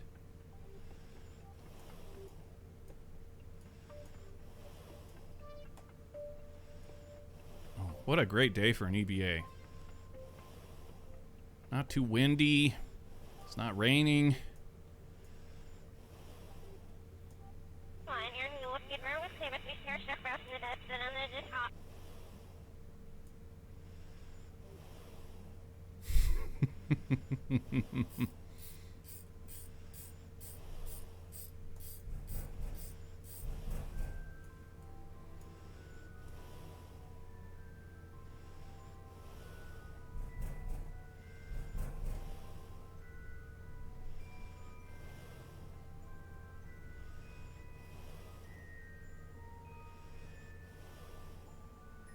She's welding empty boxes.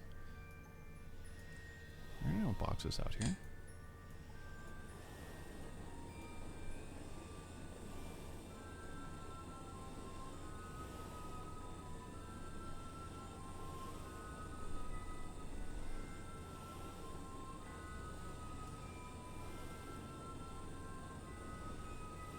Hell yeah, dude.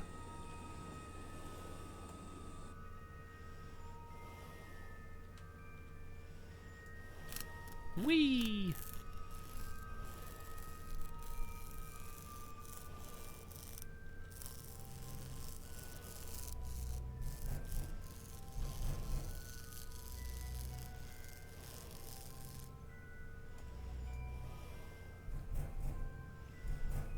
Immersion Maximo.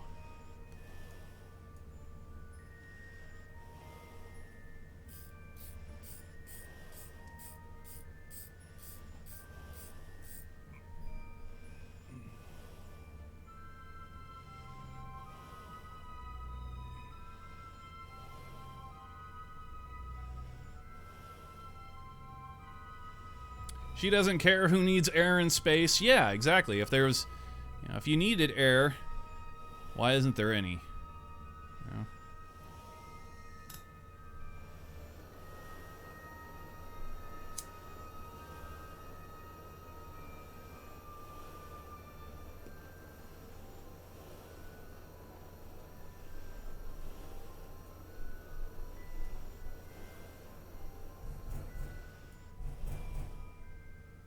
Yeah, this terrace is pretty cool. I would have liked to have put a whole lot more stuff on it, but it always comes down to part count. It's every project you need to go into part count like right off the bat, because otherwise projects will they'll explode. I don't mean like kaboom, like an explosion. But I mean, they'll get out of hand way fast. Here's an example of what I'm talking about. Zvezda back here, if we look at it, is pretty complex and very high in part count for its module, whereas, the Zarya module, not so much. I mean, there's a little bit of cosmetic-y stuff going on, but for Zvezda, on the other hand, is, we tried to scale it up in the way that Kerbal Space Program wasn't going to try and allow us to do.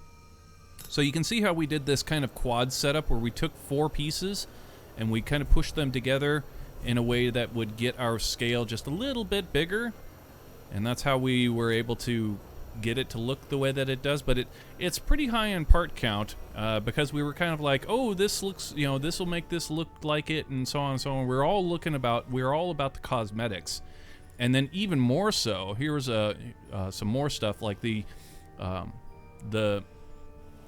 pressurized mating adapters, really high in part count, especially this one here, really high in part count, and it was just like, after the fact we had put them on the station, we were like, man, our frame rate is starting to drop pretty significantly, and by the time we get around to getting all of the modules actually installed, our part count is going to be through the roof. So we started to really cut back on stuff, and this is definitely one of those. I mean, it looks bare as hell out here. It absolutely is bare as hell out here, and that makes me sad, but part count, bro. So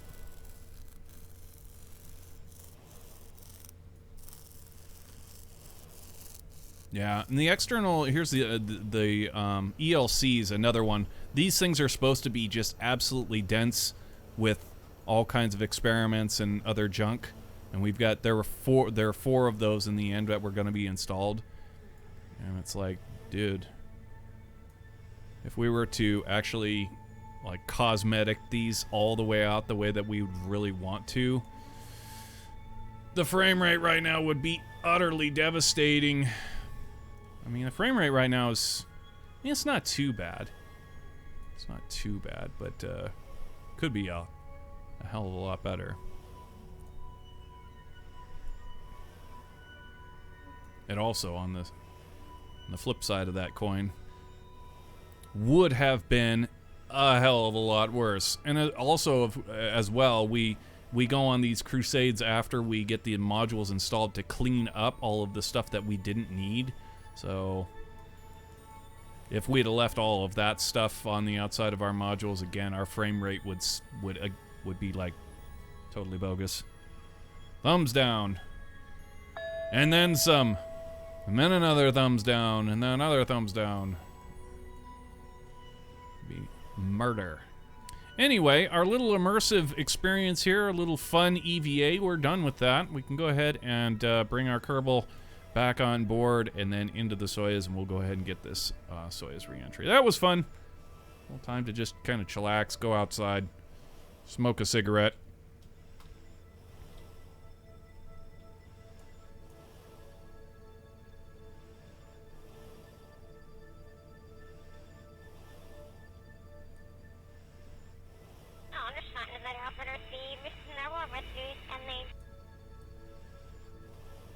We'll get plenty of more EVA action going on.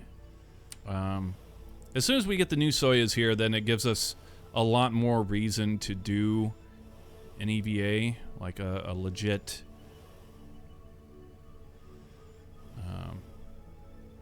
EVA, or moving cargo and all of that. And we still got the EVA to unlatch all of the parts in the payload bay, and yeah, and then the transferring a cargo off of the newly arrived Soyuz. Oh wait, what am I doing? We need to get back to it. No, you're right. We're right. Over here to the poise airlock. She's a cosmonaut today. Came up on a Soyuz, we have to flag her as a cosmonaut to go out the cosmonaut doors. Alright. Back into the poised airlock she goes. And she can climb on down back into the Soyuz and we can get a return.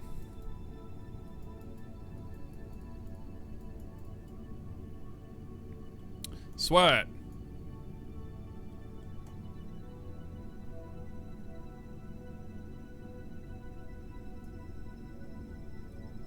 Now, we already did get our F5 prior to that EVA, so we should be good to go ahead and do this. And as well as Soyuz itself, it's got the solar panelage on it, so we don't have to be concerned about the electric charge, which means we don't have to be concerned about the timing. They can essentially stay in orbit indefinitely, whereas the shuttle cannot. The shuttle does not have any kind of solar panelage on it at all, and thus all of the electric charge is either brought with us or we have to generate it by burning fuel. So, which puts a real stopwatch on the shuttle when we go to do re-entries. But the Soyuz, not so much. We can go ahead and pretty much just let go of this thing and fly it back at our leisure. So we've got the SAS, Smart SAS is pinned. The reaction wheel. Get in here to the reaction wheel. Oh, there it was. Okay. Go ahead and give me that. Pin that. Like that. Okay, so we'll have reaction wheel. And then the control from point. We'll pin that as well.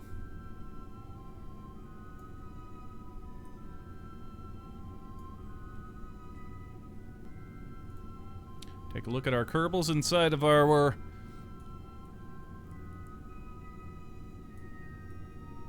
capsule.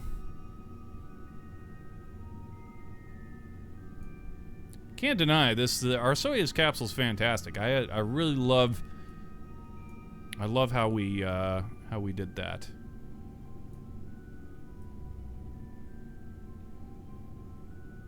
And as you know, to actually defend our use of scale on the Soyuz versus the International Space Station, or really anything that's set next to it, is actually really good. Like, look at the seats in here and the size of the kerbals versus the capsule. I mean, it looks right. I mean, it looks really, really good. You know, the amount of room that they kind of have in their seats, and I think it's damn good. But again, if you scroll back and we take a look at the scale of the Soyuz versus the scale of the International Space Station, yeah, it's about a third too big. But the Soyuz on its, you know, when you're judging it by itself, it looks great. Really happy with it. All right, anyway, let's go ahead and do this re-entry, this departure and all of that. Go ahead and turn off the interior overlay. And, yeah, let's do it. Is it, okay, I'd rather not make that, flag that as anything different. We'll just take this one and undock from this this docking port right here. So let's do it. Soyuz 5, we'll call this Soyuz 59. 59, you are go for undocking. Hit it. Okay. This should pop us to the International Space Station. We want to make sure. Okay, it is. Yes, it is. Okay, 0. To bring us back to the proper control from point. Okay, and it's also turned off the SAS. Okay, all of that back. Uh-oh, we've got a Kraken. Yeah, we've got a Kraken. Dude, Wick! Alright, well. That fixes that.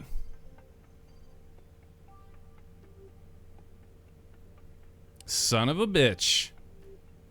Alright, F9ing to before the Kraken strikes us here. That's some bullshit. Dude, weak.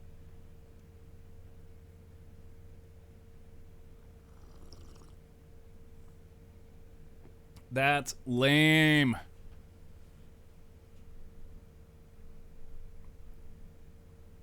That is lame.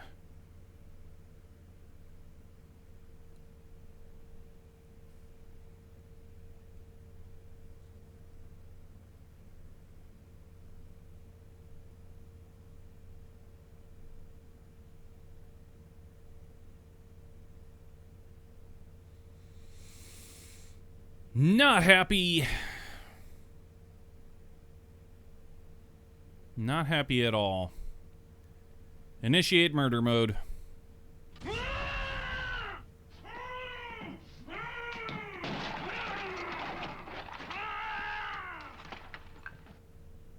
So shuttle and no soy is bad.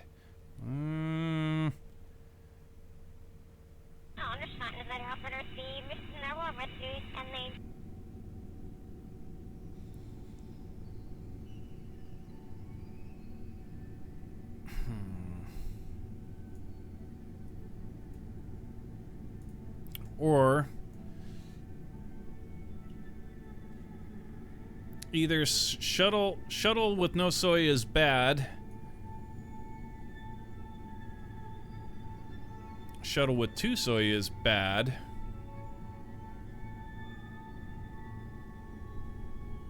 It's just all around. I know the torque wheel in the shuttle is what's ultimately causing this. Is it's the only torque wheel left. But we could try it again and see if it does Kraken again. So well, let's try that because it could be a one-off. We have found that that is.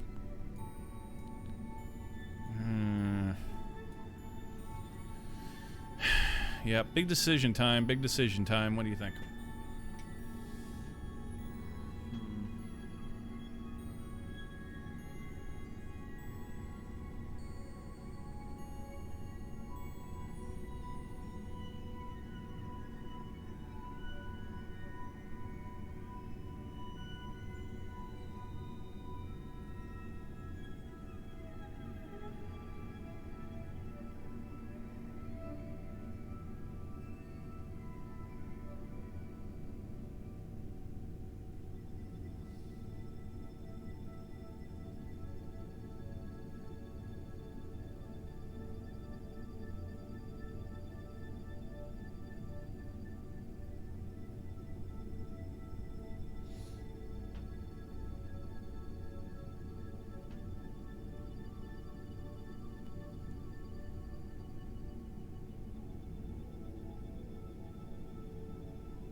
I'm just running through some different what ifs.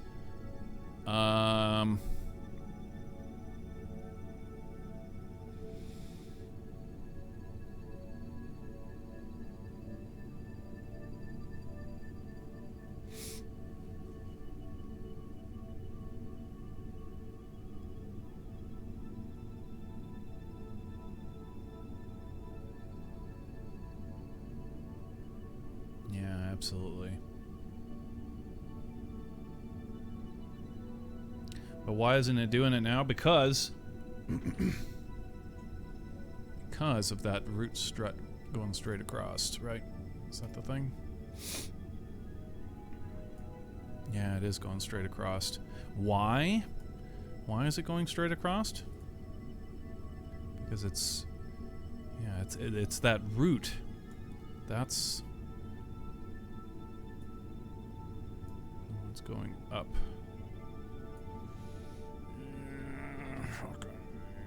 Man, damn. Frustrating ass game.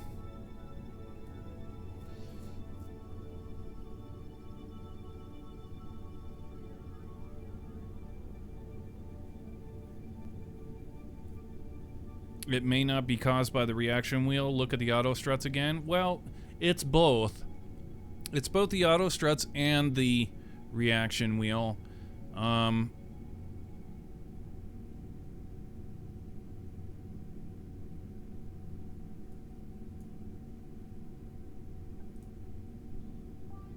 Say for example, we change these auto struts on route to heaviest, and then go into this, or it might even just go into a Kraken as soon as we change these off of the root part.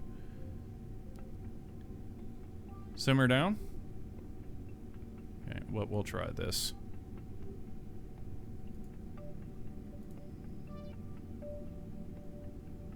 Of course, there would also have to be motion going on into this stuff.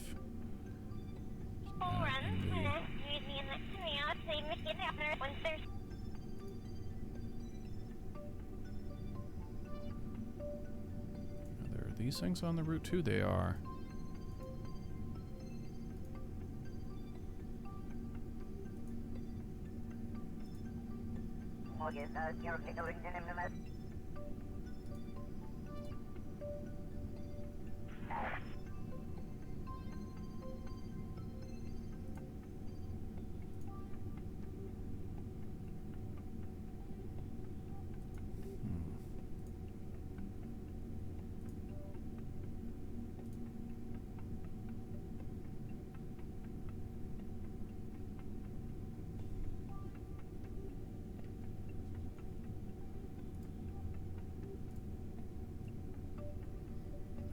Another one going up. There's actually several. Why are there several going to that? Are these ones up here got root? Is that the thing? They are. I'll be damned.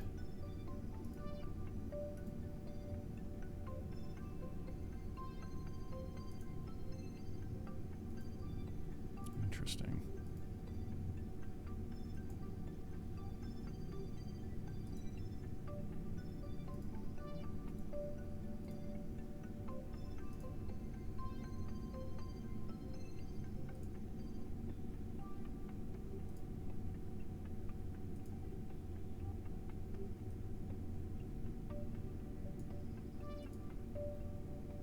Really? I would put that to the root. Why would I do that?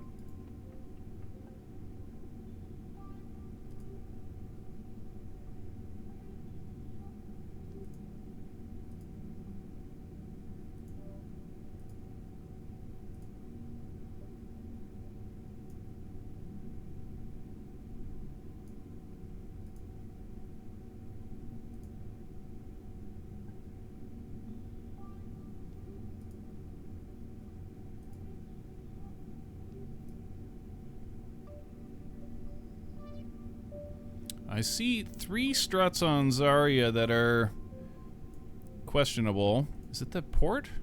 No. The thing underneath it? No.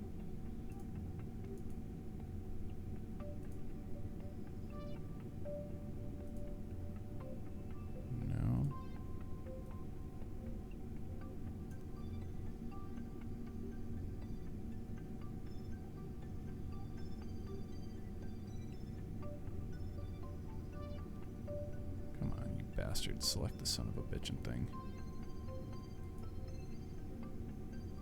Oh, that's not even noticed. That's not even strut at all. Hmm.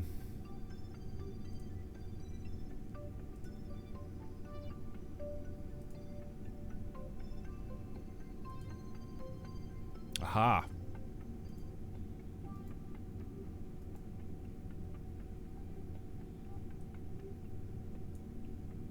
That'd be the ladder, perhaps?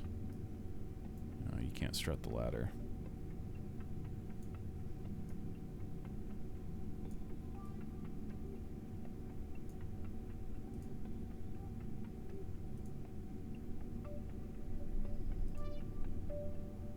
Yep.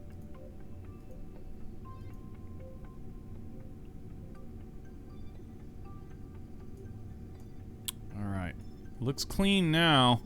Everything's going to the heaviest. Which is that, it's not entirely true. Not everything is going to the heaviest, but the things that aren't going to the heaviest are still on the shuttle themselves. Like they're strutting to themselves, more or less. Actually, I see a couple. Hold on. What's, is it this up here? No. Have to be the, no, it's underneath. Okay, so it's facing out. No, those are, in fact, they're going to the wing strikes. These ones right here are going to the wing strikes. Oh, it's grandparent. I see. Okay.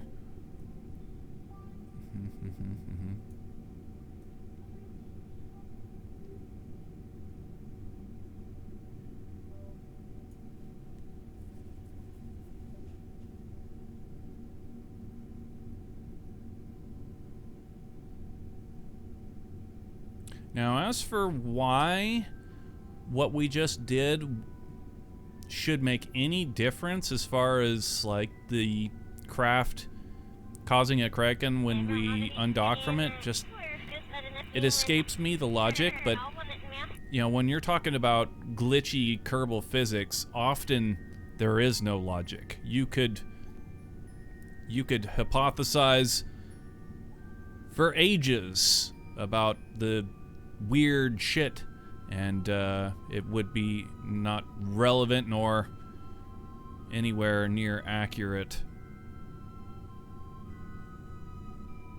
So about all that we can do right here is, I mean, we've made those changes, everything looks right, we could try it again, and if we get a kraken, we get a kraken, you know? I mean, then it just, but I see absolutely nothing that should incite a kraken, but I didn't, you know, well, aside from the root parts, but yeah, the logic. I want things to have logic. I like when logic is a factor. It sure makes my job a lot easier. But I guess we can try it one more time here.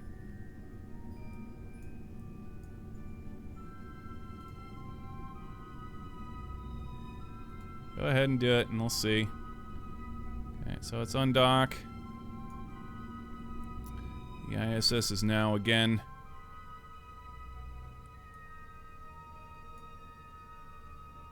It's gonna be on the wrong thing. Yeah, it is. Okay, so we switch the control from point. Now we haven't added any torque into the ISS. It's sitting out here completely free floating. There's no control. When we add control, is all hell gonna break loose? Let's find out. Force the roll to 0 and prograde.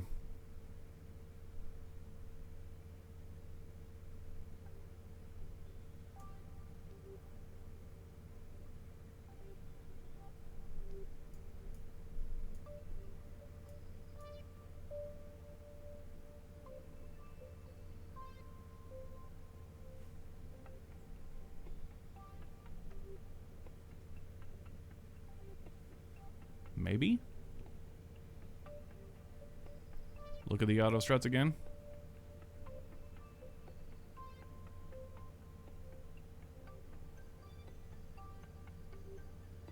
Like, what are you expecting to see?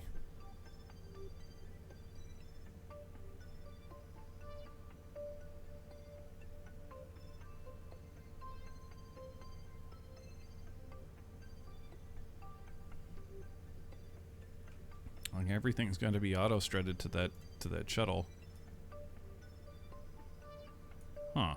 Now this is actually kind of interesting. See, this is where I was saying logic kind of fails to adhere to some things in Kerbal Space Program.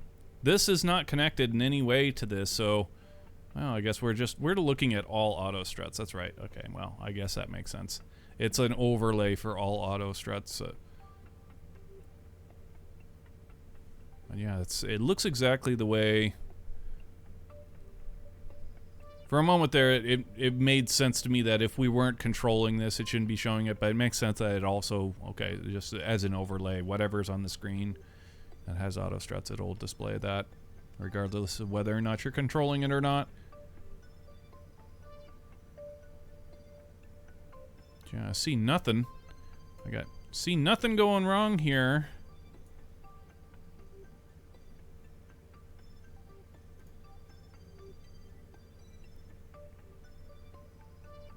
SAS off.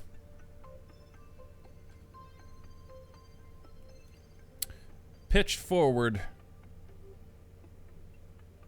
In fact, RCS pitch forward. RCS off. Prograde.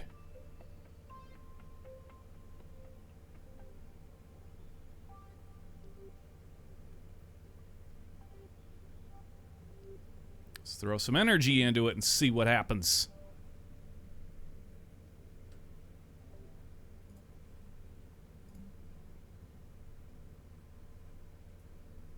So it's rolling back onto its proper attitude.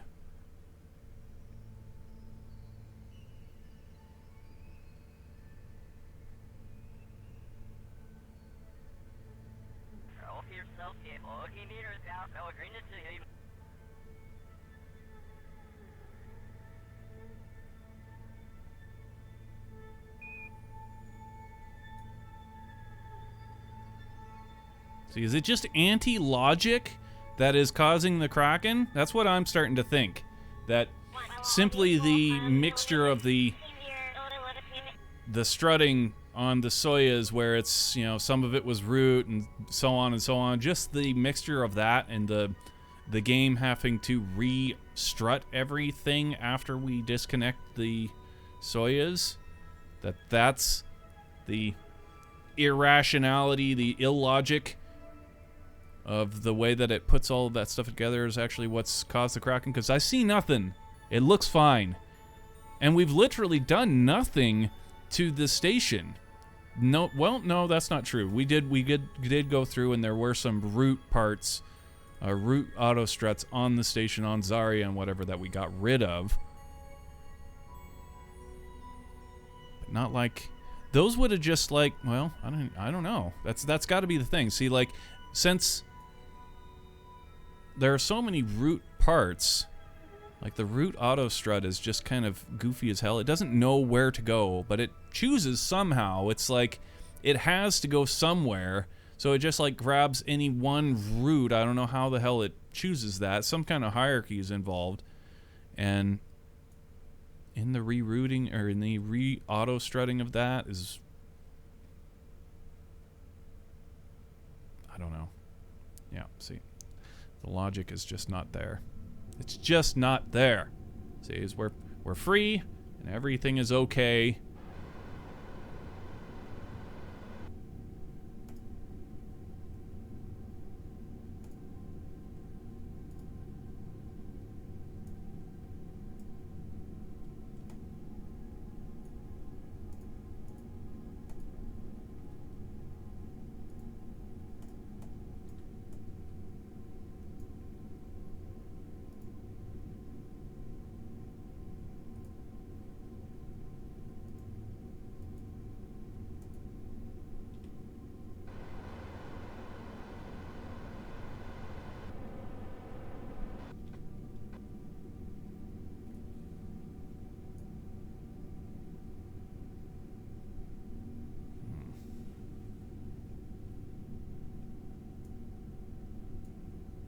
I wish the logic was clear.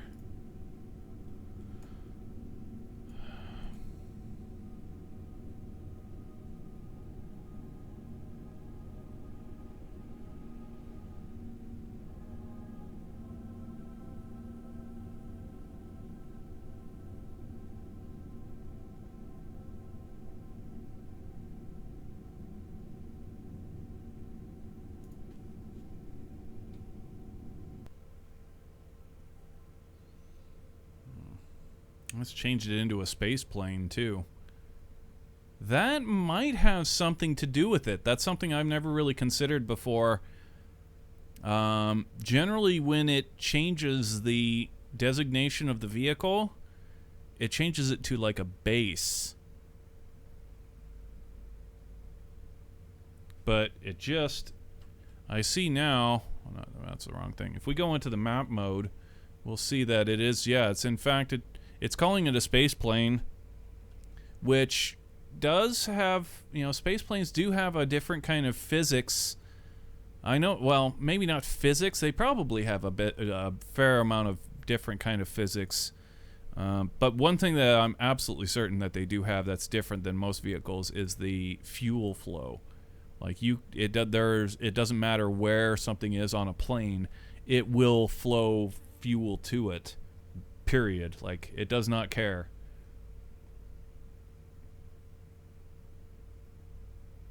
Like again, like that should matter. It totally irrelevant or completely relevant and makes no sense that it... Yeah, I don't know. But we need to make a big decision here. Our Soyuz is away and everything looks okay. Do we feel safe enough to go ahead and continue on with this? We've got an F5 before the Soyuz disembarked, so so long as we keep to that F5, we should be okay. We bring another Soyuz up here. We just want to make sure that we don't... We want to try and F5, or not F5, before we come into render distance, and if something happens, then we'll lose our launch, which I'm okay with so long as we don't lose our station.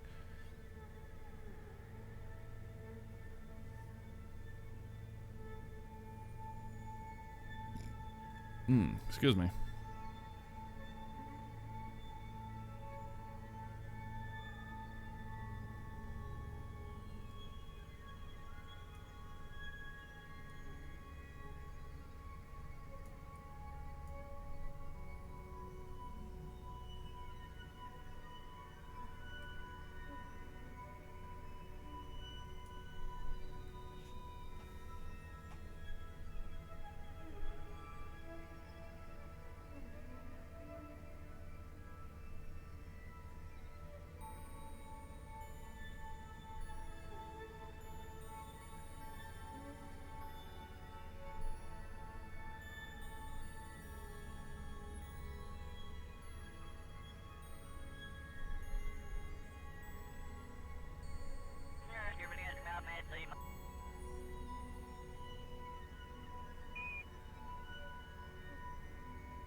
Alright, we've decided to go ahead and take the risk on this. We're going to switch over to our Soyuz now, and we're actually going to do a full return.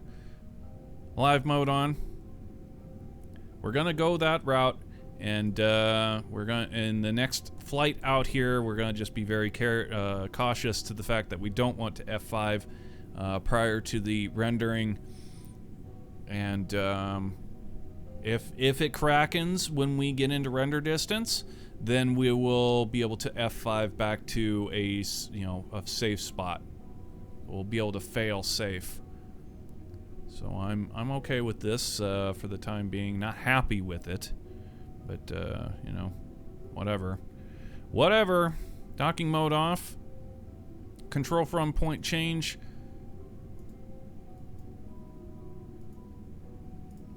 And we are good to go ahead and turn orbital retrograde for the departure burn. Get back into the game in a little bit. Not so much fighting with the game. It's a little too much fighting the game to play this game. It's where projects this size get really tedious. When you don't get to actually play the game, you have to keep diagnosing why the game is trying to fuck you.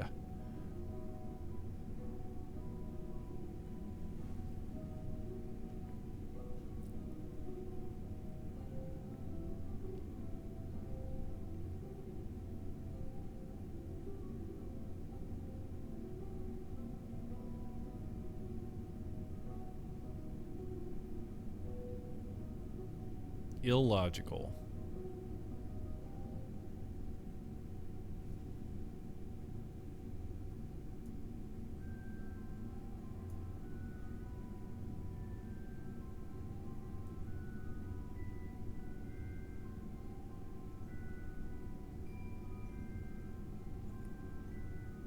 I kind of want to grab one of these persistents. In fact, I'm gonna do that. Let's go ahead and...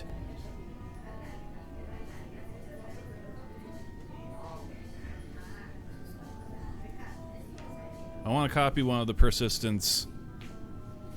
Or maybe even the whole folder of persistents. That way, if we're really stupid and I accidentally, for some god-awful reason on the way up here, I hit F5, we don't totally botch ourselves.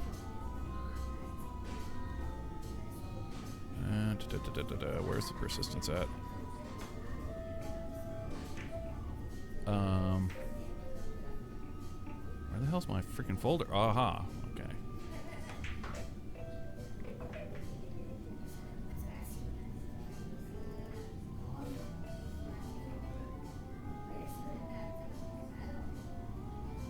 Persistent loader, quick and quick backup. Okay, yeah, give me those backups. Copy those suckers.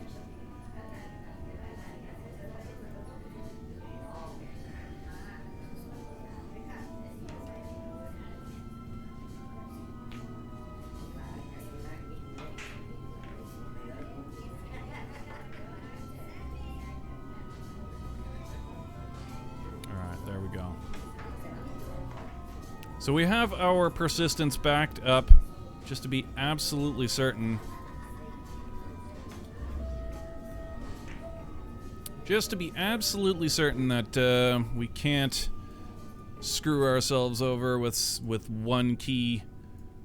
Project's far too important to risk that. But we're good now. We've got all our persistence backed up, and yeah, let's do it. I feel confident now that if anything goes wrong, we can go ahead and come back to it. So, we're good for a departure burn. Hit it.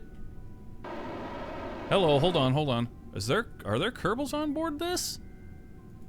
There are not. Why are there no kerbals? Oh my god.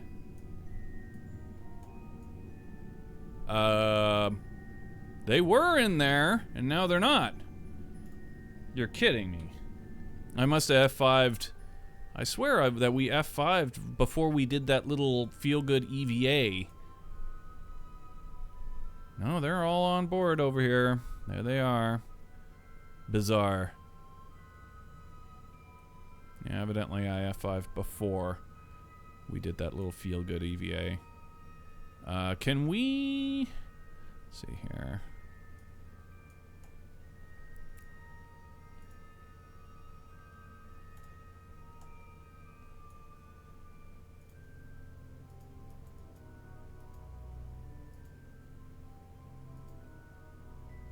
Oh, come on, don't even tell me that. That's so bullshit. There you go. Can we fly down there ourselves and get in? I think we can get into the Soyuz through those doors.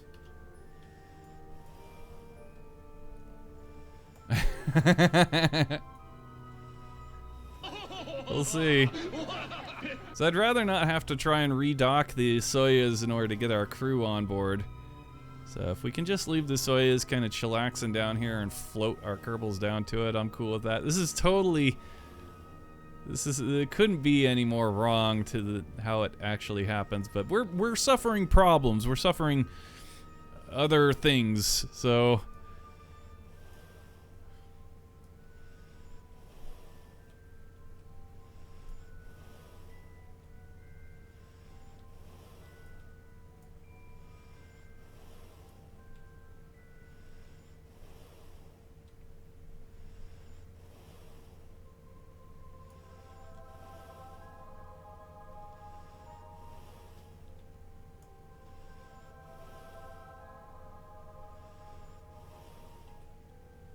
Frozen horse.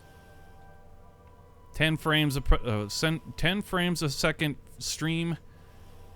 kiss my ass. If you want cool stuff, if you want a badass International Space Station or anything that's over 2,000 part count, this is the frames you're gonna get.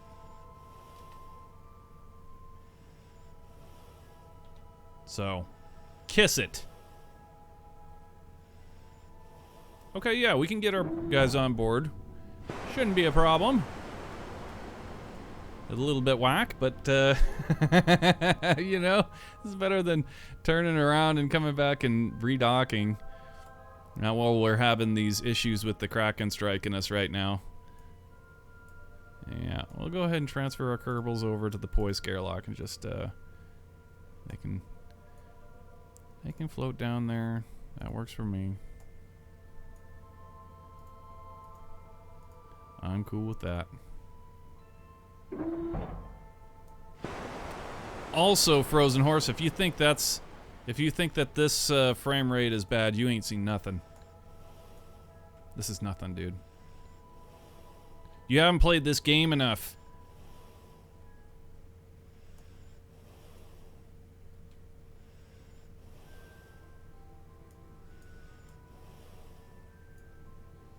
We've got projects that make this frame rate seem like we're using a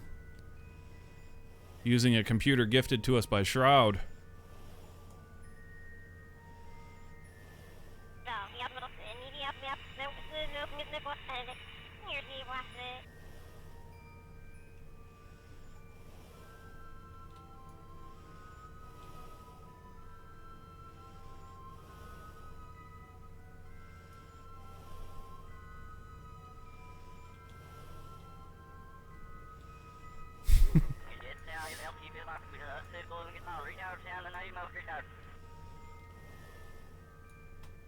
I know you're saying all that in you know, lighthearted. You're not like harshly criticizing us for our frame rate. I understand that. I just hope that you understand that I'm also poking fun at you and lighthearted.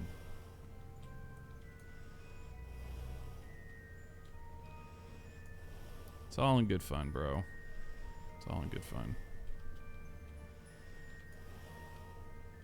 But kiss it.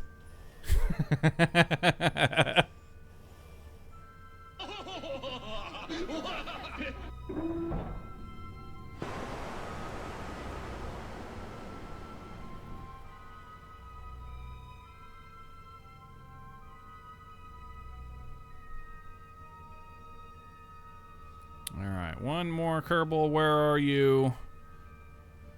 Alcard, the most important one. You're over here in Harmony, aren't you? Yeah, there you are. Climb all the way over to the Russian sector. Climb on down to this Poisk airlock. And out the door. Actually, no, this isn't the Poisk airlock that we're going out of. This is the Piers airlock. To be more accurate. The Poisk airlock's on the Zenith side.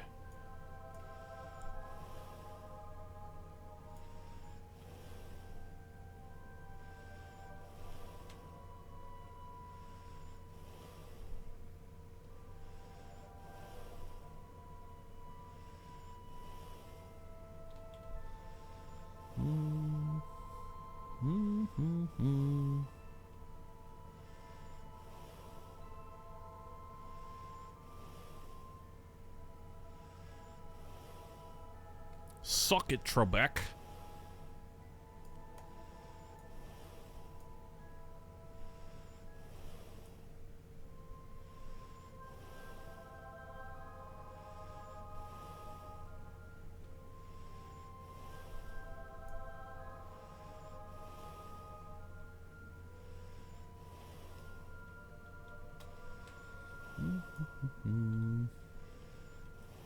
This is actually kind of fun.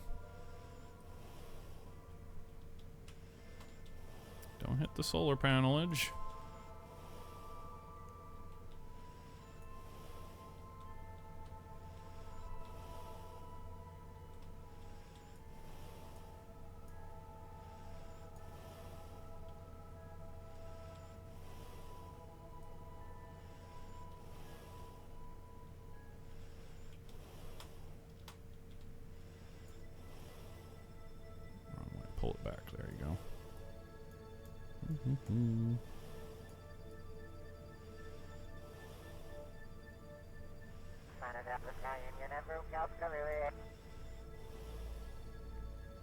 Very nice.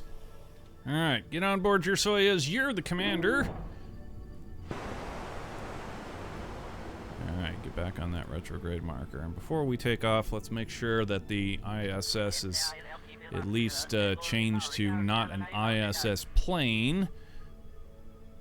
This needs to be renamed and reclassified as a station.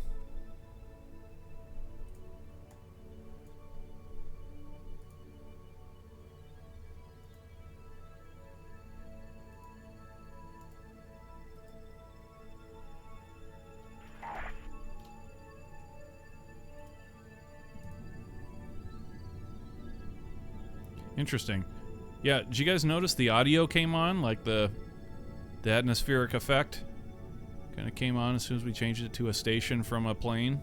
Plane was dead quiet. Never noticed that before. Yeah, everything seems to be a-okay out here. So let's get on with it here. We've done our departure burn, or no, we didn't. We did. We were just floating. We're ready for a departure burn now. We're on the retrograde marker, so let's do it. Hit it.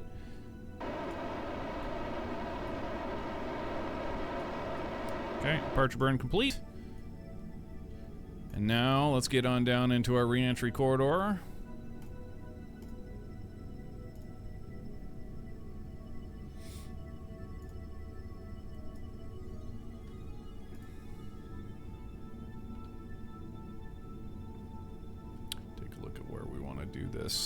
We're actually not past Apoaps. Let's go ahead and time accelerate just a little bit until we get at least past Apoapsis.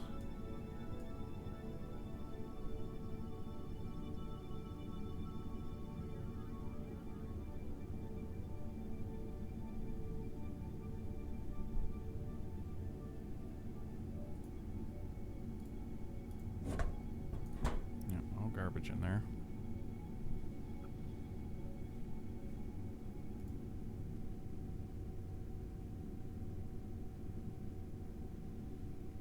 Okay, and come out of time acceleration right now.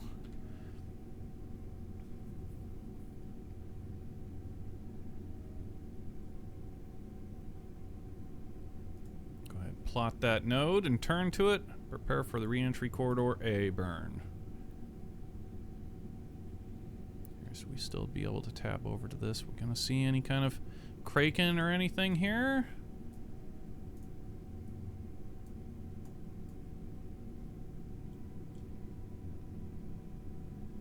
Certainly don't look it, does it?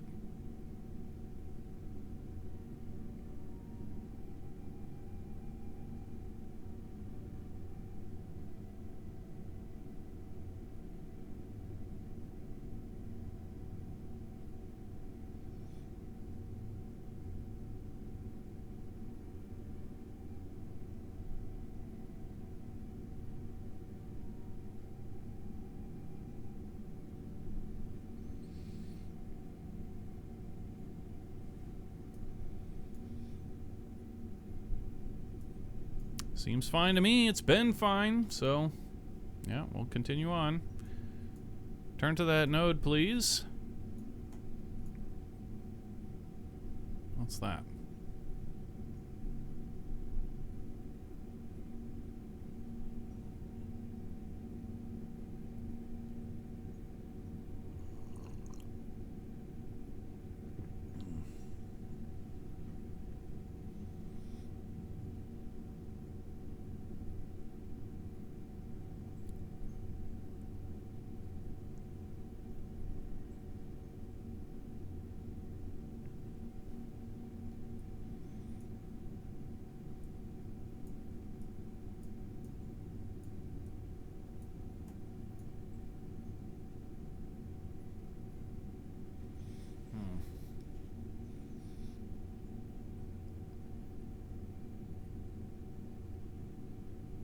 Illogical.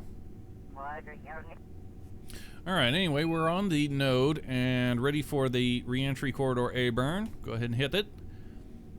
Get a little bit of departure. We say goodbye to the International Space Station. Hopefully it doesn't kraken when we come back. That's really the clincher, right? When we fly the next Soyuz out, when it comes into render distance, if it krakens, then we're gonna lose all of this. We're gonna lose all of this work here, but that's okay. I'd rather lose the work than lose the station.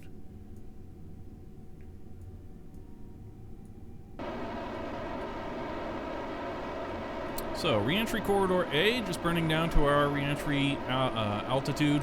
80 kilometer circular orbit in 31 minutes, 14.04 second orbital time, and then once we get into that lane, we can take a look at what kind of corrections we need to make to it in order to end up with a trajectory that sends us hurling through the atmosphere directly at the Kerbal Space Center.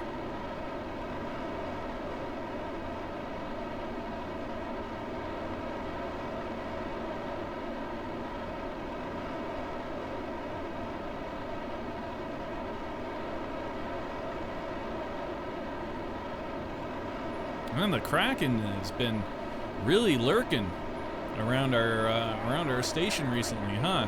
Like practically every day, we've had to do something to avoid the Kraken. What up with that?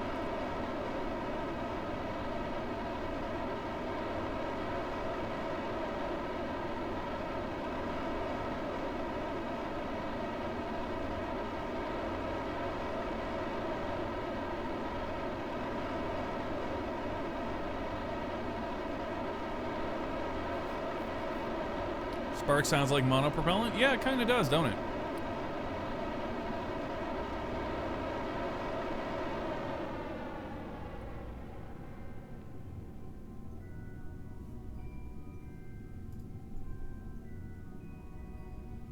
Alright, there's our re-entry corridor A is done. Now we need to circularize at that periapsis and plot that, make sure that everything is copacetic here. Yeah, that'll work for starters. Go ahead and turn us to that node and prepare for a re-entry corridor B.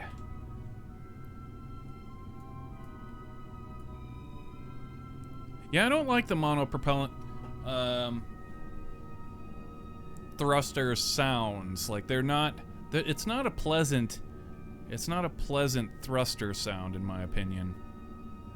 And the sparks are really loud. The other ones that I really don't like, that we end up using quite often for cosmetic reasons, is the twitch engine. Those are really loud. They don't give you shit for thrust, and they just all around kind of suck. But they're good for cosmetic reasons. There's a lot of vehicles that have like turning thrusters and sharp gimbaling thrusters that those work really well for simulating. But they're really loud, and it's like it's that high pitch burn noise. Not a fan. Not a fan. All right, we're on the node, 144 meters to get our circularization. Go ahead and do it. Down we go for re-entry corridor B burn, and then after this, we'll go ahead and clean up our orbital slime and figure out what kind of correction we need to make in the phase in order to get our trajectory right.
Pixie. I didn't see that. Release the Quacken. And you've got DuckTales and... That was good. Release the Quacken. Oh, shit. Yeah, man. GG.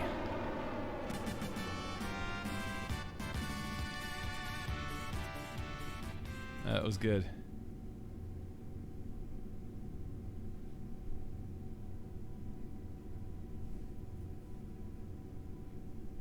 All right, so we need to turn to that retrograde marker, hold that. And we need to clean up our orbital slime. For that, we're going to need the orbital nympho.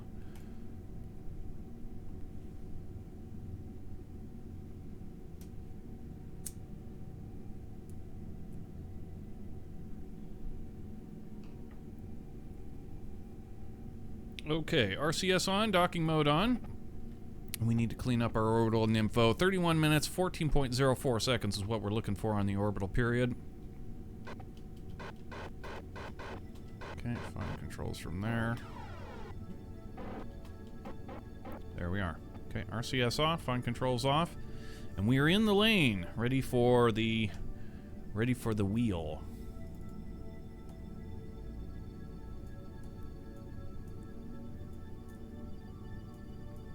Okay, so we get up underneath of it like this and get ourselves a protractor.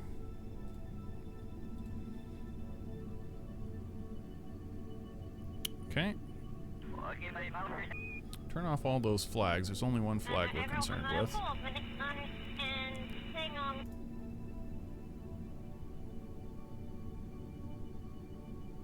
Come on now.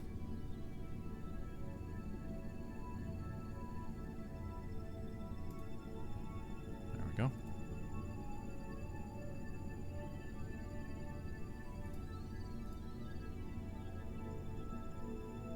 Now we have to wait until it's all the way around, huh? Goddamn. Goddamn.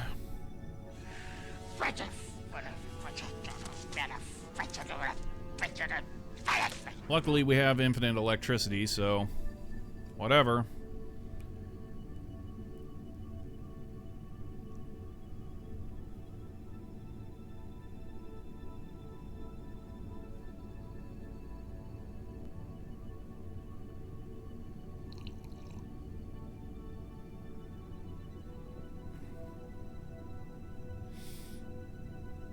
Now, what we're doing is we're just currently... We're waiting for the Space Center right here to rotate to the other side of the planet, and then it needs to be right here in the center of this reticle that we have. And as soon as it's in that reticle, we need to take a snapshot and see where our spacecraft, our Soyuz, is actually listed as a ISS. That's incorrect. That's a Soyuz right there. But we need to find out where that Soyuz is on the protractor so we can do our math.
Alright, we're starting to approach the phase now.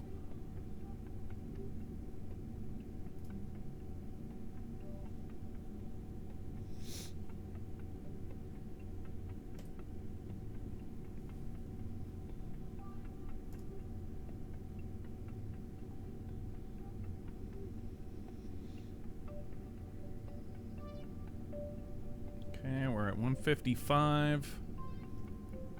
50. 40.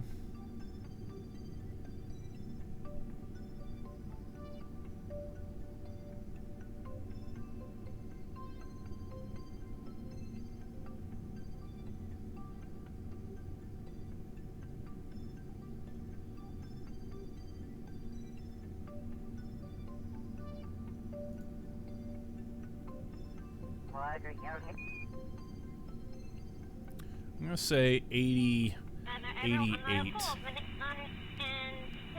87, 87. Okay, so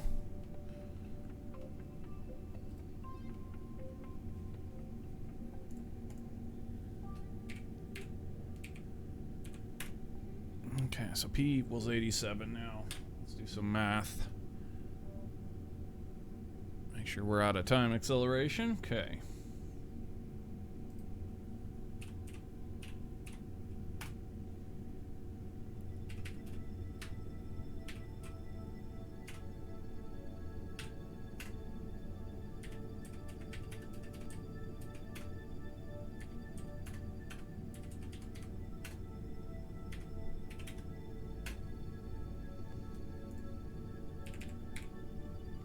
.8534.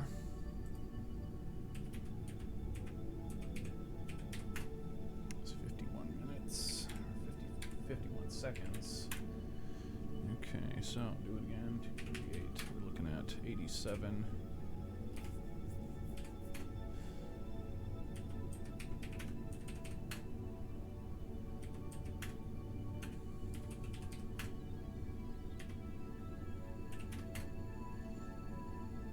Three, 4.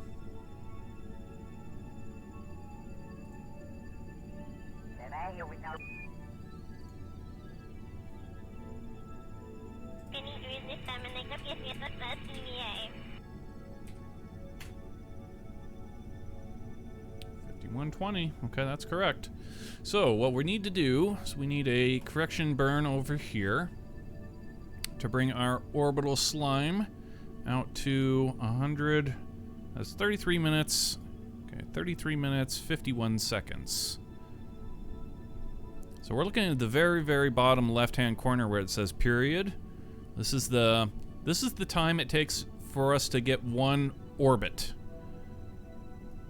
And we need to change that to 33 minutes, 50 seconds. Way out there. 51 seconds, actually. 51 seconds, there you go. Alright, so it's going to cost us 58 on either side. Go ahead and turn to that node and prepare for phase correction burn A.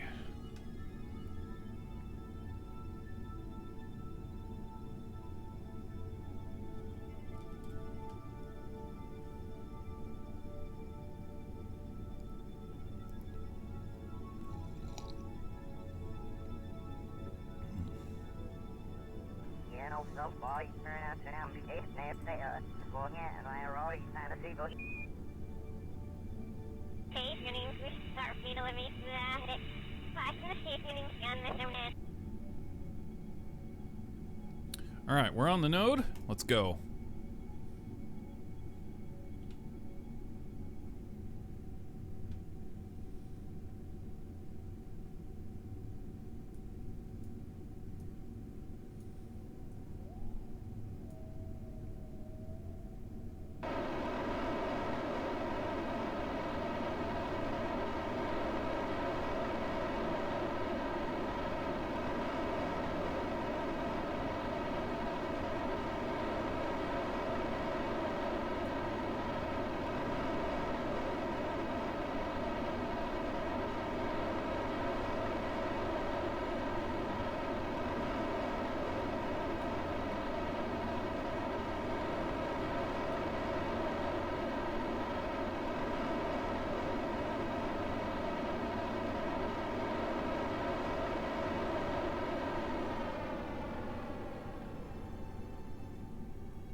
Alright, phase correction burn A is complete. Let's clean it up here. We're looking at a prograde, getting on the prograde marker.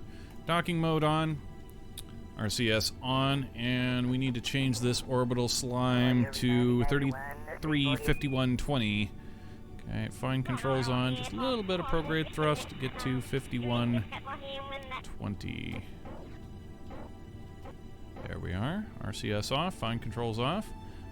Docking mode off. Remove all nodes. And we're in the lane. We want to stay in this lane for 5 orbits, so around we go.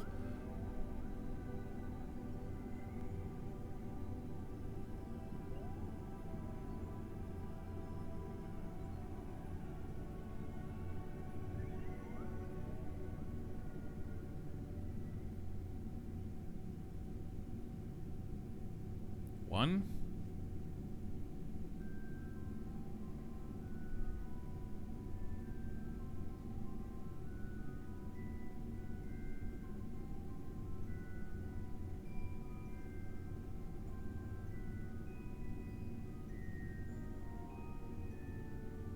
Two.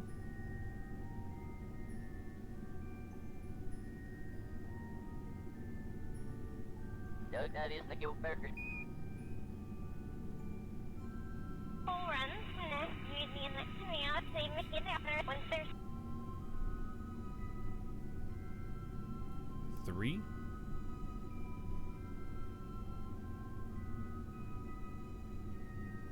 Passing phase 2 now.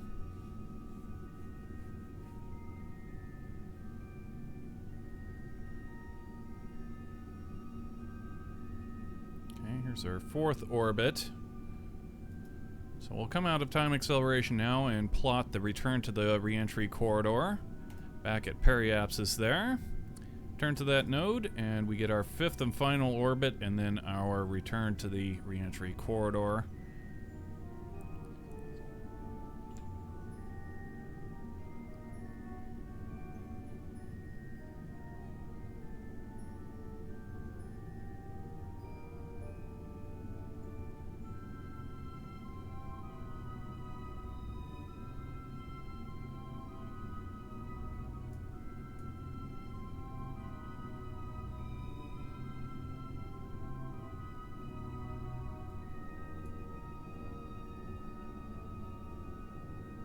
Quacking. God. The quacking. Alright.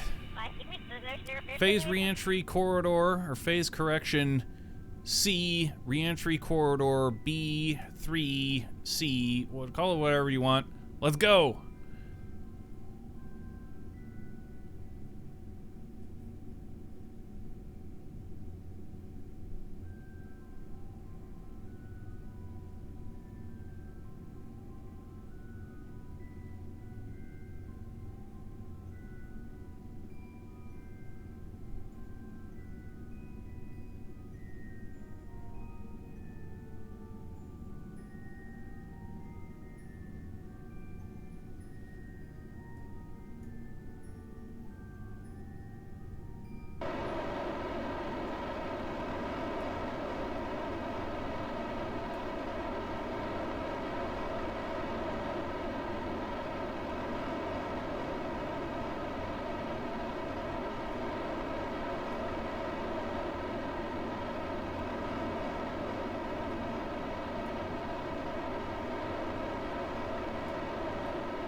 Alright, put us on that retrograde node, and let's clean up our orbital slime one last time.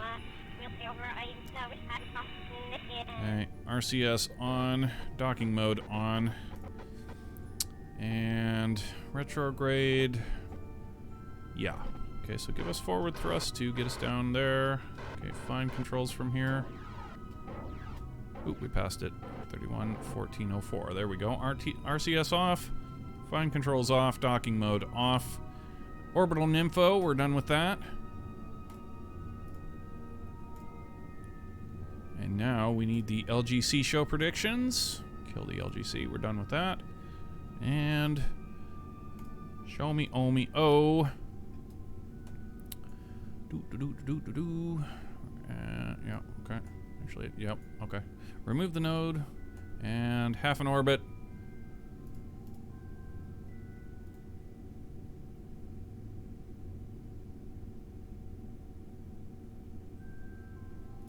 Okay, show us next orbit. Actually, we're really soon. Way too soon. But it doesn't matter. We needed another orbit anyway, so. Alright, around one more orbit.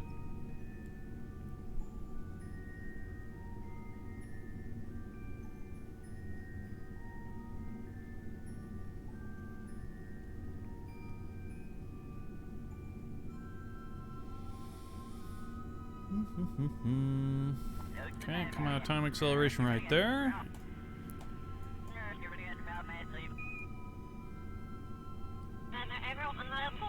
And all we're looking for here is the track that we're gonna take. Oh, we're way north. Okay. No problemo. We got this. Go ahead and turn to the node. Actually, just SAS to SAS until we figure all of this out. Okay, so we get ourselves a correction burn up here. Would be nice if the marker wasn't moving. Why are you moving, bruv? You mind not moving, bruv? Feel like I kind of want to like do work over here, and you're getting underfoot. You're kind of an underfoot character here. All right, there you go. Now bring us some anti-normal correction here. A little bit more. Okay. Ooh. Looks pretty good. Go ahead and show us our track. I wish the red line worked so that we could actually see it.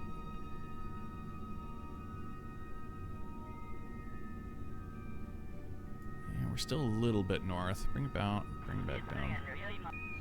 Just a tiny bit further. Right there, maybe.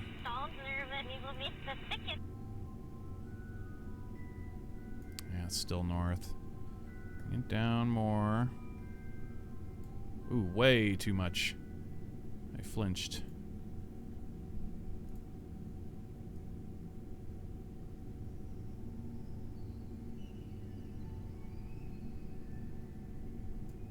Actually, that's pretty good. I like it. Okay, go ahead and turn to that node and prepare for the re-entry trajectory correction burn.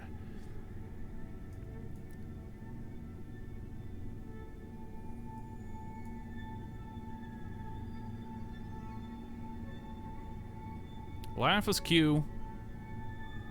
Hello, hello. G'day, cobber. What's up, dude?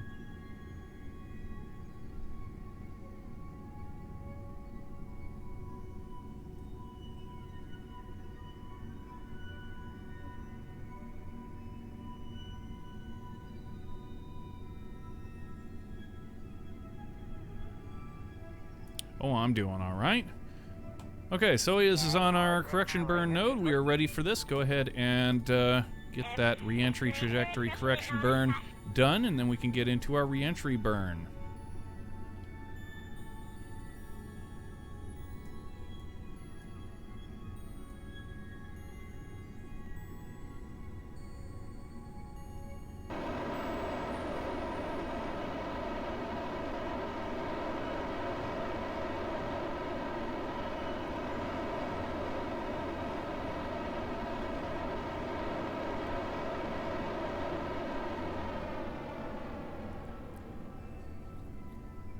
Alright, there we go. RC, remove all the nodes, and that's all there is to it.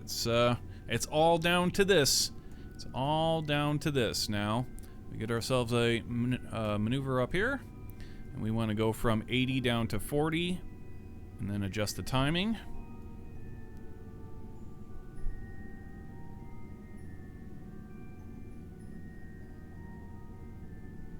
Stop.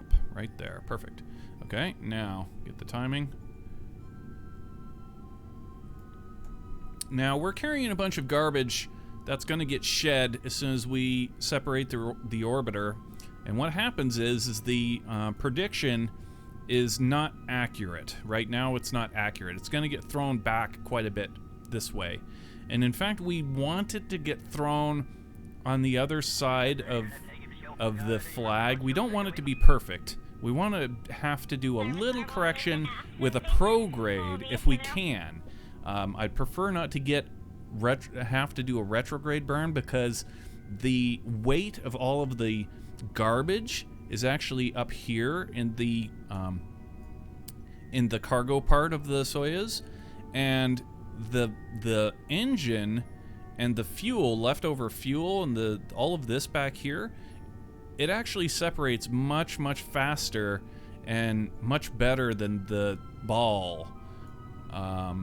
And so a retrograde turn, there's a risk that we can actually bump the ball after we separate, which is not good. But if we're doing a prograde burn, we're going to be burning towards the aft end of this ship where it got separated, and since it kicks away so well, not kicks away, it gets thrusted away, there's no chance that we would bump into it. But on the other way, there's a slight chance that we could bump into it. It wasn't that it would cause any damage or anything, it's just not good. So if we can avoid getting a retrograde burn for the final correction, the better. So we'll put our target marker right here at about the islands, expecting that it's going to pop back to about, the mountain range. And then we'll get a prograde burn to get our actual marker on the target. So that's how this needs to go down. Let's go ahead and, but first, before all of that comes to fruition, we need to, of course, get the reentry burn.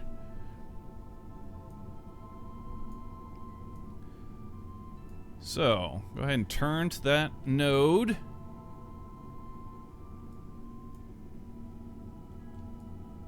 And yeah, it's pretty much all down to this. Initiate landing pole.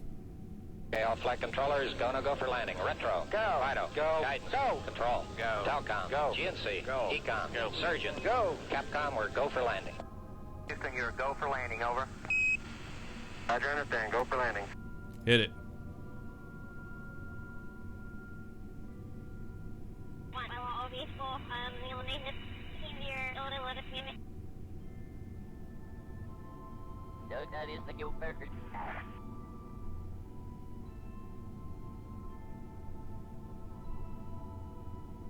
Still T-minus 9 minutes, 30 seconds. It's just correcting its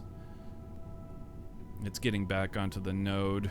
And then we'll continue on over to the node and actually get our reentry burn. So here we go.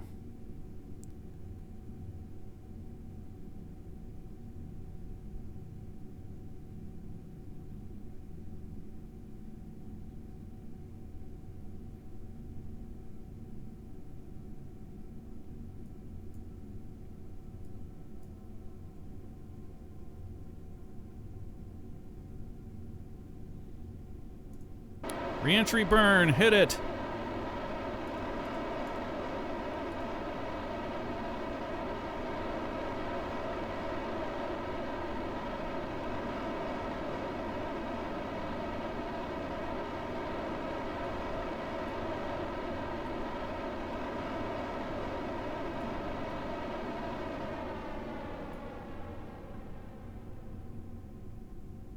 All right, reentry burn's complete. We're done with the maneuver planner. Go ahead and keep us on this retrograde node. And we are go for orbiter separation. Well, as soon as we check that this is correct. Yeah, it's good enough.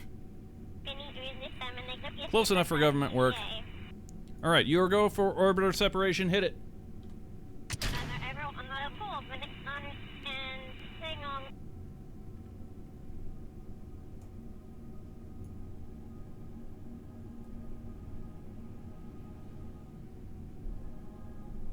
Very nice stuff.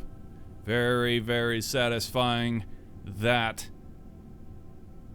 I want to put more thrust in the ball, but otherwise, yeah, I like it. Good stuff. Okay, now let's take a look at, oh, it popped. Damn, look at that. Dude, our correction north-south is really terrible. I'll be damned. Normally, yeah, our correction north-south was really bad. Can we do something about that? Go ahead and turn to normal. And since we're actually on the... We weren't expecting this. We were expecting to be back here and then get a burn forward. But this is cool too. I mean, so long as we can actually get proper anti-normal right here.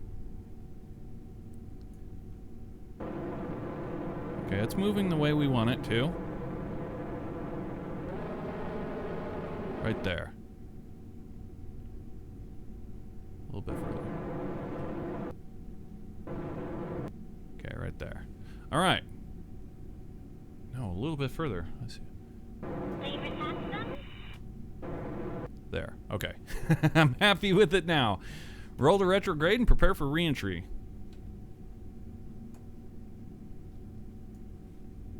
Okay, we want the periscope. On the dorsal side. And yes, there's a periscope. That's right. Soyuz are equipped with a periscope for splashdown.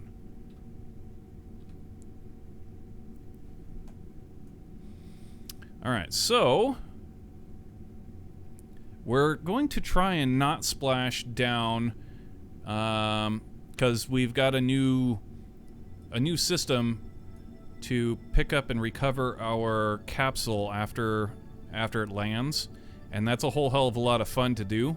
So we're going to try and get as close to the KSC as we possibly can and land, and then pick up our kerbals off of land, as opposed to recovering, or not recovering. I shouldn't say recover, because that's may lead people to believe we just click the recovery button. We do not. Whenever we land, we always go out to the landing site and pick up our kerbals with some sort of support vehicle every time. No matter where they are. We always rescue them legitimately and bring them all the way back to the astronaut complex. That is one of the things of our channel. That is one of the things that we do here, and always will. Because it's awesome. So that's what we're aiming for, is a nice soft landing on terra firma. It's far from soft, but that's what we're going for. So down we go. We want to be on surface mode for this retrograde, and let's do it.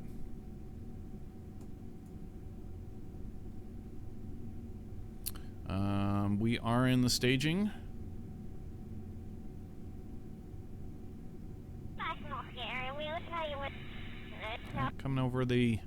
Coming towards the channel now.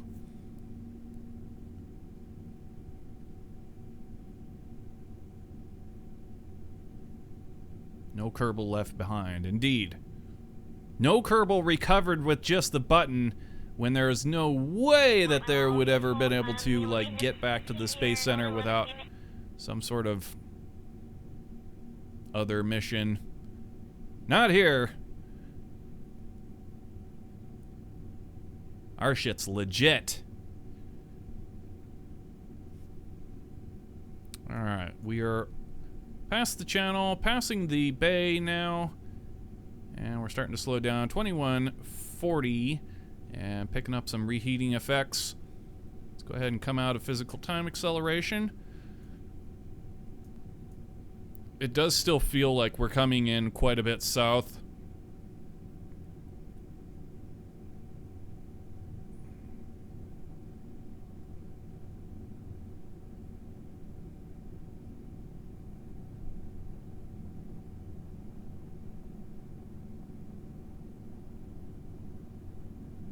Just because we're really close to these mountains.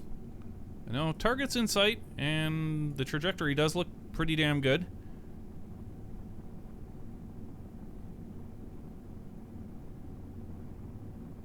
2160.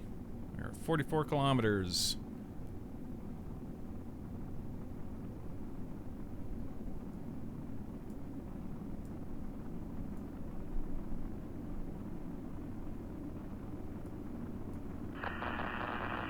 We're in plasma blackout.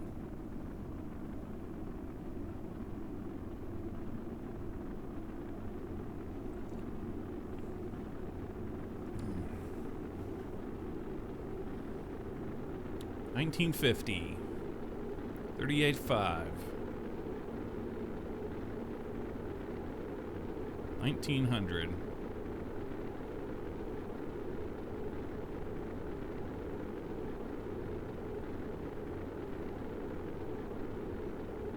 Yeah, like I said, we were a little bit south. I'm gonna be cutting past it a little bit south, but that so long as we get into the get it on the green, we'll be fine. 1600 meters a second, 30 kilometer altitude now. Let's go ahead and get a little bit of a turn to the port side if we can. Use the asymmetrical weight of the vehicle to kind of guide us if we can. Get a little bit over this way. It does actually turn quite well. Okay, bring it on back.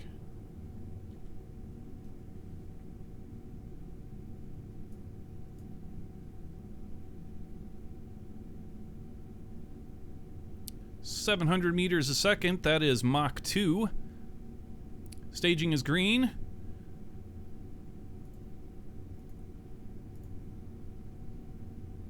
.500 meters a second. 400 meters a second. Vehicle's transonic.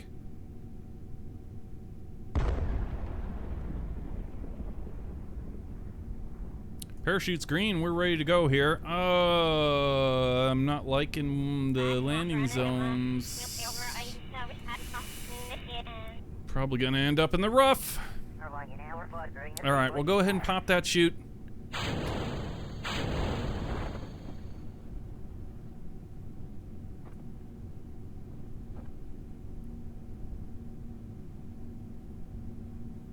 Yeah, we're just a tad bit south on our trajectory.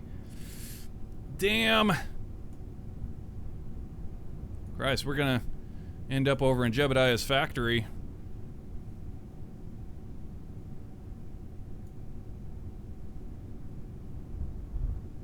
Let's switch this over to surface mode. 35. 3 kilometers altitude. 170 meters a second. And parachute deployment.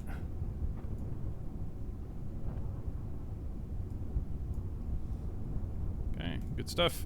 You got one more event, and that's the soft landing boosters at 35 meters, so down we go. And yeah, we're coming into render distance as Jebediah's factory too. Here's the stutter. Damn.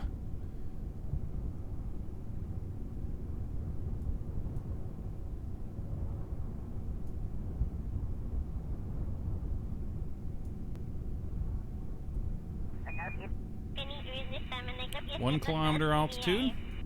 900. 800. 7. 600. 500. 400 meters. 300. We're going to come out of physical time acceleration. Okay, approaching soft landing boosters.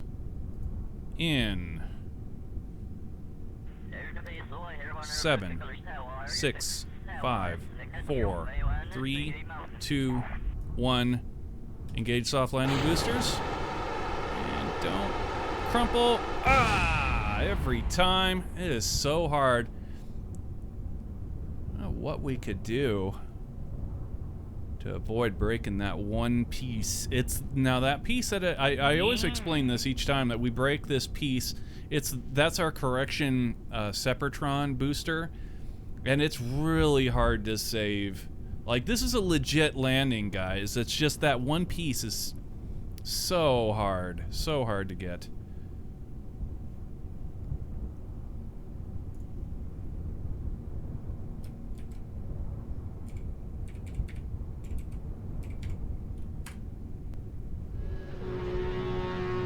A new life awaits you in the off-world colonies.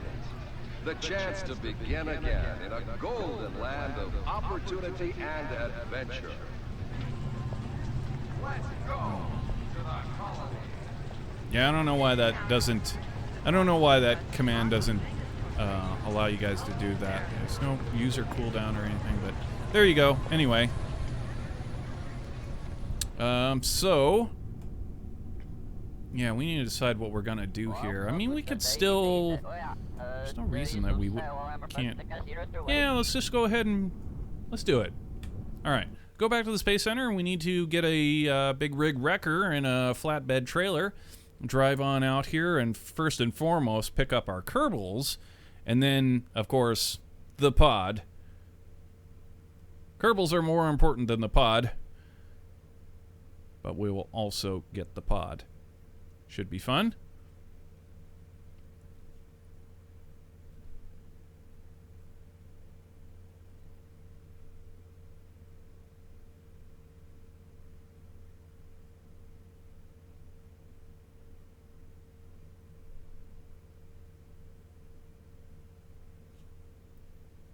It wasn't a terrible re-entry, but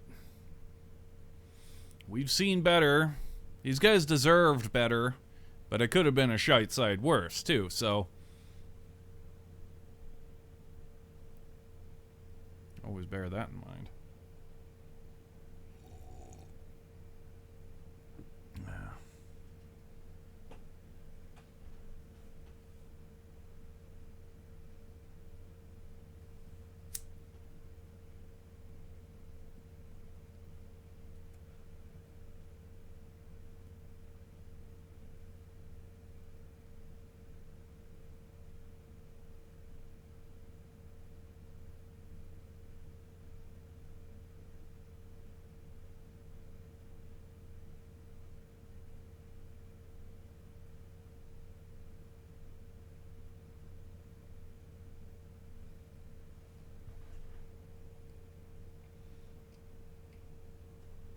Thank you for that, host.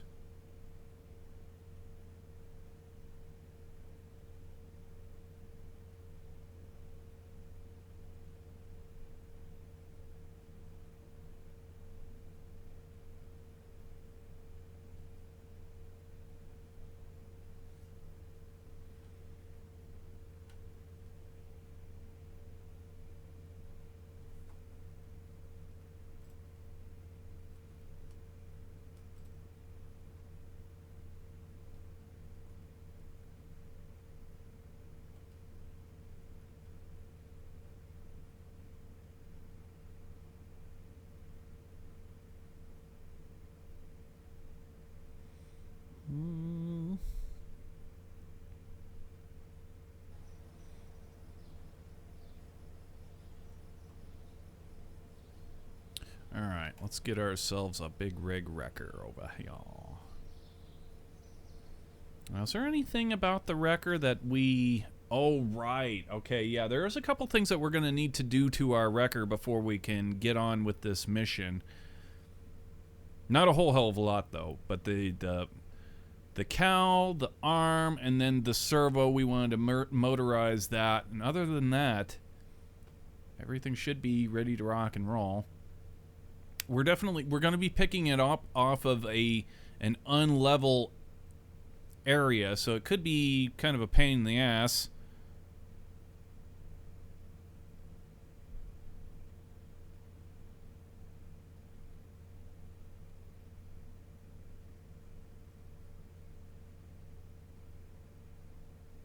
You were banned? Why were you banned?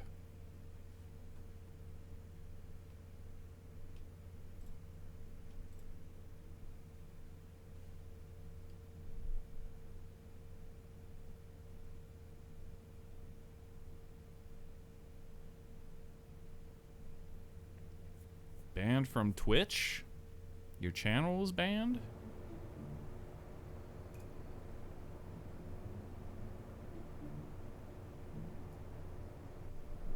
That ain't my fault.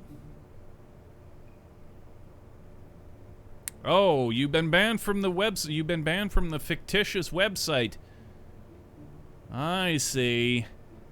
You have earned the achievement of being banned, being perma-banned from a fictitious website. Congratulations. Here's our big rig. There it is. Let's go. Yeah, hype train.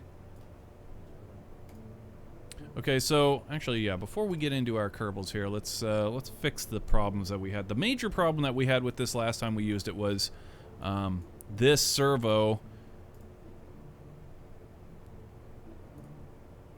Now, we have it unmotorized in the VAB, which is right, but we need to be able to turn a motor on, so we'll go ahead and put a motor back in it in the VAB. And then we also screwed this up. To hell with putting the limit on this at all. Screw it, on either side. Remove the limit. The limit's only getting in our way. Okay, and then the cowl over here. Go ahead and open up the editor on that, and it should be... yeah,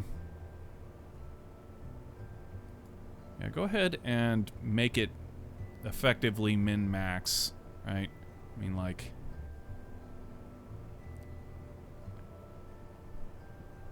that. Now that's actually, yeah, that's pretty absurd. And then the other side.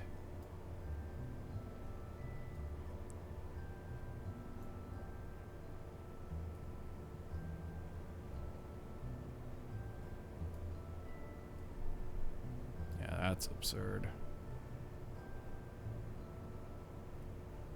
Okay, but for the sake of... Yeah, okay, that's good. And then this is also absurd as hell. Never want to have to go that high. Alright. Okay, I'm happy with that as it is right there. Go ahead and close that cowl. So the cowl's fixed, the servo's fixed. What else was the issue? What other issues did we have with this thing?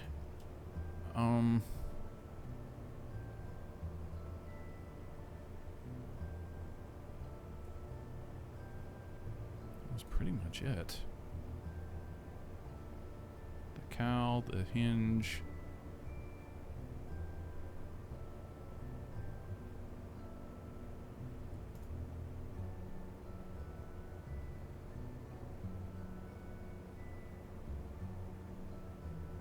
Yeah, I can't think of anything else that could be a problem with this rig, so let's go ahead and get ourselves some kerbals. Get us some kerbalage.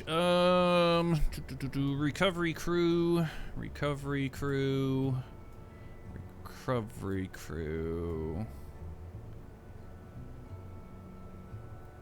Okay, three recovery crews should be more than enough to man this job. Let's go.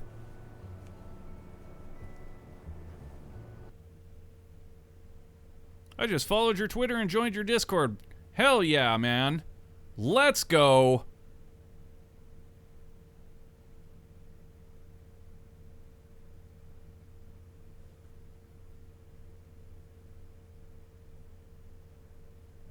Cheers. Pogs. Pogs back before they were like a bigoted thing, right?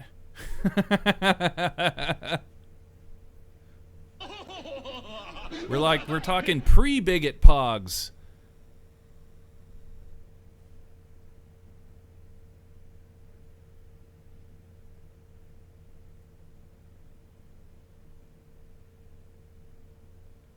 Feels good, man.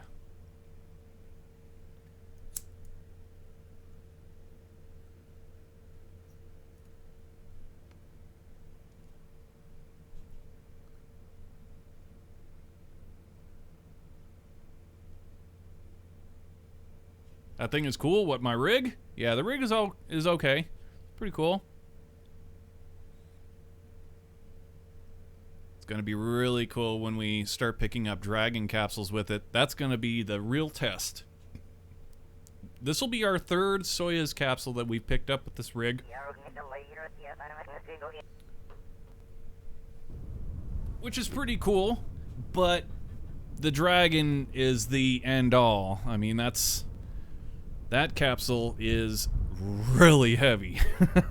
So it will be a real test. Oof. Oof. Okay, now that so let's go ahead and put our brake on right now. Okay, so first off, this servo, we need to unmotorize it here. And then this thing here, we need to unlock it. Okay, and then the hinge right here, we need to unlock it, and then transfer or target angle that so that the docking ports are square, like such. Relock that, relock the piston. All right, and there we go. We're ready to roll. Batteries, that should be on 0. I don't see, there's the one back here. Does that one click on? It has to. Yeah, it's on. Okay, so, which means the other ones are actually in the engine. Okay, lights on.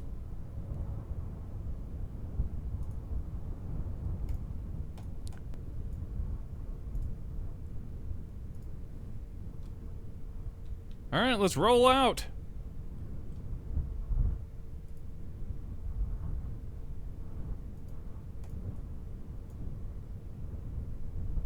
Let's go recover our crew and the capsule.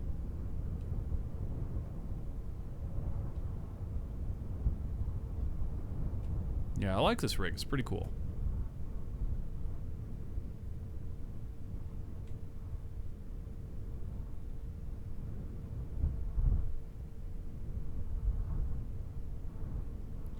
Dope.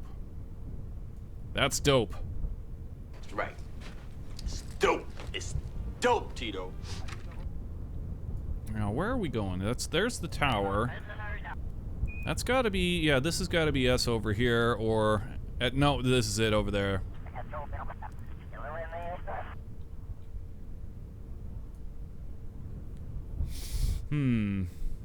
I'm a little concerned that we're going to be in render distance of Jebediah's factory. Our frame rate's going to be extremely low because of it, which is a damn shame. And I worry all of the work that we do over here, all of the building sliding and whatnot over at Jebediah's factory. But we're just going to take it with a grain of salt.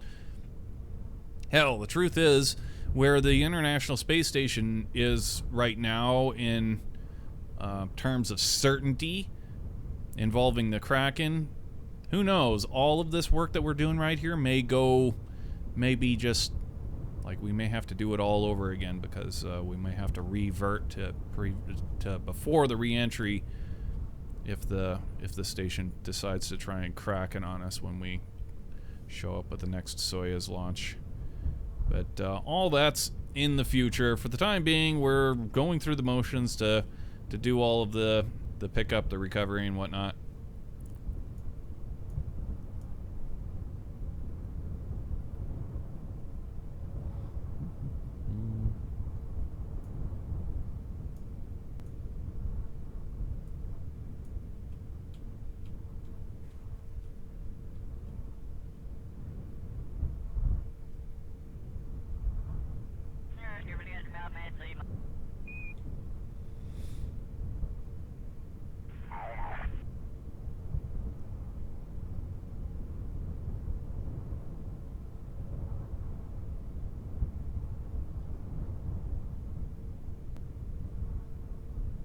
I've never built anything as good as that. To be honest, I've never built anything or just opened up the game because I don't have it.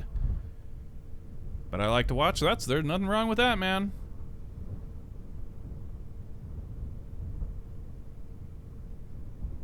you're not the only one. You're not the only one here in the channel, specifically, that has said that today. I've had several people say that, yeah,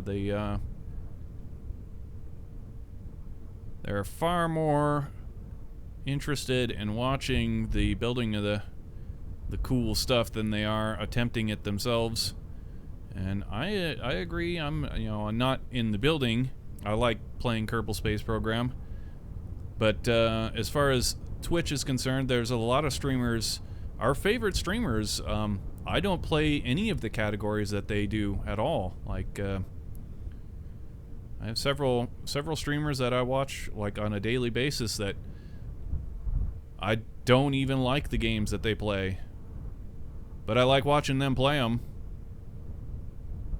It's fun. Their communities are good. Their commentary is fun, and their mentality is something that I agree with. So, yeah, nothing wrong with that.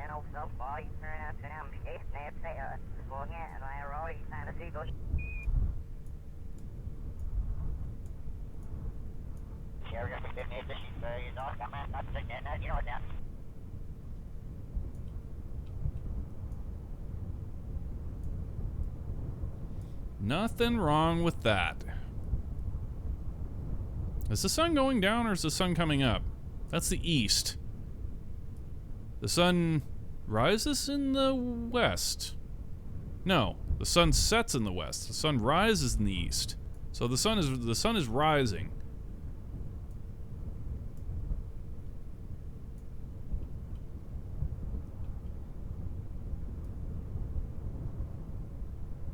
That's if you're in the east, but we're way out west now, so we're past where the sun sets. No, you can't be past where the sun sets. And if you think you can, then I am directly south of an idiot, which is down.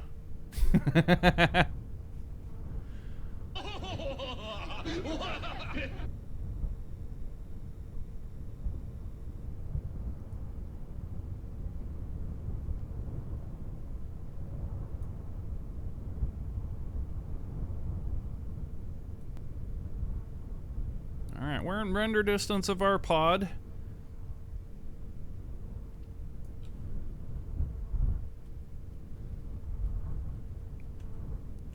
Do.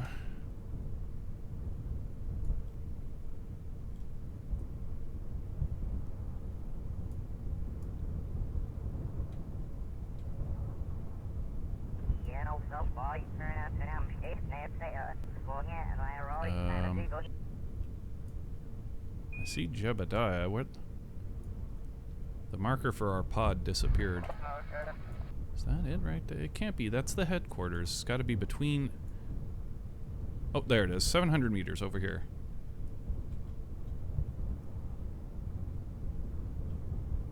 Okay, we're gonna need some differential steering on these wheels in order to make it up the hill. Probably won't need all three of them. These wheels are outrageously powerful when you kick on the differential steering. What is going on? And am I running out of electricity or what? What's the story here? I swear things are like really slow. Is it because we're going uphill? Trying to go uphill? Okay, yeah, there we go. See, like I said, you kick on the differential steering, and then if you press left or right as if you're turning, it tries to turn by increasing the speed on one side, and so you can get omega fast. Like, you can put a lot of torque in those wheels, like an absurd amount.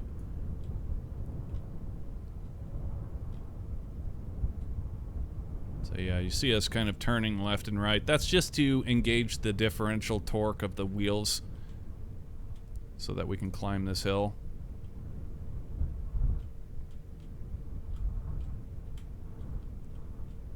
And there's our pod. Keep it coming, keep it coming. Yeah, it's a pretty big hill here. Damn, dude.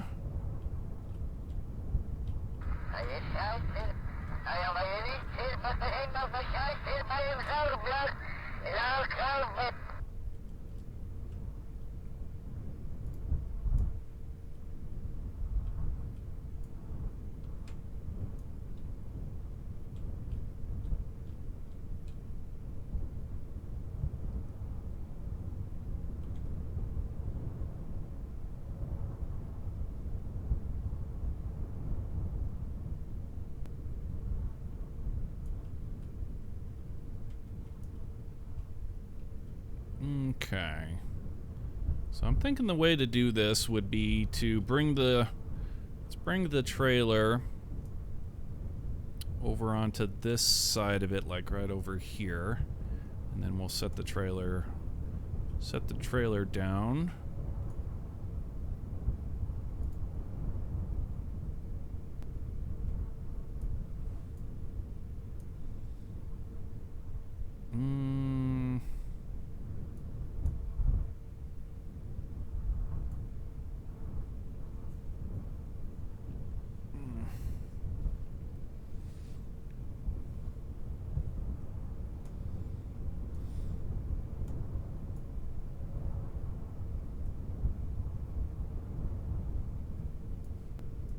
I changed my mind. We're gonna go a little bit more to the, just a little bit more over this way. Yeah, pretty much. Go ahead and just, I mean, we're gonna have to move all of this stuff all over the place anyway, so whatever. We'll just put the trailer here for the time being. How do we need this to go down again?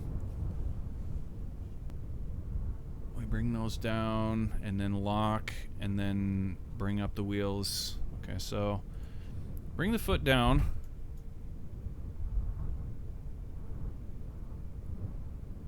Interesting. It's actually on the foot and it's not locked, and it's not a problem. Weird. Go ahead and lock that. Lock that.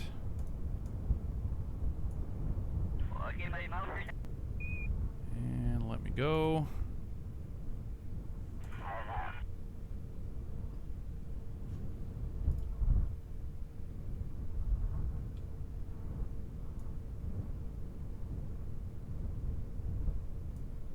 Now we need to get over to that pod. Aim the camera at the vehicle.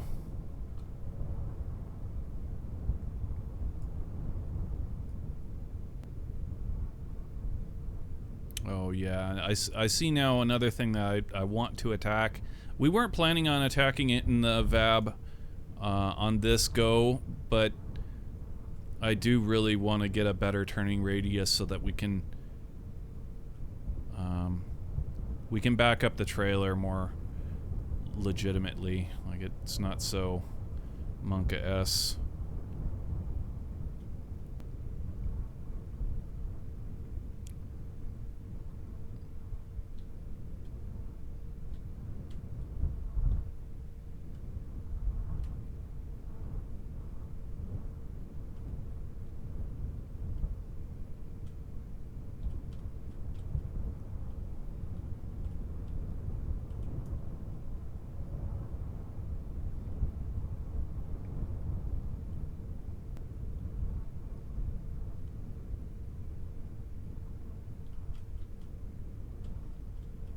Still got it. We're still fighting a hill here. Okay, right about there should be good. Go ahead and put on the brakes. And first and foremost, let's get our kerbals.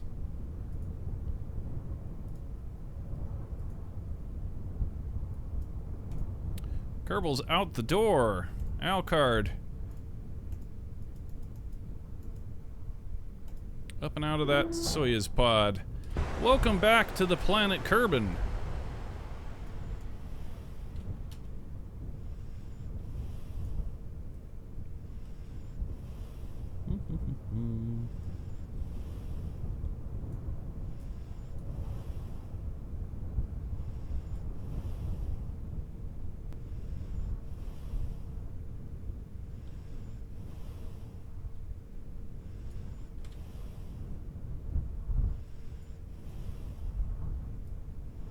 Yeah, another thing that I want to fix, this lip right here is kind of a pain in the ass.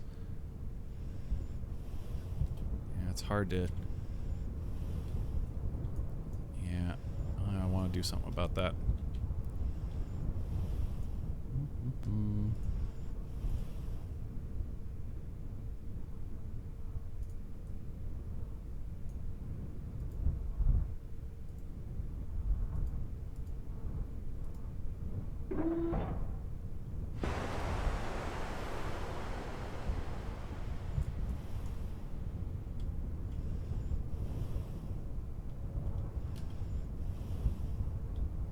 Whoa! Oh my god. The game physics decided that she needed to be putty. That's the first time we've ever gotten that effect on this playthrough of a Kerbal. She didn't truly hit that hard. Come on.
Alright, there's our Soyuz re-entry crew. Recovered, more or less.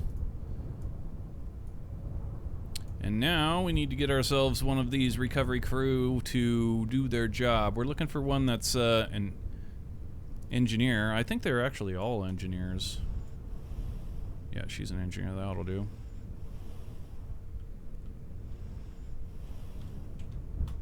Nice, dude.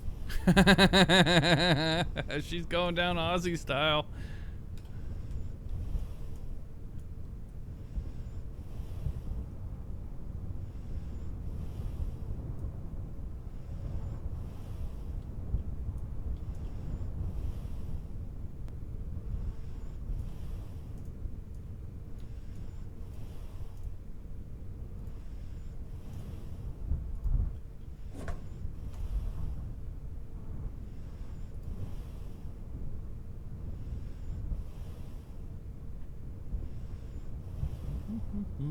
As soon as the game comes back to us, that would be great.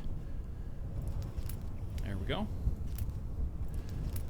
Okay, and I need a screwdriver and a wrench. Go ahead and equip that screwdriver. Close that.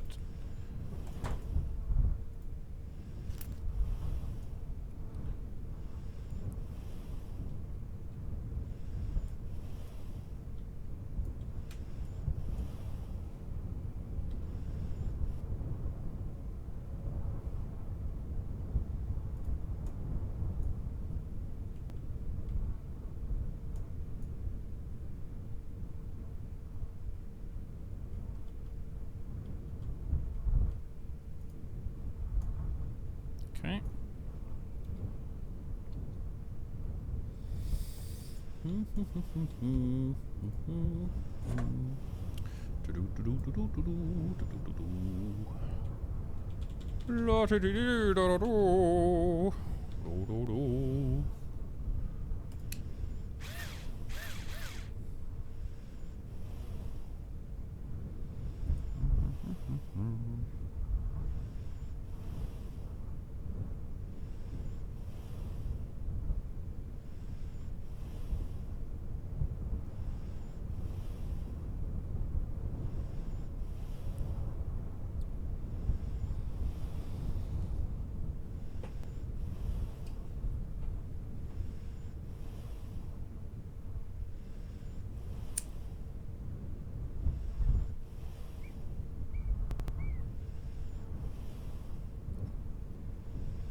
soon as the game decides to come back to us here.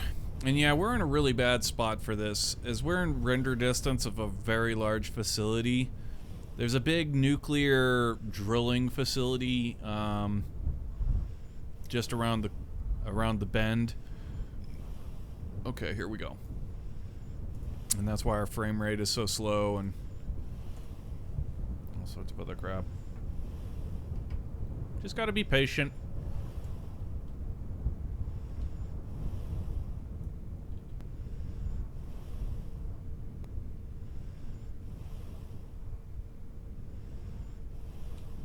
Okay, that should actually be close enough.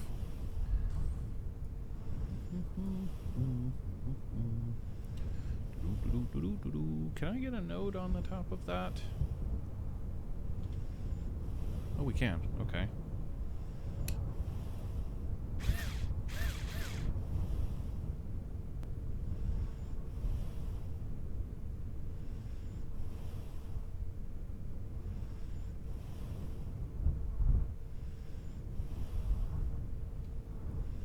Okie dokie.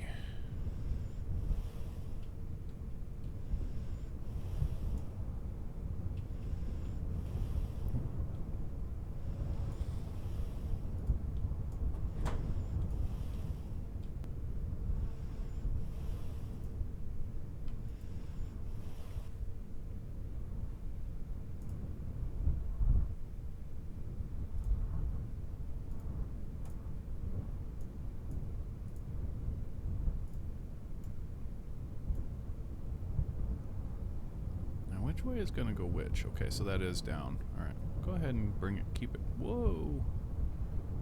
This is why we programmed in a cow, so that we could play it and it would be really slow. But for this this portion of it, we'll bring it down manually just because it's faster. Okay, that should be fine. I can give us a little bit of angle on that hinge.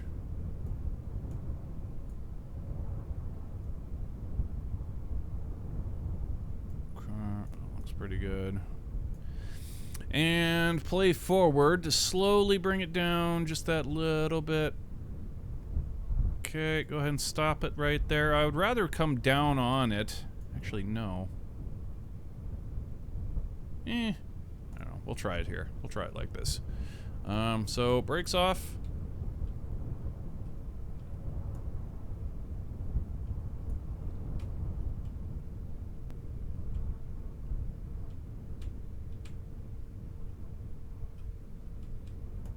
Got to be careful. We've got a fair amount of differential steering right now it's very apt to slip.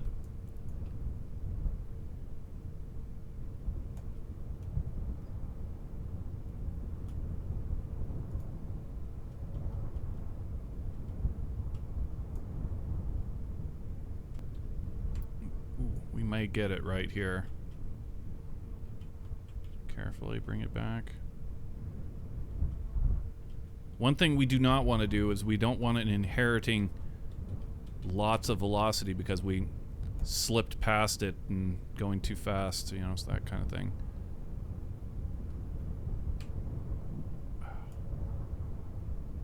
Kind of not unlike what we just did there is what I'm talking about. Ooh, wrong way, wrong way. Bring it back the other way. There you go. Keep it coming.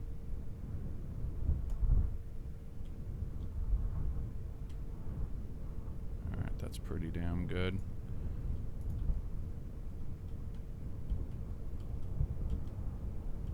Gently, gently bring it back. Gently. Okay, stop right there. Alright, bring it down. And... ooh, wow, it's not capturing it? Seriously? Come on. Really? It's because of, okay, there's... that's the axis that's killing us. Okay, it's gonna get it now when we get this, oh shit, we slipped forward. Come on. Damnation, man. Alright, brakes off, bring it back. Nice and slow.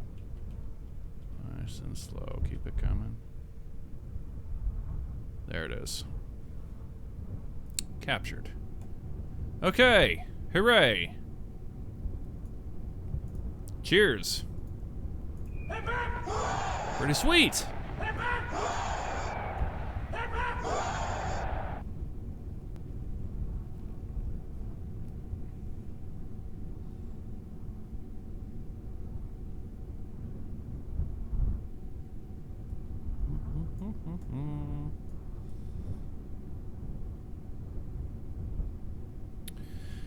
So, what we want to do here...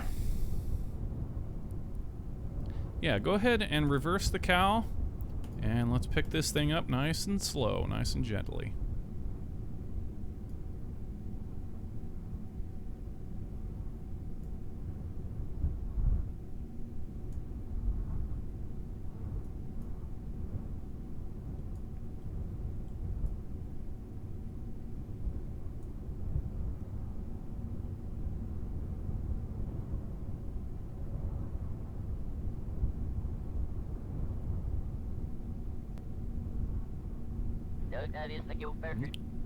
She's off the ground. In fact, we're moving. That's no good. Brakes, brakes, big time brakes, bro. Brakes, brakes, brakes.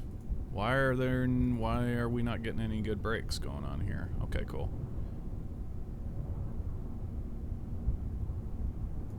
It was showing the brakes were on, but because they were on or something when we were moving, it turned them off. I don't know. Anyway, things are working good now. I can go ahead and turn off the motor on this hinge as well, and turn off the lock. That's another thing.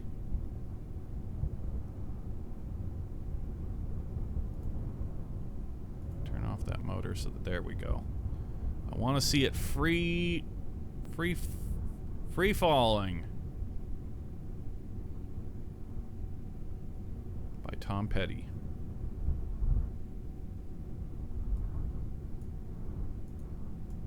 I'm leaving, I'll check you later.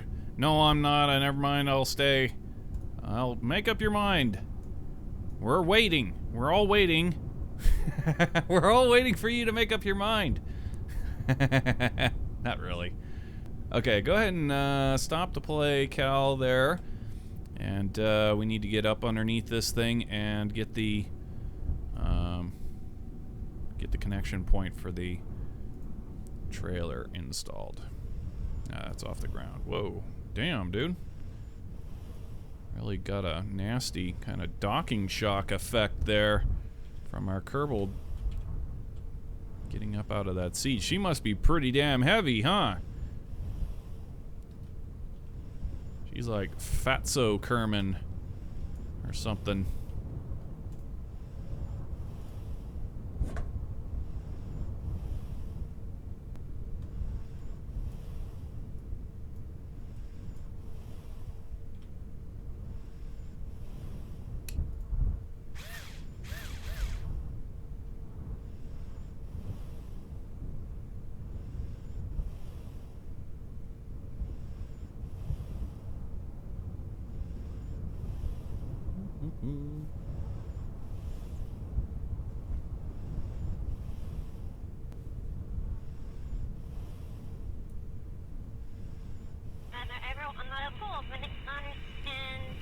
Alright, so the connection point is installed.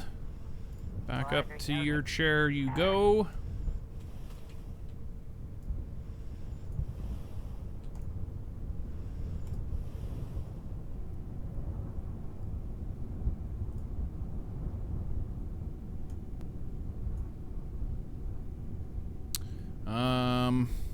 And yeah, go ahead and bring that cow back up and continue playing that.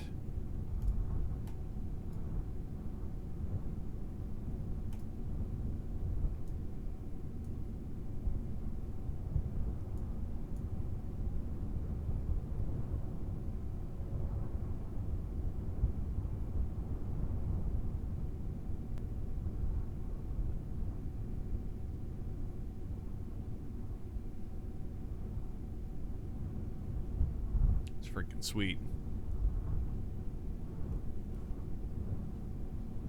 freaking sweet.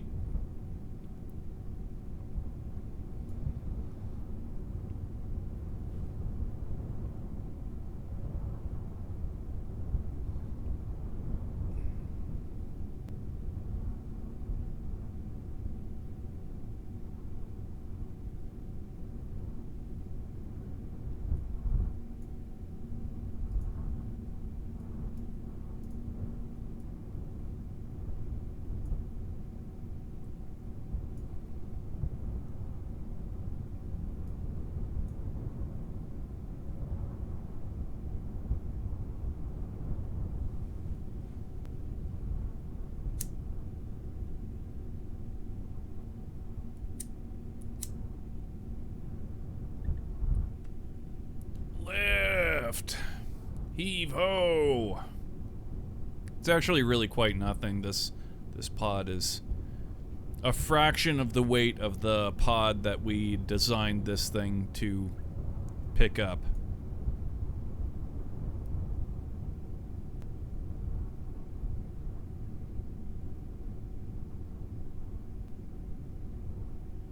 Yeah, it's gonna be quite something to actually pick up a dragon pod with this when the time comes. It's gonna be awesome. I mean, it's already awesome, but I mean, like, damn, that's gonna be really awesome because that thing is stupid heavy. That's your pop. No, that is the guild burger.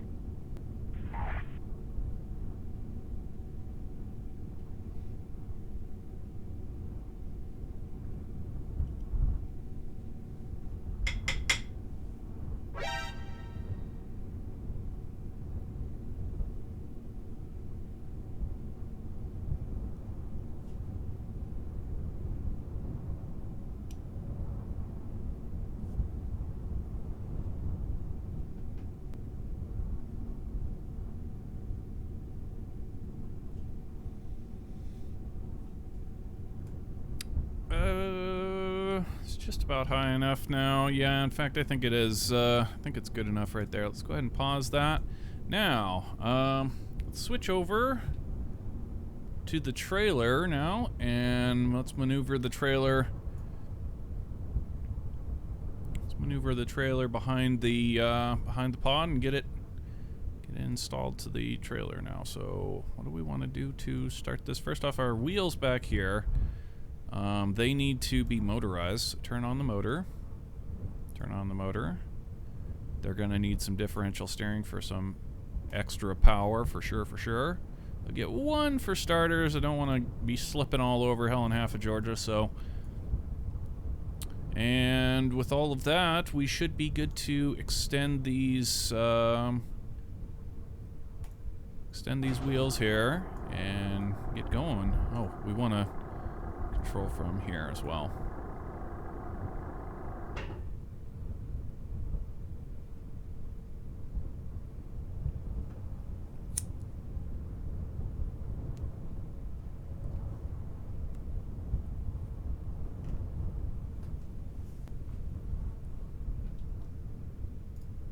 All right, so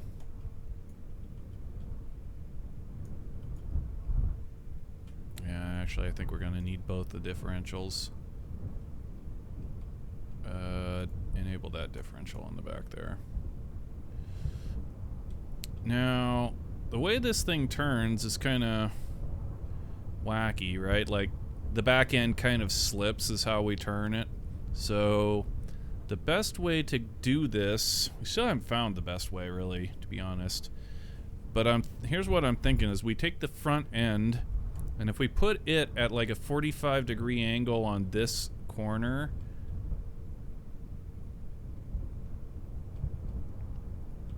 then we'll be able to slide the back wheels to kind of parallel park behind it. The big problem that we found trying to do that is these wheels, they stick up, right? And we end up kind of like hitting the pod when we're trying to get behind or get underneath of it, which is not what we want. What we could do, I mean, whoa, we're slipping. Stop, stop, stop, stop, stop. Okay. We could just get it square and then reverse the truck. That's Probably the most sane thing to do, to be honest. So otherwise, moving this thing around is kind of like... I mean, it's monk-ass as hell. So we're going to try that. We're going to do that instead. So let's go ahead and just square this thing up. Put the brakes on right here and try and get over to the truck and just back the truck up if we can. Damn it! We tabbed over to the Kerman and Kerman corporate headquarters. This is absolutely not what we wanted to do. Not at all. Please let us tab back. Okay, good.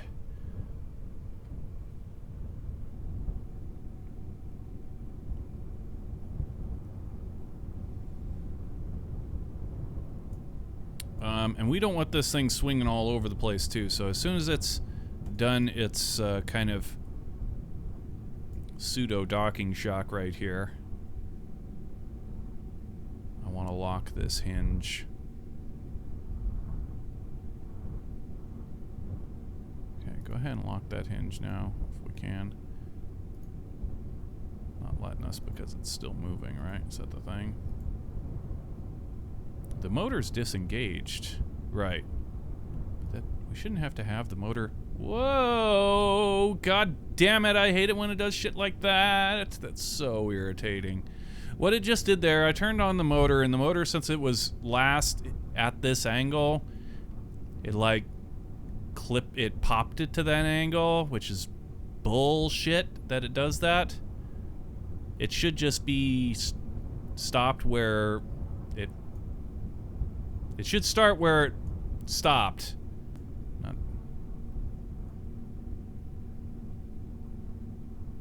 Or start where it was when we clicked it on. Yeah, whatever.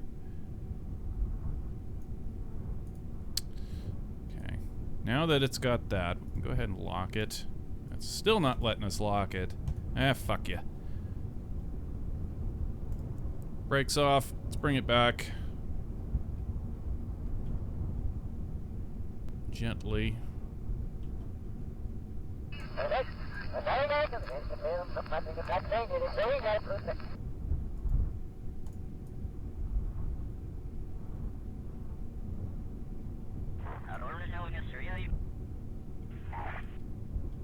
Keep it coming, keep it coming.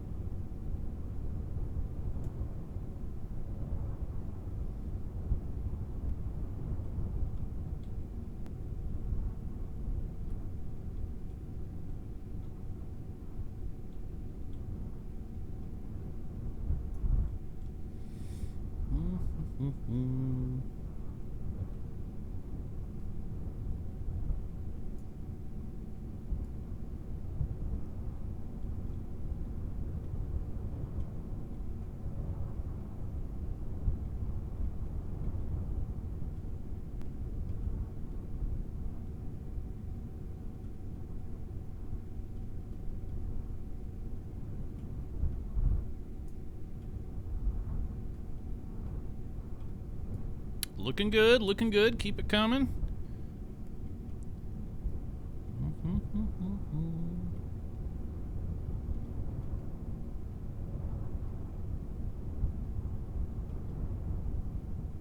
Yeah, we're too far that one way. Go ahead and put the brakes on so we can differential slide to the one side.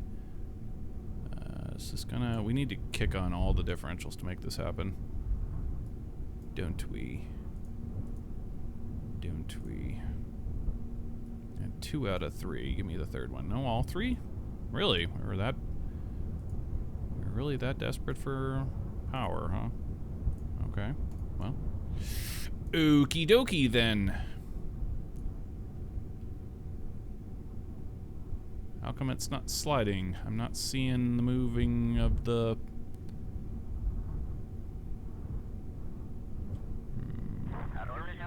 Is the control point changed? It is. Aha. Well, there's your problem. Bet it slide now.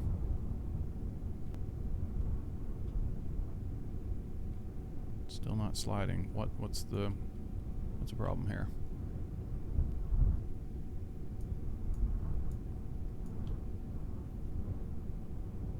Why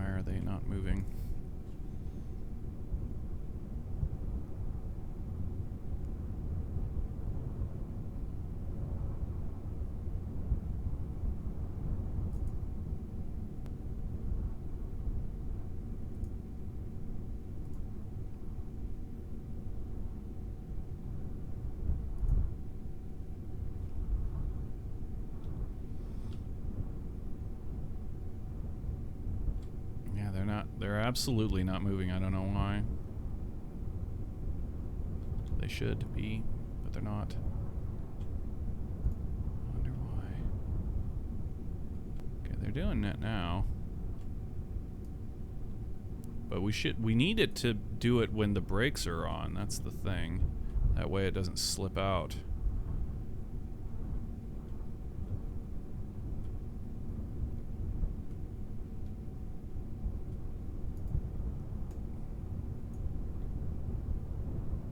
Oh, I know why. Because we turned the brakes way the hell up. That's why. Aha! Yep, that'll do it for sure. Okay, now it'll slip, won't ya? Yes, sir. Yes, sir. In fact, it's actually moving under with the brakes on, which is not exactly what we want, but you know what? Whatever.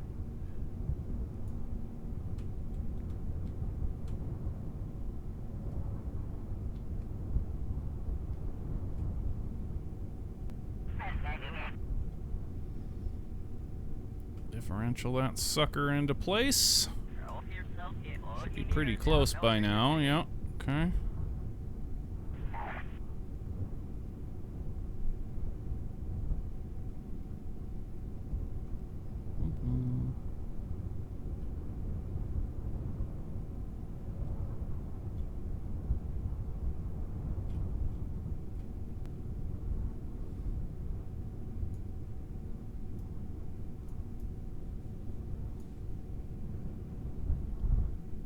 God damn it. I hate when I do that. Okay, so differential slide the opposite way, please. There you go. Beautiful. Get that sucker nice and square. That's what we're looking for right there. Bam. Okay, now forward just a bit, yeah. Not letting us go forward. It's a story, Morning Glory. Why are you doing this to me? What you doing to me, man? Is it the edge of the... Yeah, I guess we're scraping along the edge of the truck. That's the problem. But this should... I mean, we've done this before. What's the... It could be the lay of the land. Well, it's as square as we possibly can get it. Yeah, it is. It's the lay of the land that's kind of screwing us here. Hopefully we can do something about this. Yeah, I knew that was going to happen.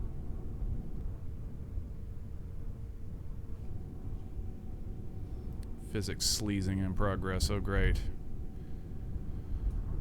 Oh, thank you so much for the physics sleazing.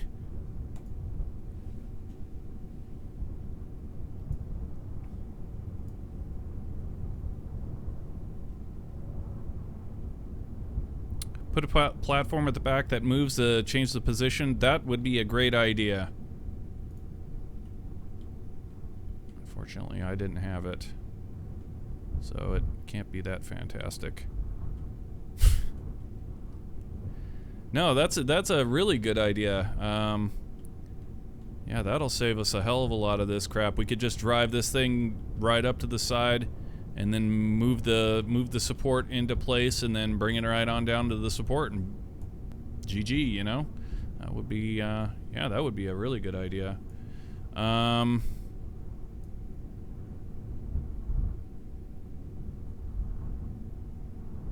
we've got a problem here. This is not... It's not working.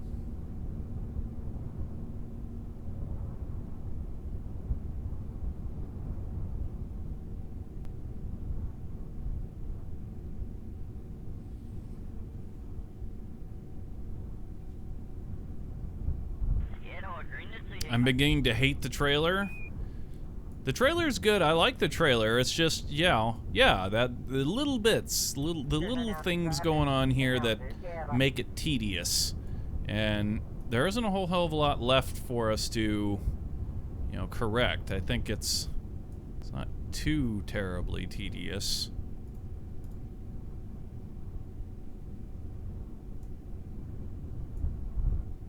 We've suffered worse.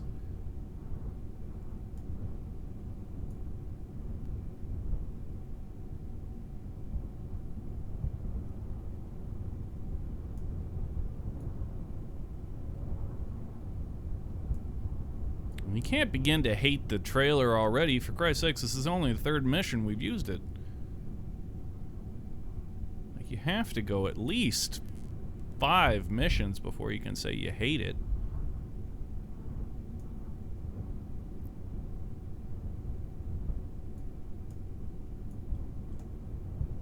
That's Kerbal code right there.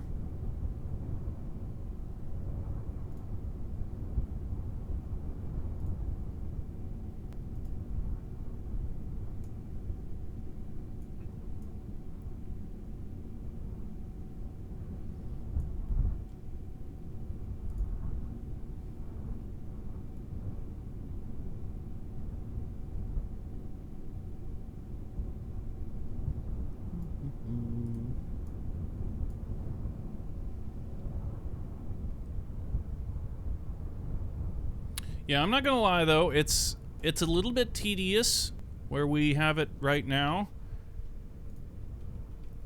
But there's not, you know, I feel that we can solve this.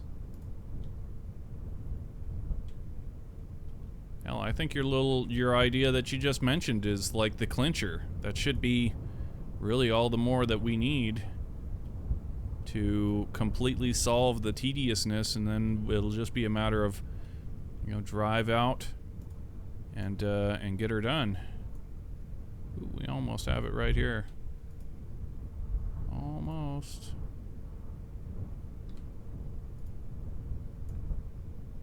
Okay, which way do we need to slide? Other way.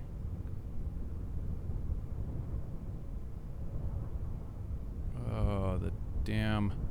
The truck is in the way! Unbelievable. Man, you bastards, come on. Yeah, see, the damn truck is right in the way. Fucking tires in the way.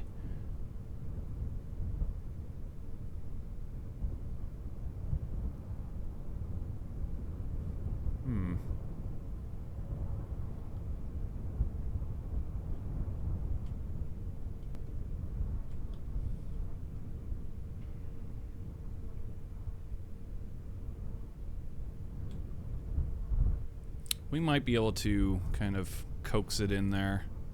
I feel that we can. God damn it, wrong fucking way. This is just worst case scenario because that damn... It's really bad timing. Well, it might actually connect right there. Look how close it is.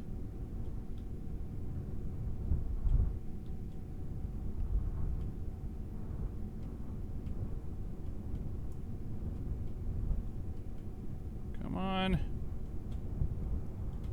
There it is. Connection, we got it. See, it wasn't too bad. I mean, a little bit tedious. My biggest issue, I was just cussing because of the... Every time that we would tab and have to go over to the... to Jebediah's factory is kind of frustrating, but... Yeah, that wasn't too bad, you know, we can clean it up. Your idea of if this docking port here, if we can slide it back and forth and left and right, boom, you know, done. Easy peasy. We'll nail this sucker and be picking up pods all day. Yeah, we've got this one in the bag, is on the trailer, and we are good to go. So, let's go ahead and do that.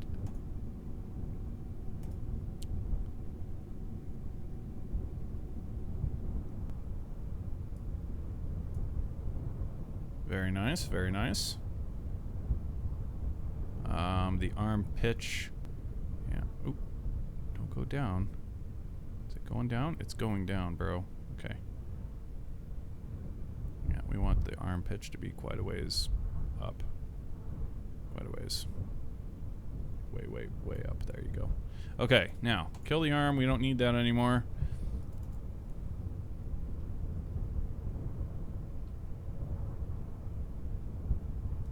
And yesterday, this was the problem that we had yesterday trying to use the truck, was the connecting the trailer to it, right?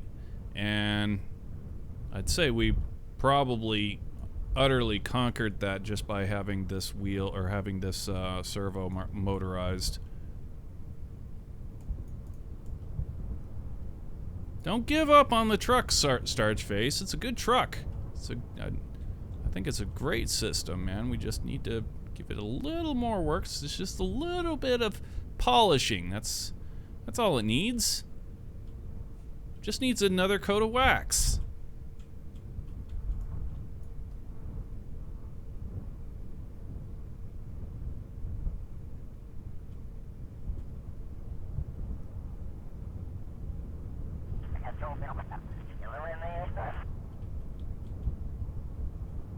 Just needs a little coat of wax, that's all.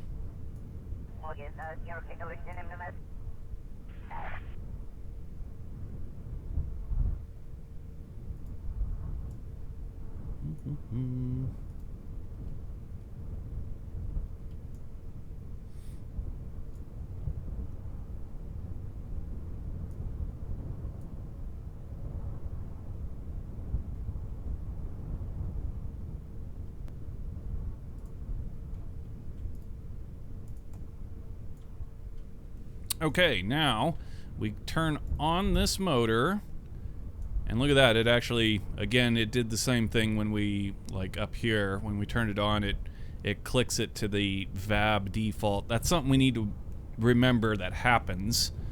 But otherwise, that's pretty much, I mean, that works for us right here. Now, I want to just tab backwards. Yes, okay. Now, we go ahead and line this sucker up. As soon as the game decides to go ahead and let us do things again, there we go. Motorized engage unlock. There we go. Okay, and extend this sucker on down. Unlock that.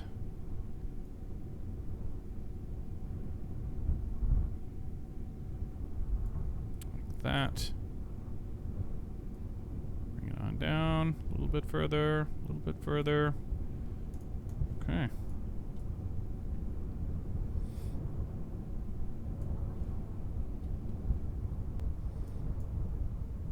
Now we'll use our differentials to square it up one last time, and then drive that the trailer forward, or actually we could drive the truck backwards too.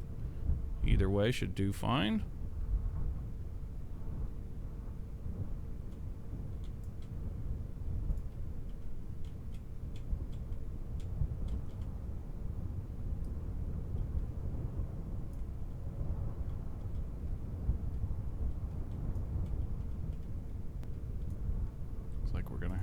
We may have to change the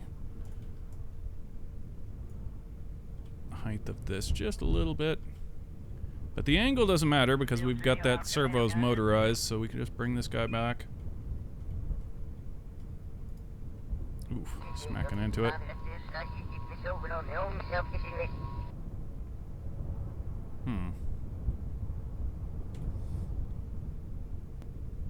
I really didn't want to see us trying to put another servo on this, but that would have sealed it right there. If we could have turned both, then all we'd have had to do was turn this one and bang, we'd have been done right here.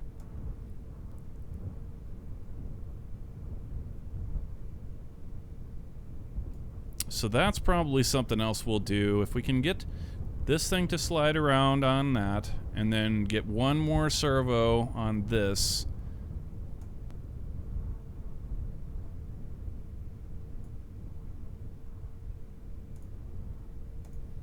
We definitely need to straighten all of this out. Go ahead and aim the camera over here, and we need to drive it forward and straighten it out one more time.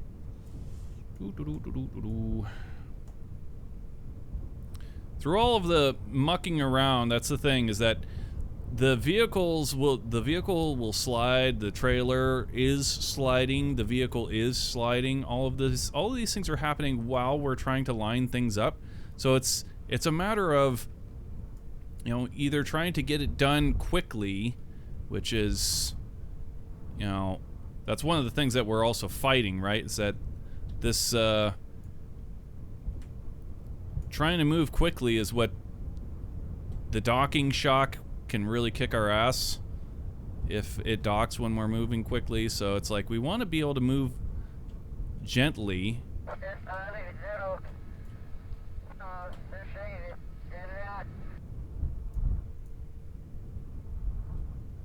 But then we also do have to move quickly. But with a couple of just little things here and there, we'll be able to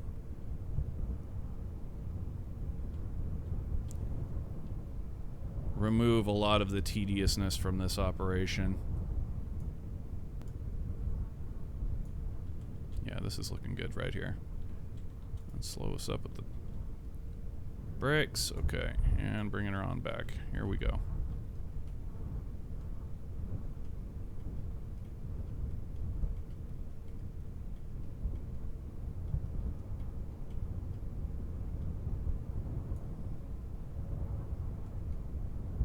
No, we don't. It's trying to slip away with the differentials.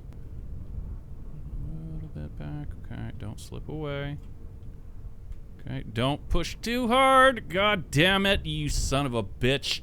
Those fucking differentials, man, they slip. And when they go, they go. They're so hard to catch them.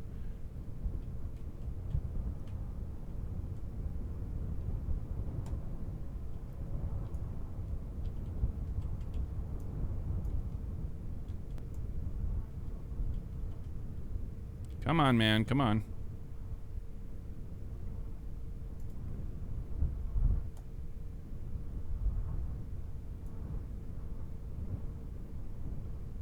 Come on, man. Jesus Christ. Swear to God. Bashing into the thing like it's...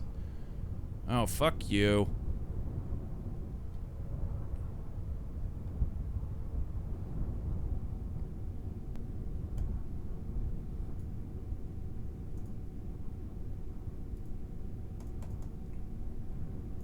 Alright, come on, come on, come on. We have this.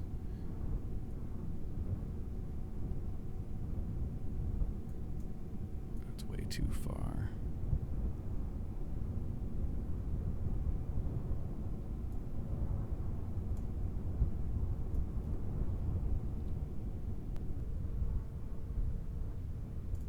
So now the damn vehicle slid off position. Son of a bitch. Okay, now I'm starting to hate this vehicle. It's the sliding makes it so difficult. It's such a pain in the ass. Because the sliding.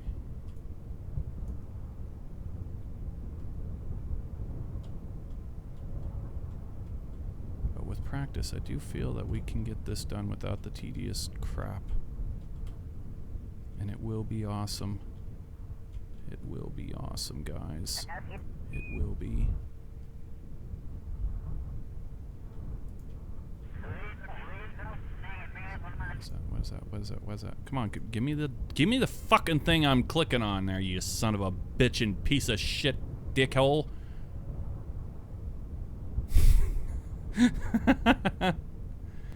Oh, God.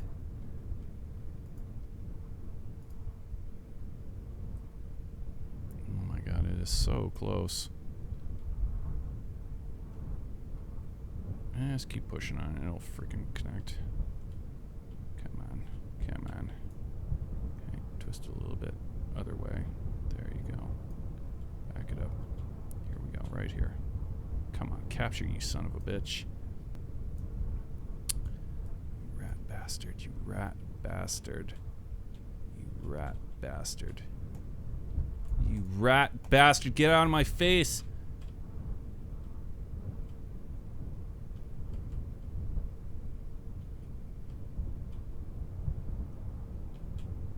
There.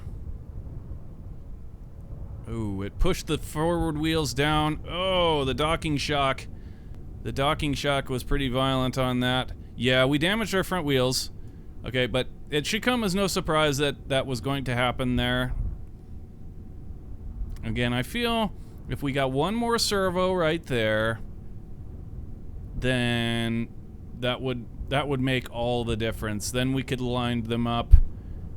Also, the terrain that we're on is apt to kind of still send the docking shock into the front wheels because, you know, everything's on a slope. So it's hard to get around that. But it's done. We've got it. It's in the bag. All we have to do now is unmotorize this, lock all this stuff up.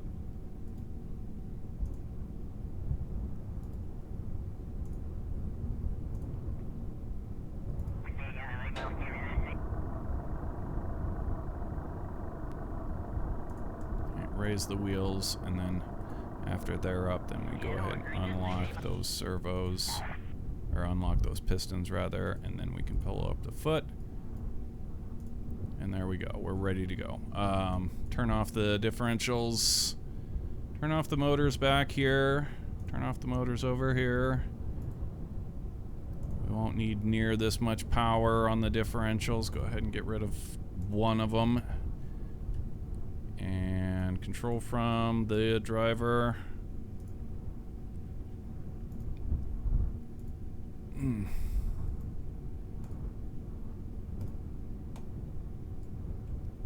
And let's go. Let's bring it home. Got a damaged truck, but we've accomplished the mission.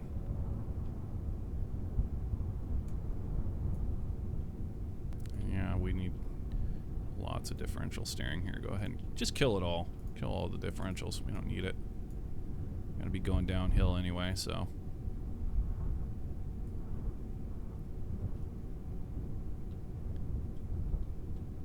Yeah, it'll get better. It will get better. We will get better at doing it.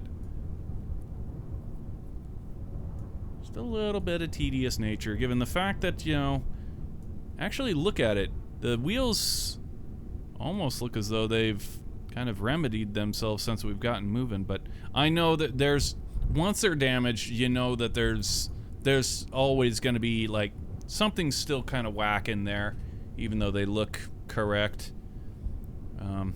We can still be better at it. We will still be better at it. We'll get better still. This lock, go ahead and turn your brakes on. We are really kind of hauling ass here.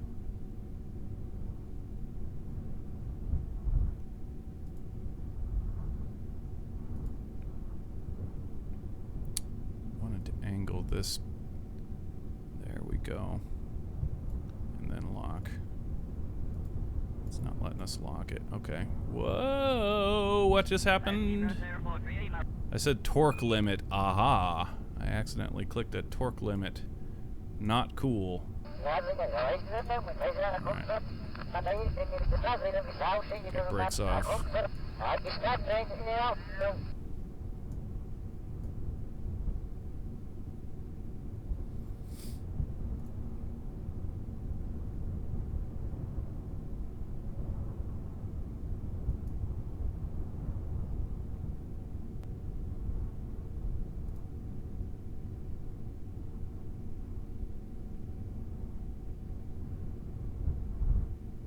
I'd rather invest the time in getting rid of the trailer. Come on now, the trailer's like that's absolutely the type of trailer that you would use for this. I mean, it couldn't be more legit.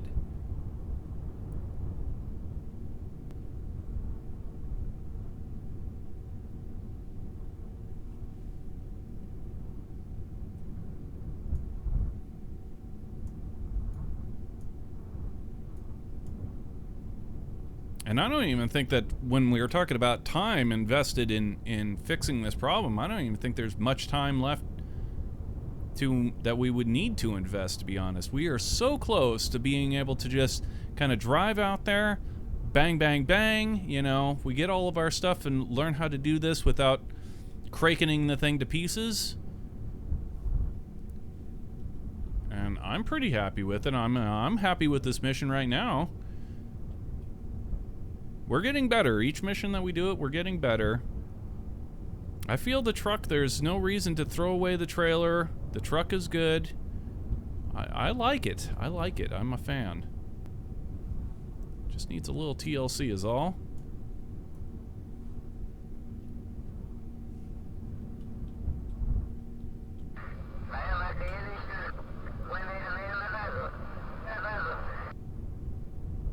I know what you want to see. I know you want us to go out there and pick it up with a VTOL limousine.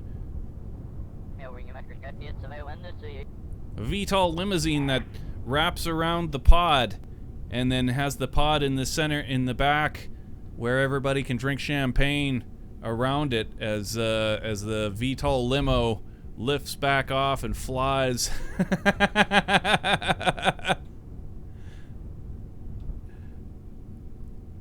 Yeah, Starchface is a fan of the limo project. Clearly not so much one of the truck project. Which do you not like? Is it the truck or the trailer, or is it the whole rig?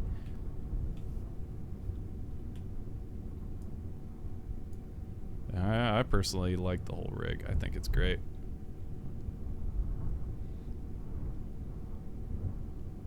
Just get rid of the trailer.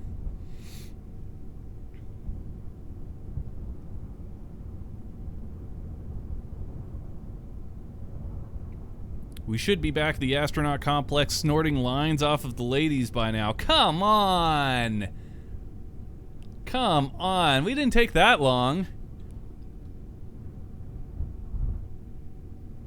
Okay, so the whole thing, I think we were about an hour all in on the recovery. That's not bad. Come on. I mean, we were out there, what, it took us 4 kilometers to drive out there. I mean, it was 4 kilometers away for starters. We're still, this is only the 3rd time we've used this rig.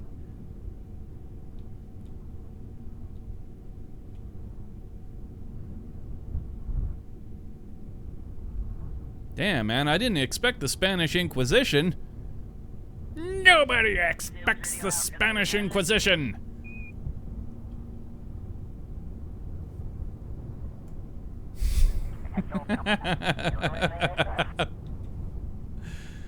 Oh, fuck, dude.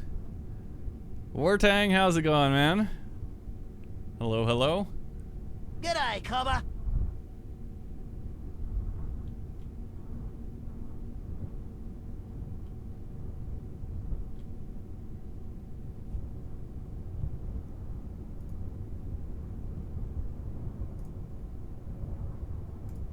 Okay, we can kick one differential on, get a little bit of speed going on here.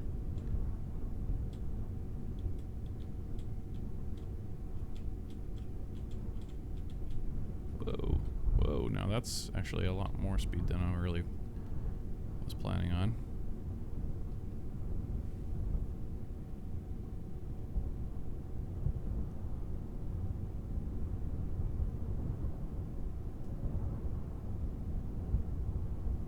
Alright, looks like, I don't know. Oh, that's interesting. So I think for a second there we just got out of render distance of Jebediah's factory, and almost at the same time we came into render distance of all of the launch equipment. So for a split second we got our frames back and it was like, alright, we got good frames, and then the very next second it was like, oh, no, discount those frames again. We've got too much stuff on the screen. God damn.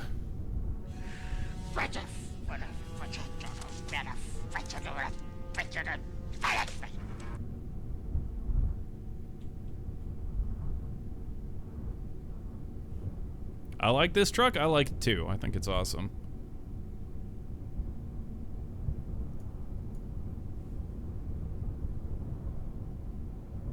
I really do.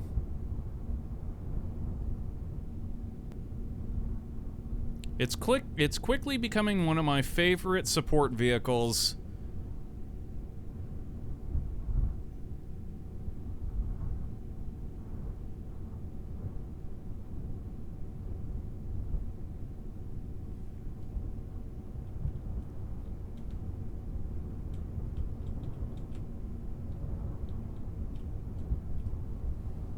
What the hell is that?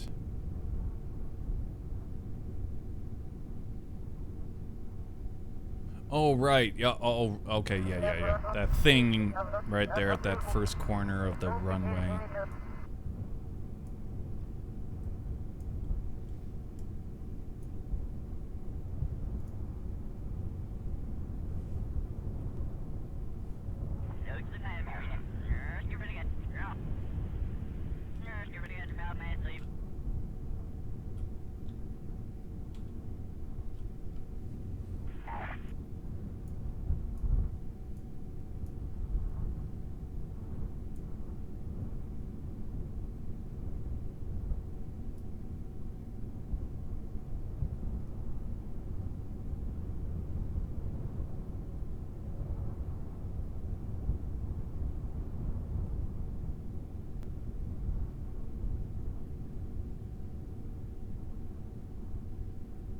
So, what do we need to do to this rig for the next time we use it? One, we want to put a motorized servo down here.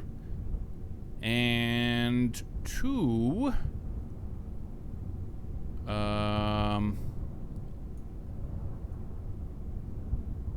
I want more steering radius. I'd like better turning radius for backing up. That will definitely be very, very helpful. Other than that, oh yeah, and then the sliding of the, we want to be able to move the connection point somewhere at will. I don't know how we'll accomplish that, but I'm sure we can come up with a way.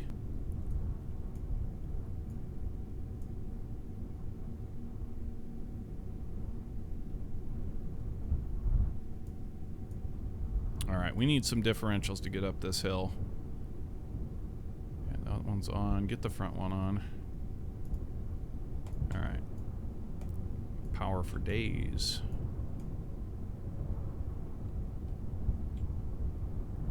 Up we go.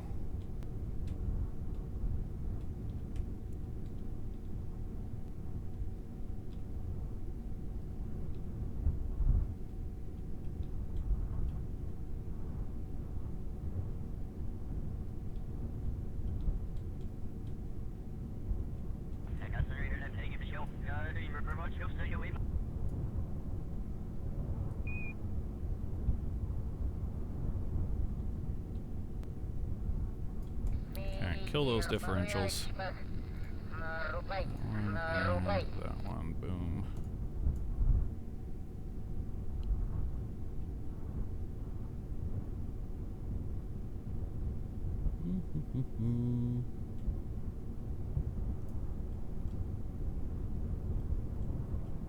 Now, Euro Truck Simulator. Euro Kerbal Simulator.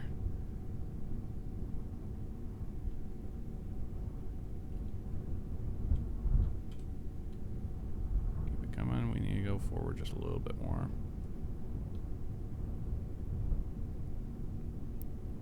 Okay. Just a little bit further. A little bit further. Okay.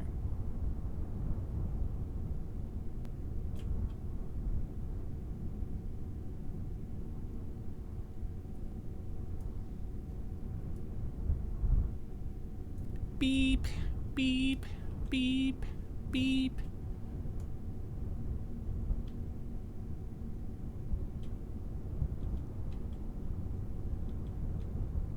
Oh, look at this.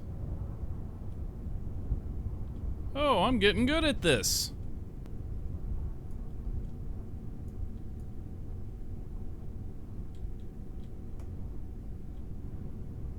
First try, baby. Yeah.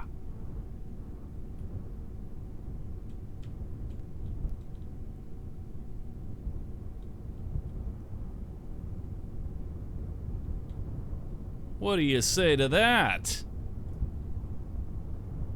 First try. That was pretty sexy. Yeah, baby. That's what I'm talking about. Good shit. Right on back there. That's good enough right there. Brakes on. Sweet. A little bit further.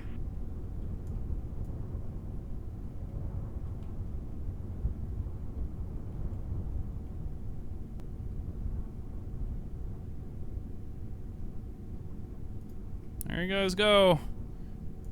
There's your Soyuz capsule back. Alright, so what we want to do here is we extend the foot. First extend the foot. And then we lock these suckers. Okay, lock. And then lock. Okay. And then we can go ahead and disconnect. And then if we need to, we can extend the...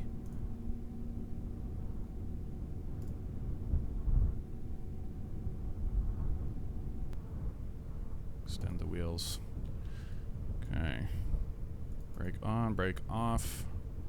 And let's go. Very nice. Dude! Yeah, that's good stuff. Immersion Maximo!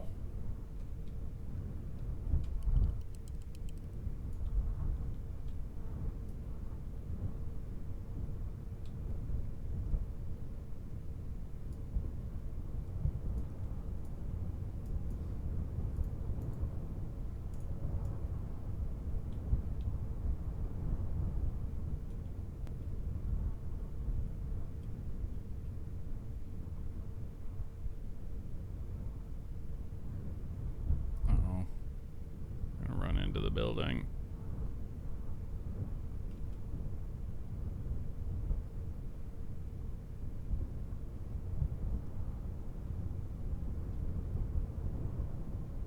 Yeah, 5-point turn just to get around this corner. We need more turning radius on this thing.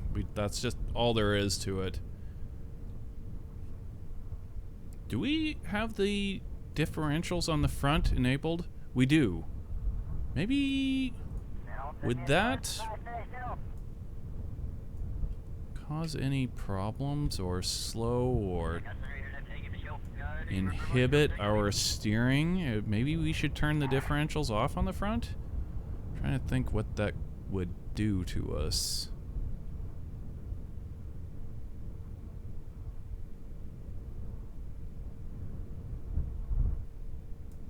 I can't think what it would. What it would do. I mean, it would be like the vehicle is not so much front wheel drive, which it more or less, when the differentials are on the front and there's none in the back, it more or less is front wheel drive.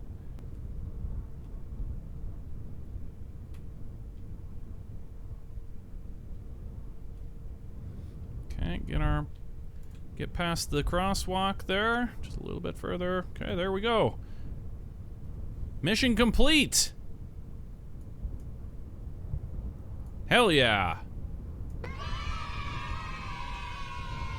Yeah, it's sick.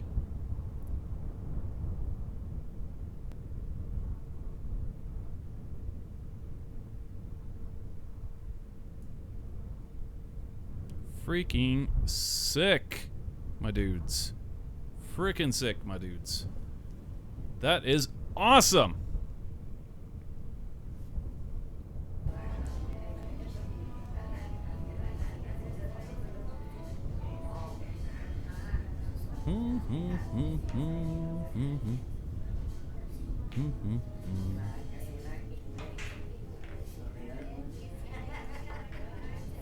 Yeah, it takes a while to get that done. And we spent definitely spent over an hour on the recovery operation.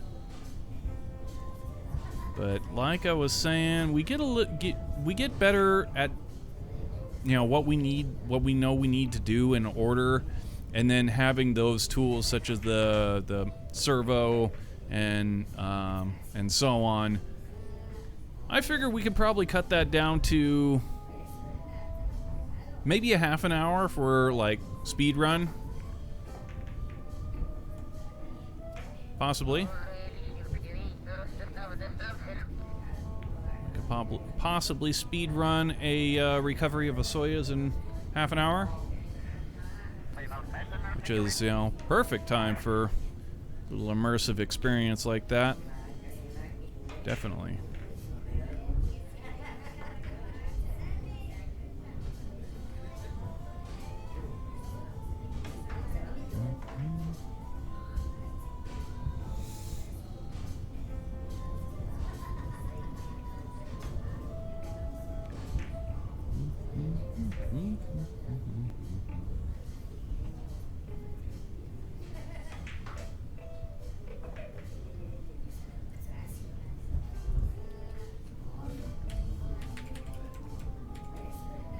Well, you love calling that out before we get around to it, don't you? You misspelled voodoo. Voodoo.